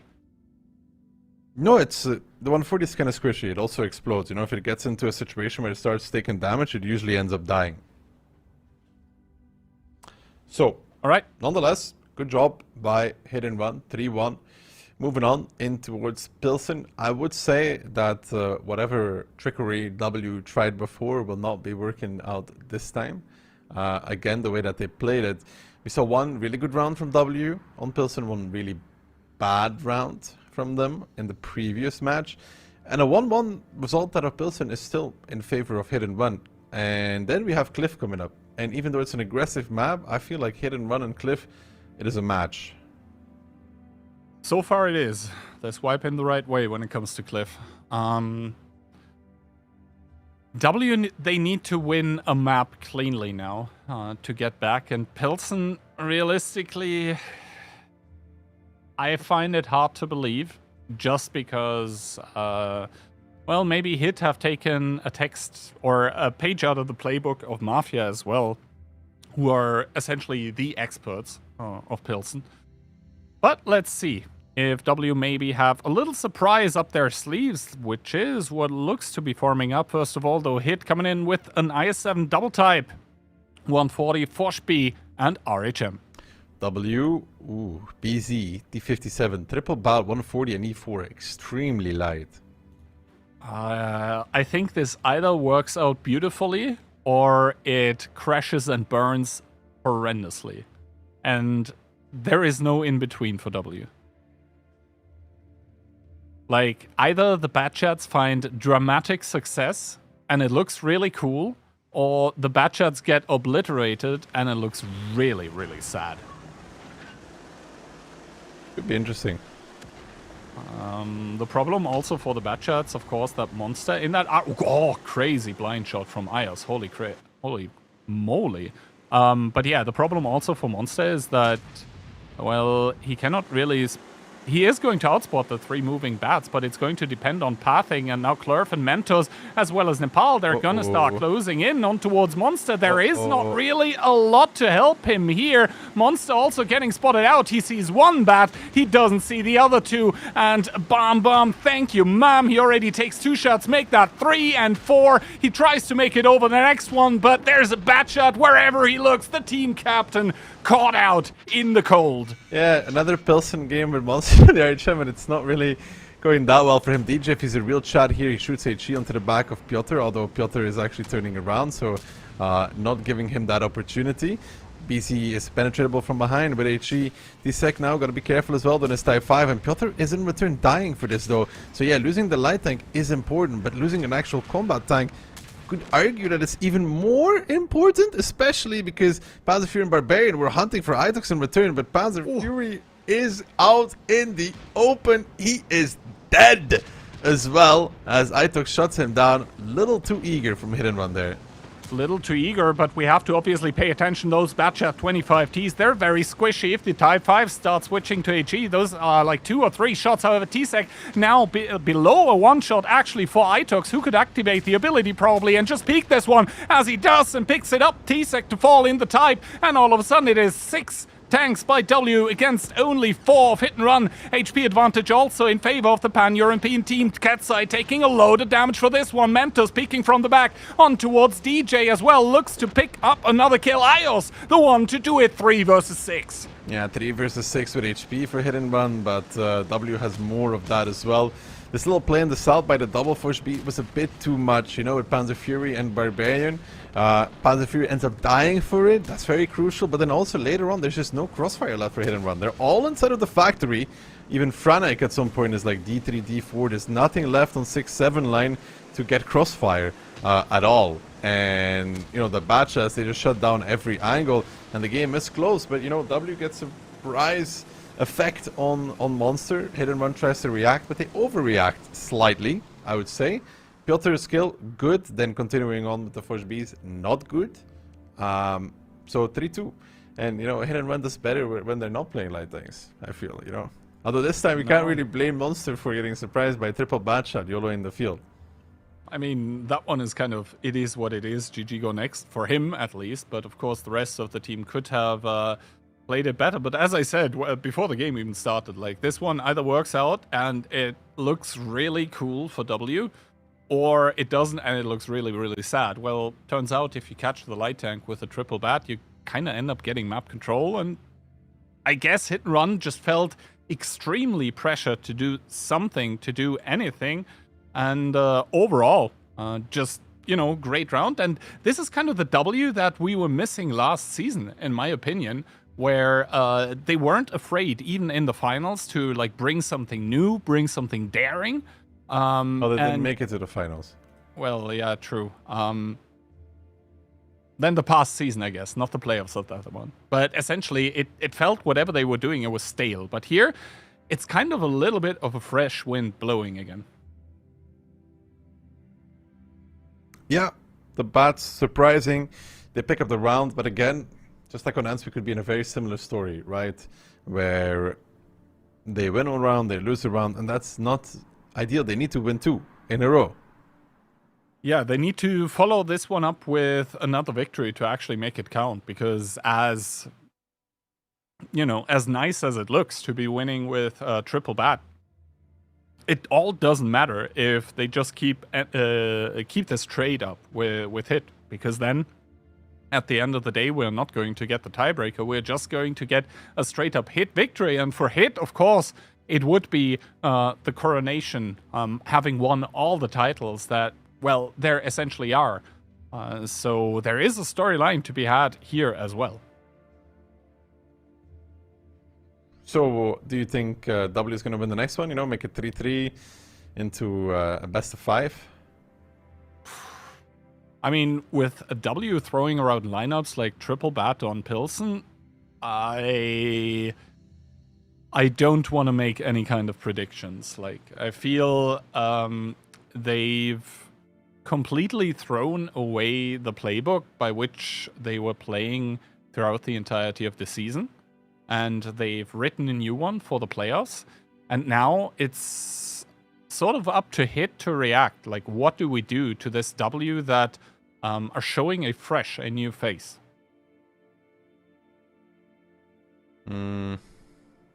Let's see. I mean, Hit and Run, you know, they opened themselves up for the surprise, though, where especially in the Murovankas, they were like shutting down any of these potential shenanigans. This time around, they like kind of fell back a little bit to more a standard play and end up getting punished for it immediately. Yeah. I mean, the truth of the meta is now going to lie once again on Pilsen here, as the second round hasn't been played yet. I believe we're almost about ready to hop into that one and see if W are going to throw another curveball Hit's way, or if it's their kind of, you know, point in time to do something new. Although this by Hit a little bit looks like a recycle. IS-7, Type 5, K91, 140, double Fosh B, and an RHM. W, IS-7, CS, 140, double 4TU, an E4, and an RHM of their own. So both teams pretty standard for this time. I would say so, yeah. The concerning thing right now for Hit, obviously being that, well, Monster is playing light tank.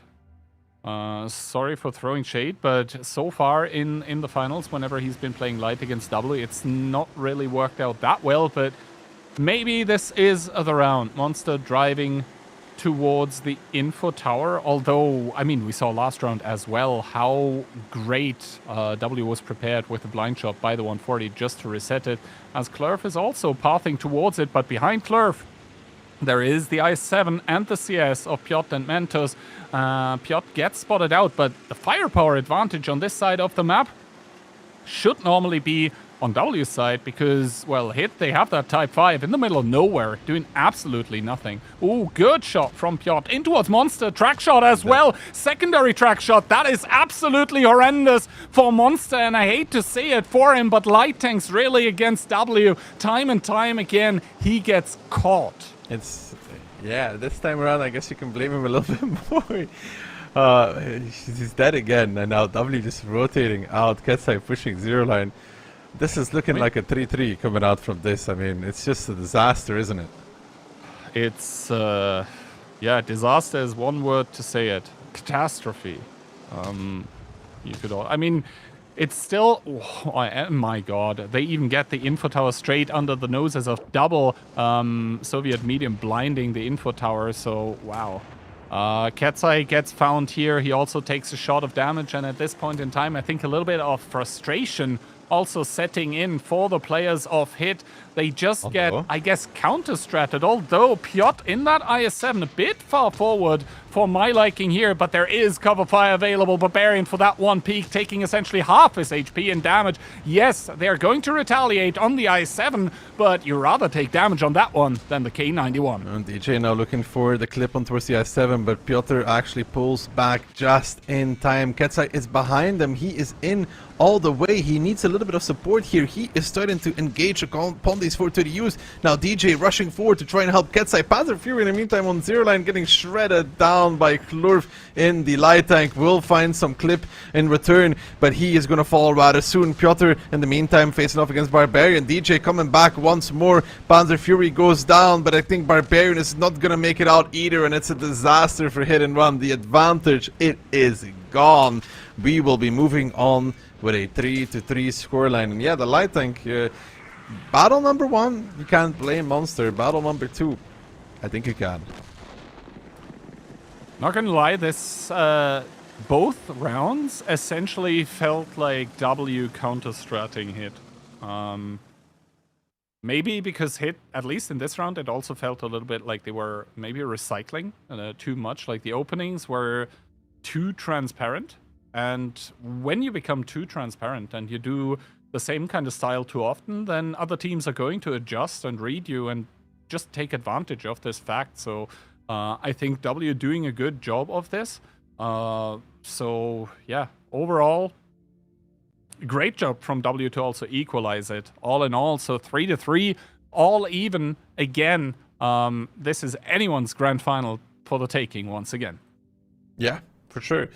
That was just a really tough round for Monster. For DJ as well, you know, he was just driving forward, driving backwards, driving forth. I don't know. Yeah, he also was essentially in the middle of some people where he had to turn his entire tank to get the gun to bear. But as soon as he would turn, they would reverse back behind a rubble pile. So, to be honest, can't really blame DJ. I think the team captain himself might be more at fault for this one. If your pathing as an RHM becomes too predictable, then at that point you're not doing a good job anymore. So, that was good for W. They kind of, you know, get an initial advantage in two games of Pilsen, both the same, by killing the light tank. However, luckily enough, on Cliff there will not be too many lights, you know? I mean, max one per side, I would say. But maybe not even that. And the thing is, before we throw too much shade at Monster here, by the way, he's had absolutely outstanding light tank performances in this season so far. It just seems like today against W, it's not his day, to be fair.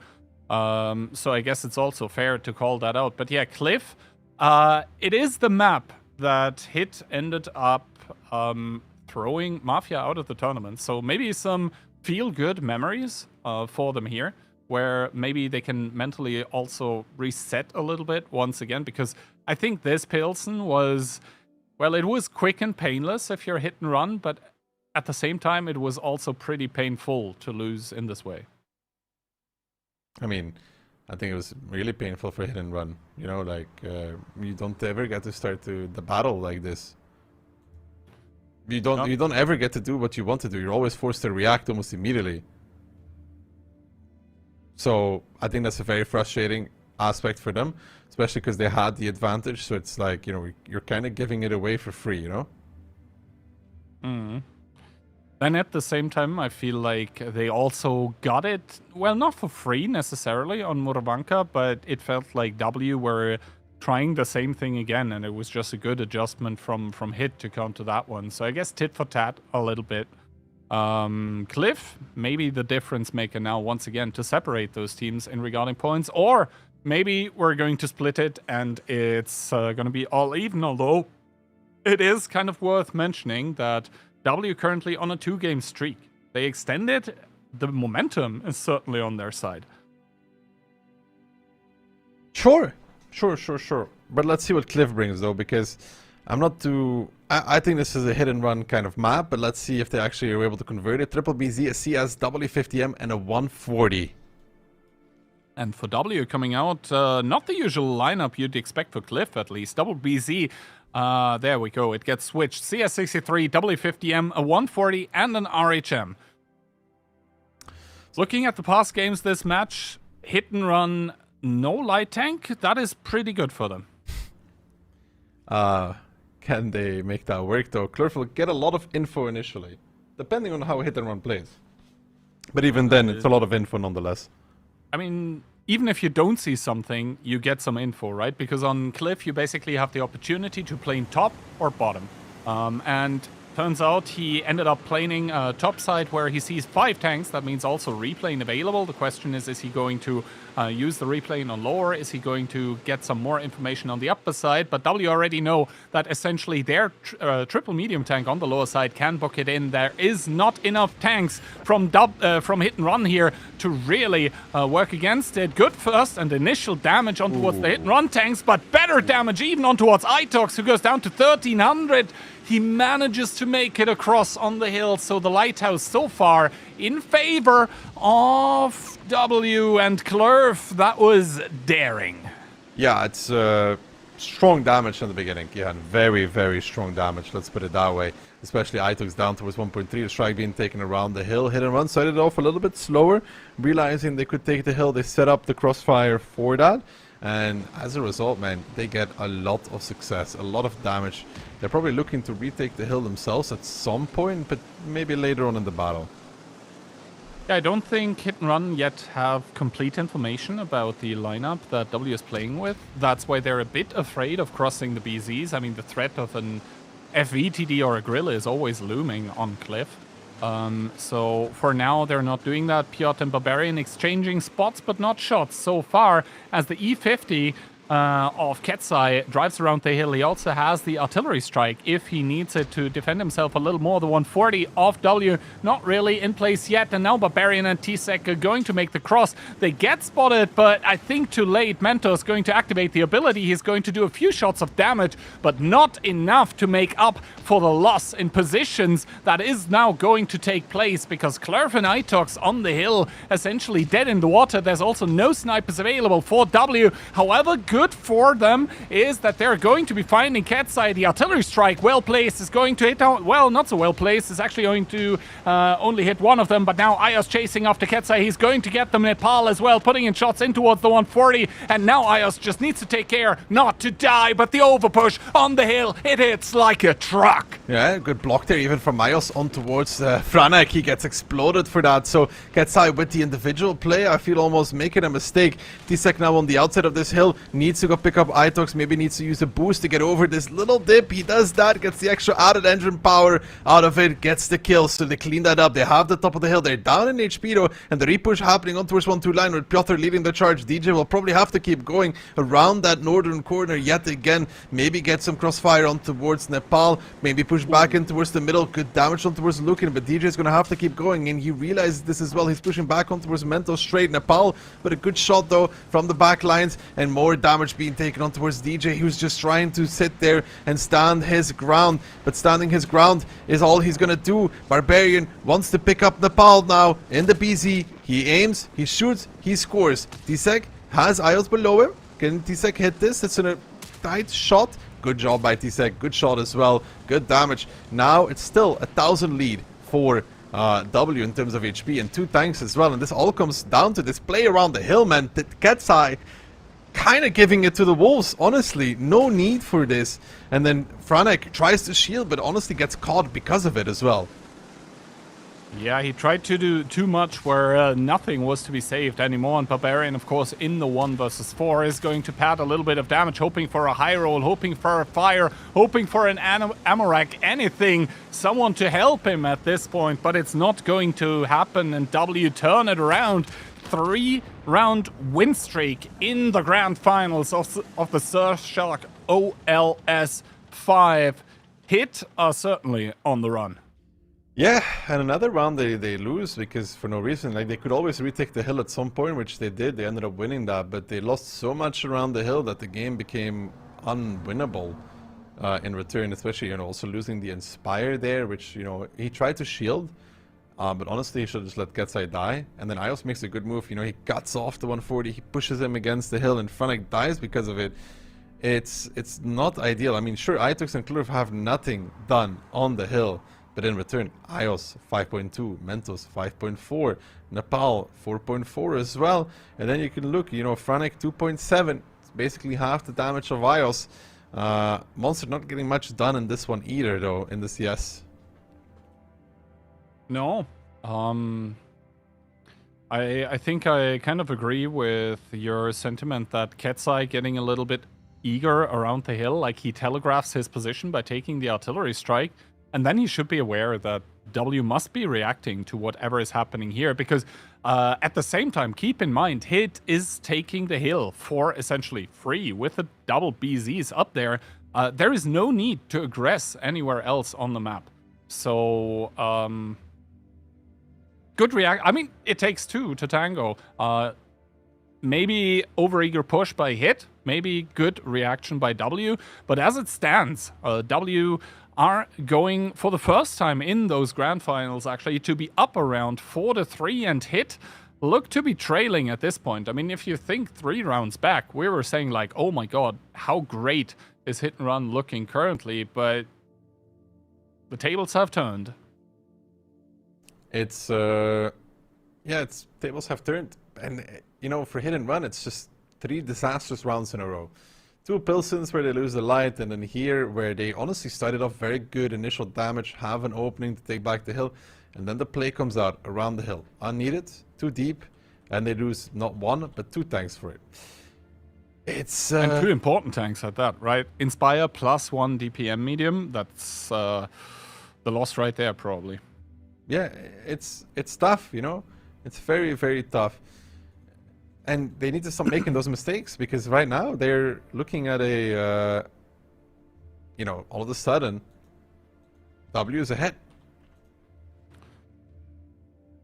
I mean, not everything is lost yet for a hit. They still have a small safety net because this is best of 11. W is not on match point, which I think it can be an extremely worrying prospect to be up against match point on Cliff because, well, sometimes you just lose on opening. It just to be like that, but this is not the case yet. So they can theoretically afford to drop the round, even though, of course, if you're hit, I think this is almost a must-win. Sure. You cannot let W go to match point now. It would be mentally crushing after the defeats you've had. And Hit and Run going to try and bring it back. Triple BZ, a Mivi, CS, E50, and a 140. And for W, we see the Triple BZ, the W50M 140, and the RHM once again. So despite getting clapped on the hill, kind of, last round, still W are bringing that RHM because the initial info was proving so valuable. Because keep in mind, by doing that at the start, W knew that they could repush the E50M. There just wasn't enough. Yeah, there weren't enough tanks available around the hill from Hit and Run to keep the engagement going there. So let's see how many tanks this time around Clerf gets with the initial plane. Does it get... Oh my god, full information. Great plane by Clerf. 6 tanks, 5 tanks up actually for W. They end up peeling double E50M towards 1-2 line. Monster will cross towards the F2 pocket. And now we gotta see. Clerf is gonna go take the hill again. Monster gets spotted out on the crossing. Maybe some shots will fly towards him. Piotr ends up missing. Itox Nepal didn't really have the angle. Clerf will find one. That's good. Gives him a higher level plane. And now Franek and DJ get peeled back off towards 1-2 line themselves. So this is a good readjustment from Hit and Run.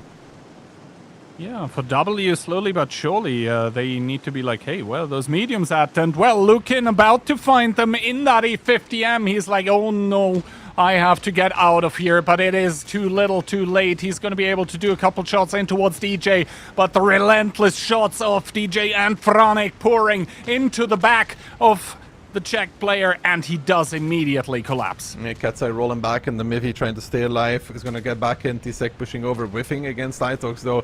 The middle of the map, they're not really winning from Hit and Run side, but they're still crossfire from Monster. And now the tanks from 1-2 line will come back into it as well. Panzer Fury this time around gets up and over, deletes that BZ. They're on the top of the ramp, and IOS coming back in. They want to get Barbarian out, but it's not gonna happen. It's a similar story for W as it was for Hit and Run in the last few rounds, losing that initial tank with a little bit of a play there. They did not expect this rotation from that double medium. Hit and Run make the adjustment, make the unspotted rotation, and win the round simply because of it. Lukin's timing was disastrous, but as long as he's somewhere in that lower side, it would always be the same thing. And even if they were up on the 3 line, they will still have the overmatch because of Monster.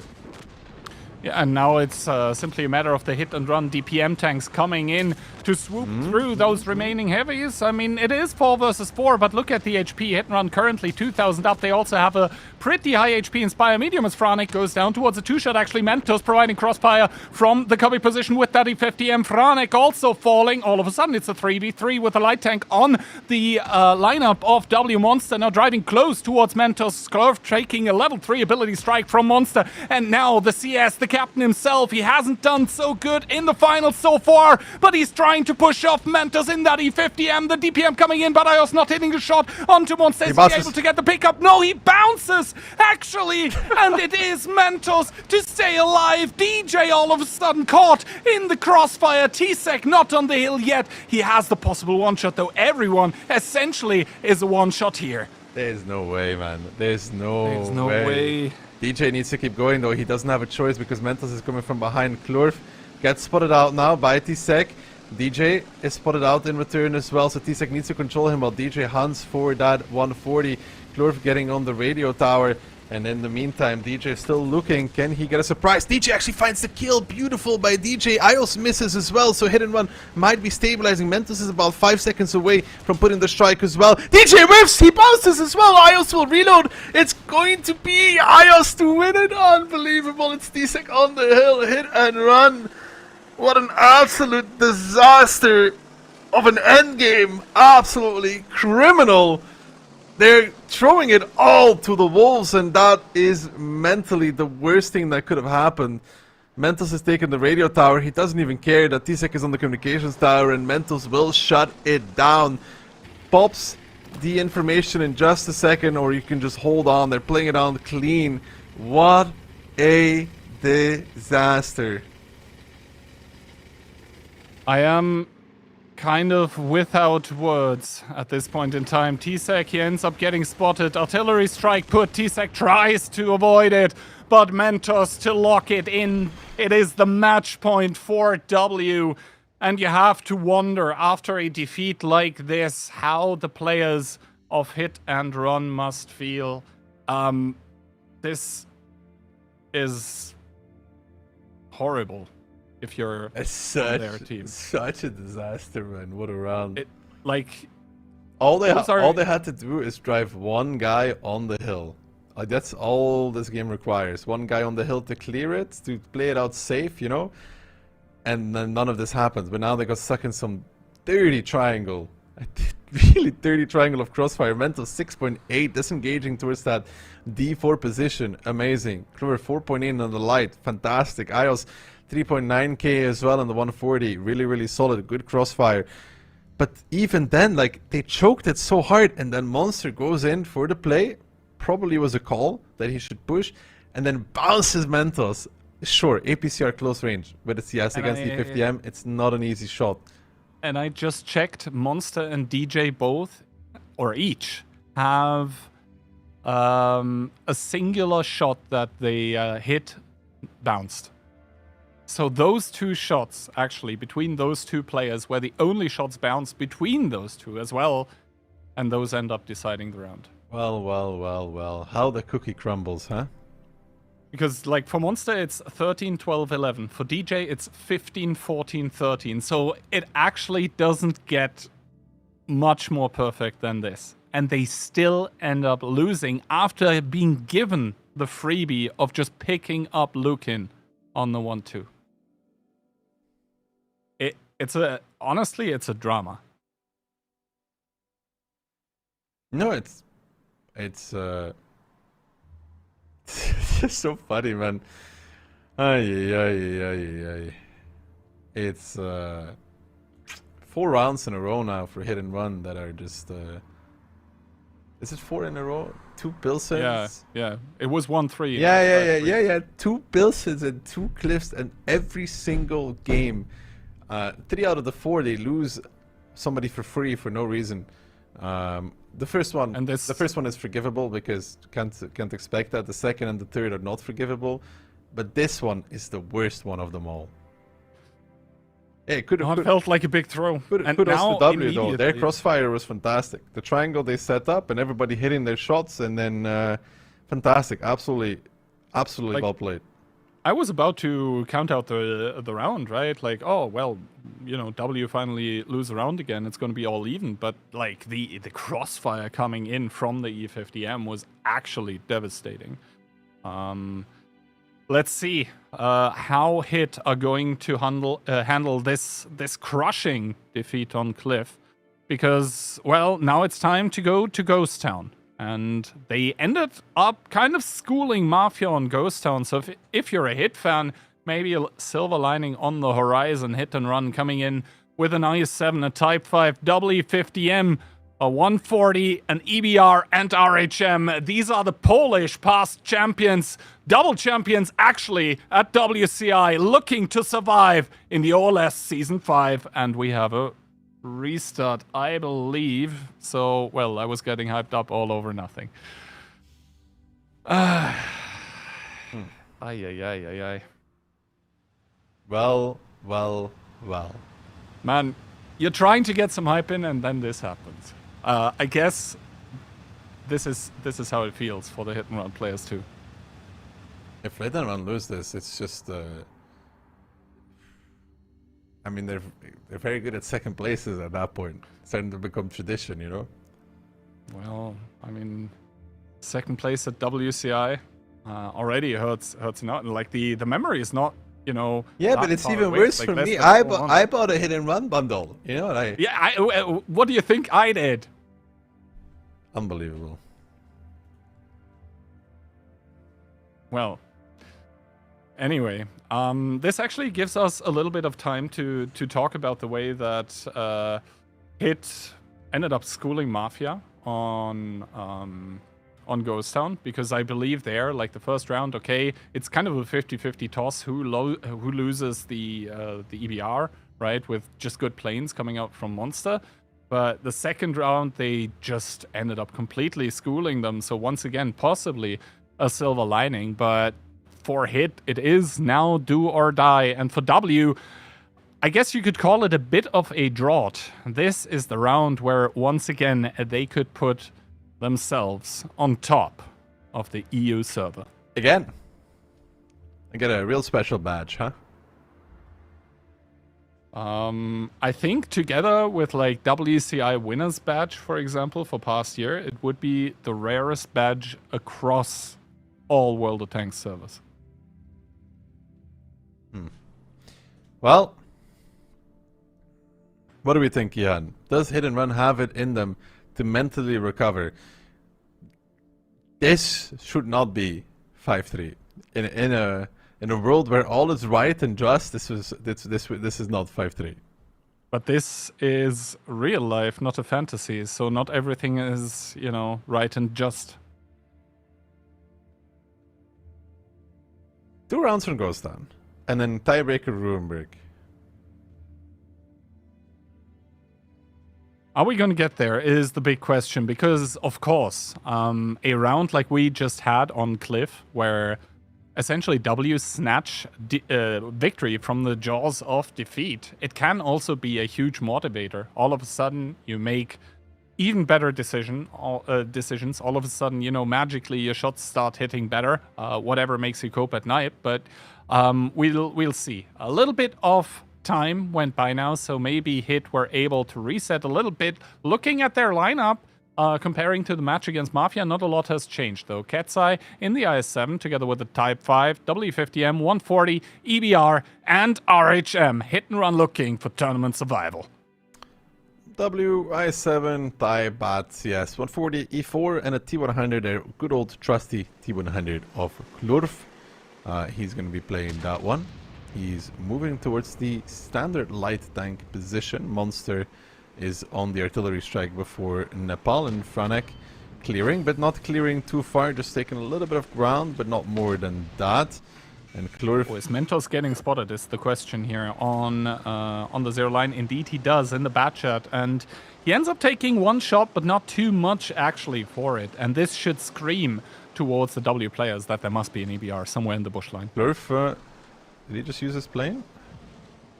He has a little 3 plane, so I guess he used it, but to get something else? No, he didn't use it. He still has it. So,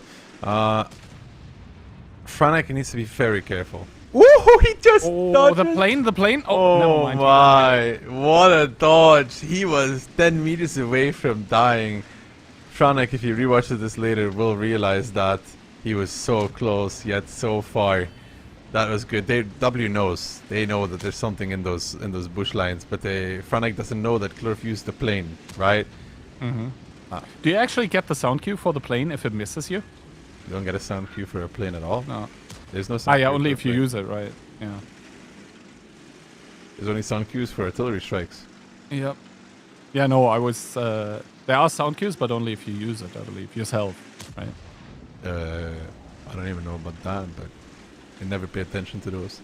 But, you know, Franek, he's shutting down this game right now. This is what Hit and Run needs. That would have been the end, right? That would have been completely the finish. Monster, don't tell me he's going to get caught again. He's going towards the artillery strike on the 4 line.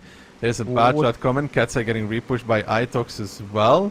In the T100 E4. on the info tower. as well. Oh yeah. So yeah, and can they deny it? No, they didn't deny it. They didn't deny it. Franek is spotted out in the open as well. He does get despotted. Klurf uses the plane. Franek trying to survive. In the meantime, Ketsai getting two-manned by Lukin and Itox. Franek not taking that much damage. Honestly, pretty cheap. Gets safe. Tisek now rolling back in. But where is the support? Where is the help for Ketsai? Piotr's taking another strike, and Ketsai is dying kind of cheaply right now. Lukin is in there as well, and Tisek is the only one rolling back forward. Itox and Lukin, they're going to pick up the first one. Itox almost off of reload. He finds the kill. There was no support, and now honestly the downside Barbarian from 1 to line down towards 500, but Tisek is also so far forward in the top 5. He's just going to be the next target, and this double light tank for hit and run is currently very punishing to have. Tisek getting pushed back, but what happened to Barbarian? Usually so solid, 542 HP remaining, got caught out altogether, and hit and run now down a gun, down 3000 HP as well.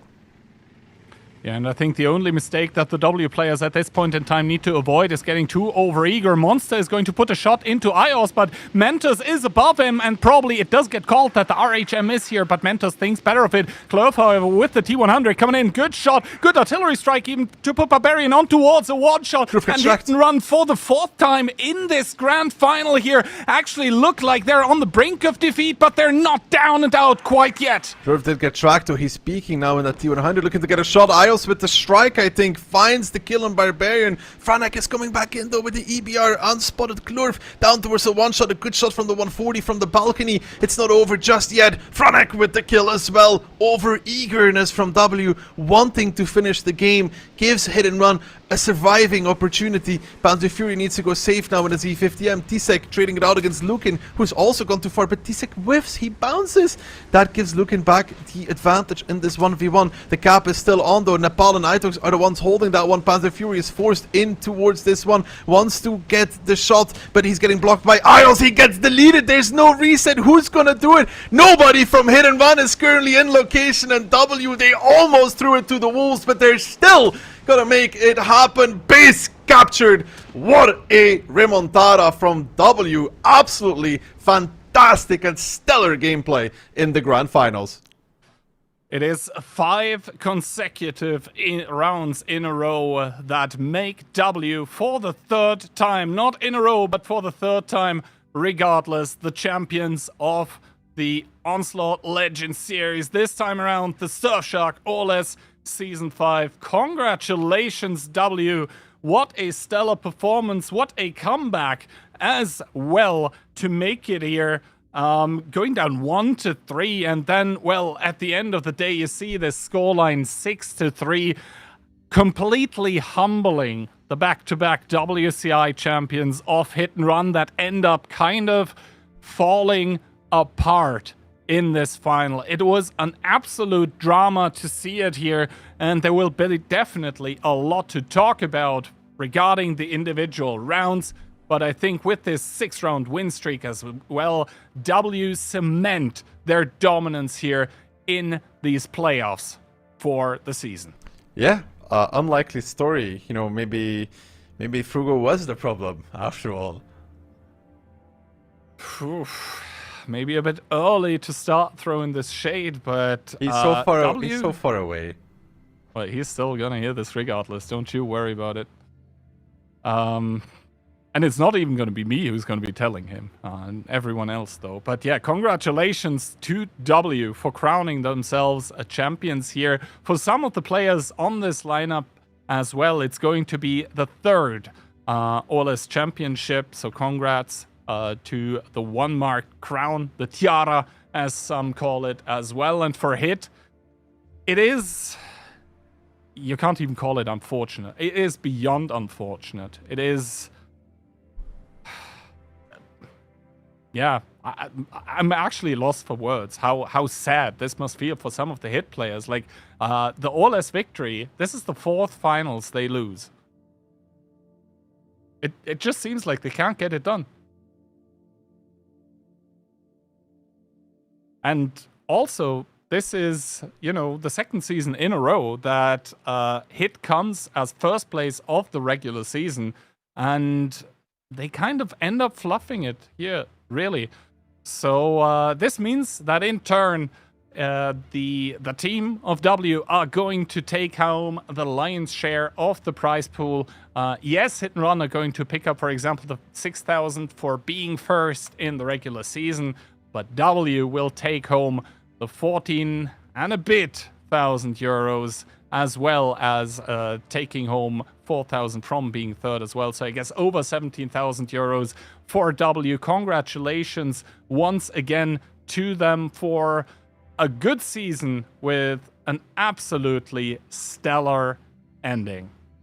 Yeah, and for Hit and Run, there's a lot to look back. They started this match so strong, but then the middle segment, Pilsen and Cliff, Pilsen is one thing, but the cliffs, bro, that is like nightmare. Second round, that's nightmare fuel, really. Both of them are nightmare material, honestly. Yeah. One is worse than the other, but they're both rounds. There's 2 rounds where they just really have like a solid start and then end up giving it away. W, honestly, on this Ghost Town almost did the same thing here, right? They almost ended up giving it away, to be honest, with this like play on 1-2 line. Klurf got caught for it. But they have the cap, and there's nobody to reset on towards the cap. Also, something happened to Barbarian on this Ghost Town. I don't know what exactly. But W, through it all, they come out ahead. They end up winning. They end up deservedly winning it. It takes one team to make a mistake, the other ones to punish said mistakes. They did not have the greatest regular season, but that's kind of what we're used to from them when they end up winning. Yeah, and of course, also congratulations as well to Dopamine once again for winning it all, and in even more dominating fashion, actually, over on the North American server. And that also concludes the Onslaught Legends Series Season 5, sponsored by Surfshark. Once again, thank you very much to them for the sponsorship, and that leads us into what's going to happen next. That is, of course, going to be the OLS Season 6 relegations. Those are going to be happening on February 25th, 2026 at 19 CET between Lotus and Vortex, and then the Season 6 open qualifiers to fill the last spots for that season. February 28th at 18 CET, the open qualifier is going to start, and the following day, March 1st, also 18 CET, we will have the Final Fours, I guess, the playoffs, and also Twitch drops. Of course, everyone loves them. Everyone wants to have them. I guess that's also why I have been letting the stream run in the background. For myself, personally, I'm hoping for the 2D style because I own the Tier A premium tanks already. But if you joined us late or something else happened, then you are, of course, going to have a chance later on today to keep claiming those, because we will, of course, as always, be rating yours truly. Mr. The Kills are here, over to my side, who will, I guess, if you have some questions as towards what happened, just don't ask him what happened to Monster or Barbarian. He will be very glad to answer your questions. Yeah. Sure will do that, Keyhand. Big shout out to everybody behind the scenes as well, production crew as well, for carrying us through the season, right, Keyhand? Even to all our fellow casters, hope you guys enjoyed the show as well. There's more action coming up as well, and hopefully you guys will tune into that as well, because at the end of the day, without the viewers at home, there would not be an OLS. This season, it was W that wins. In Clan Showdown, maybe Invil will be back to claim back some glory. We will see it then. That was it for this season of OLS. We enjoyed it. Hope you guys did too. We'll see you guys very soon.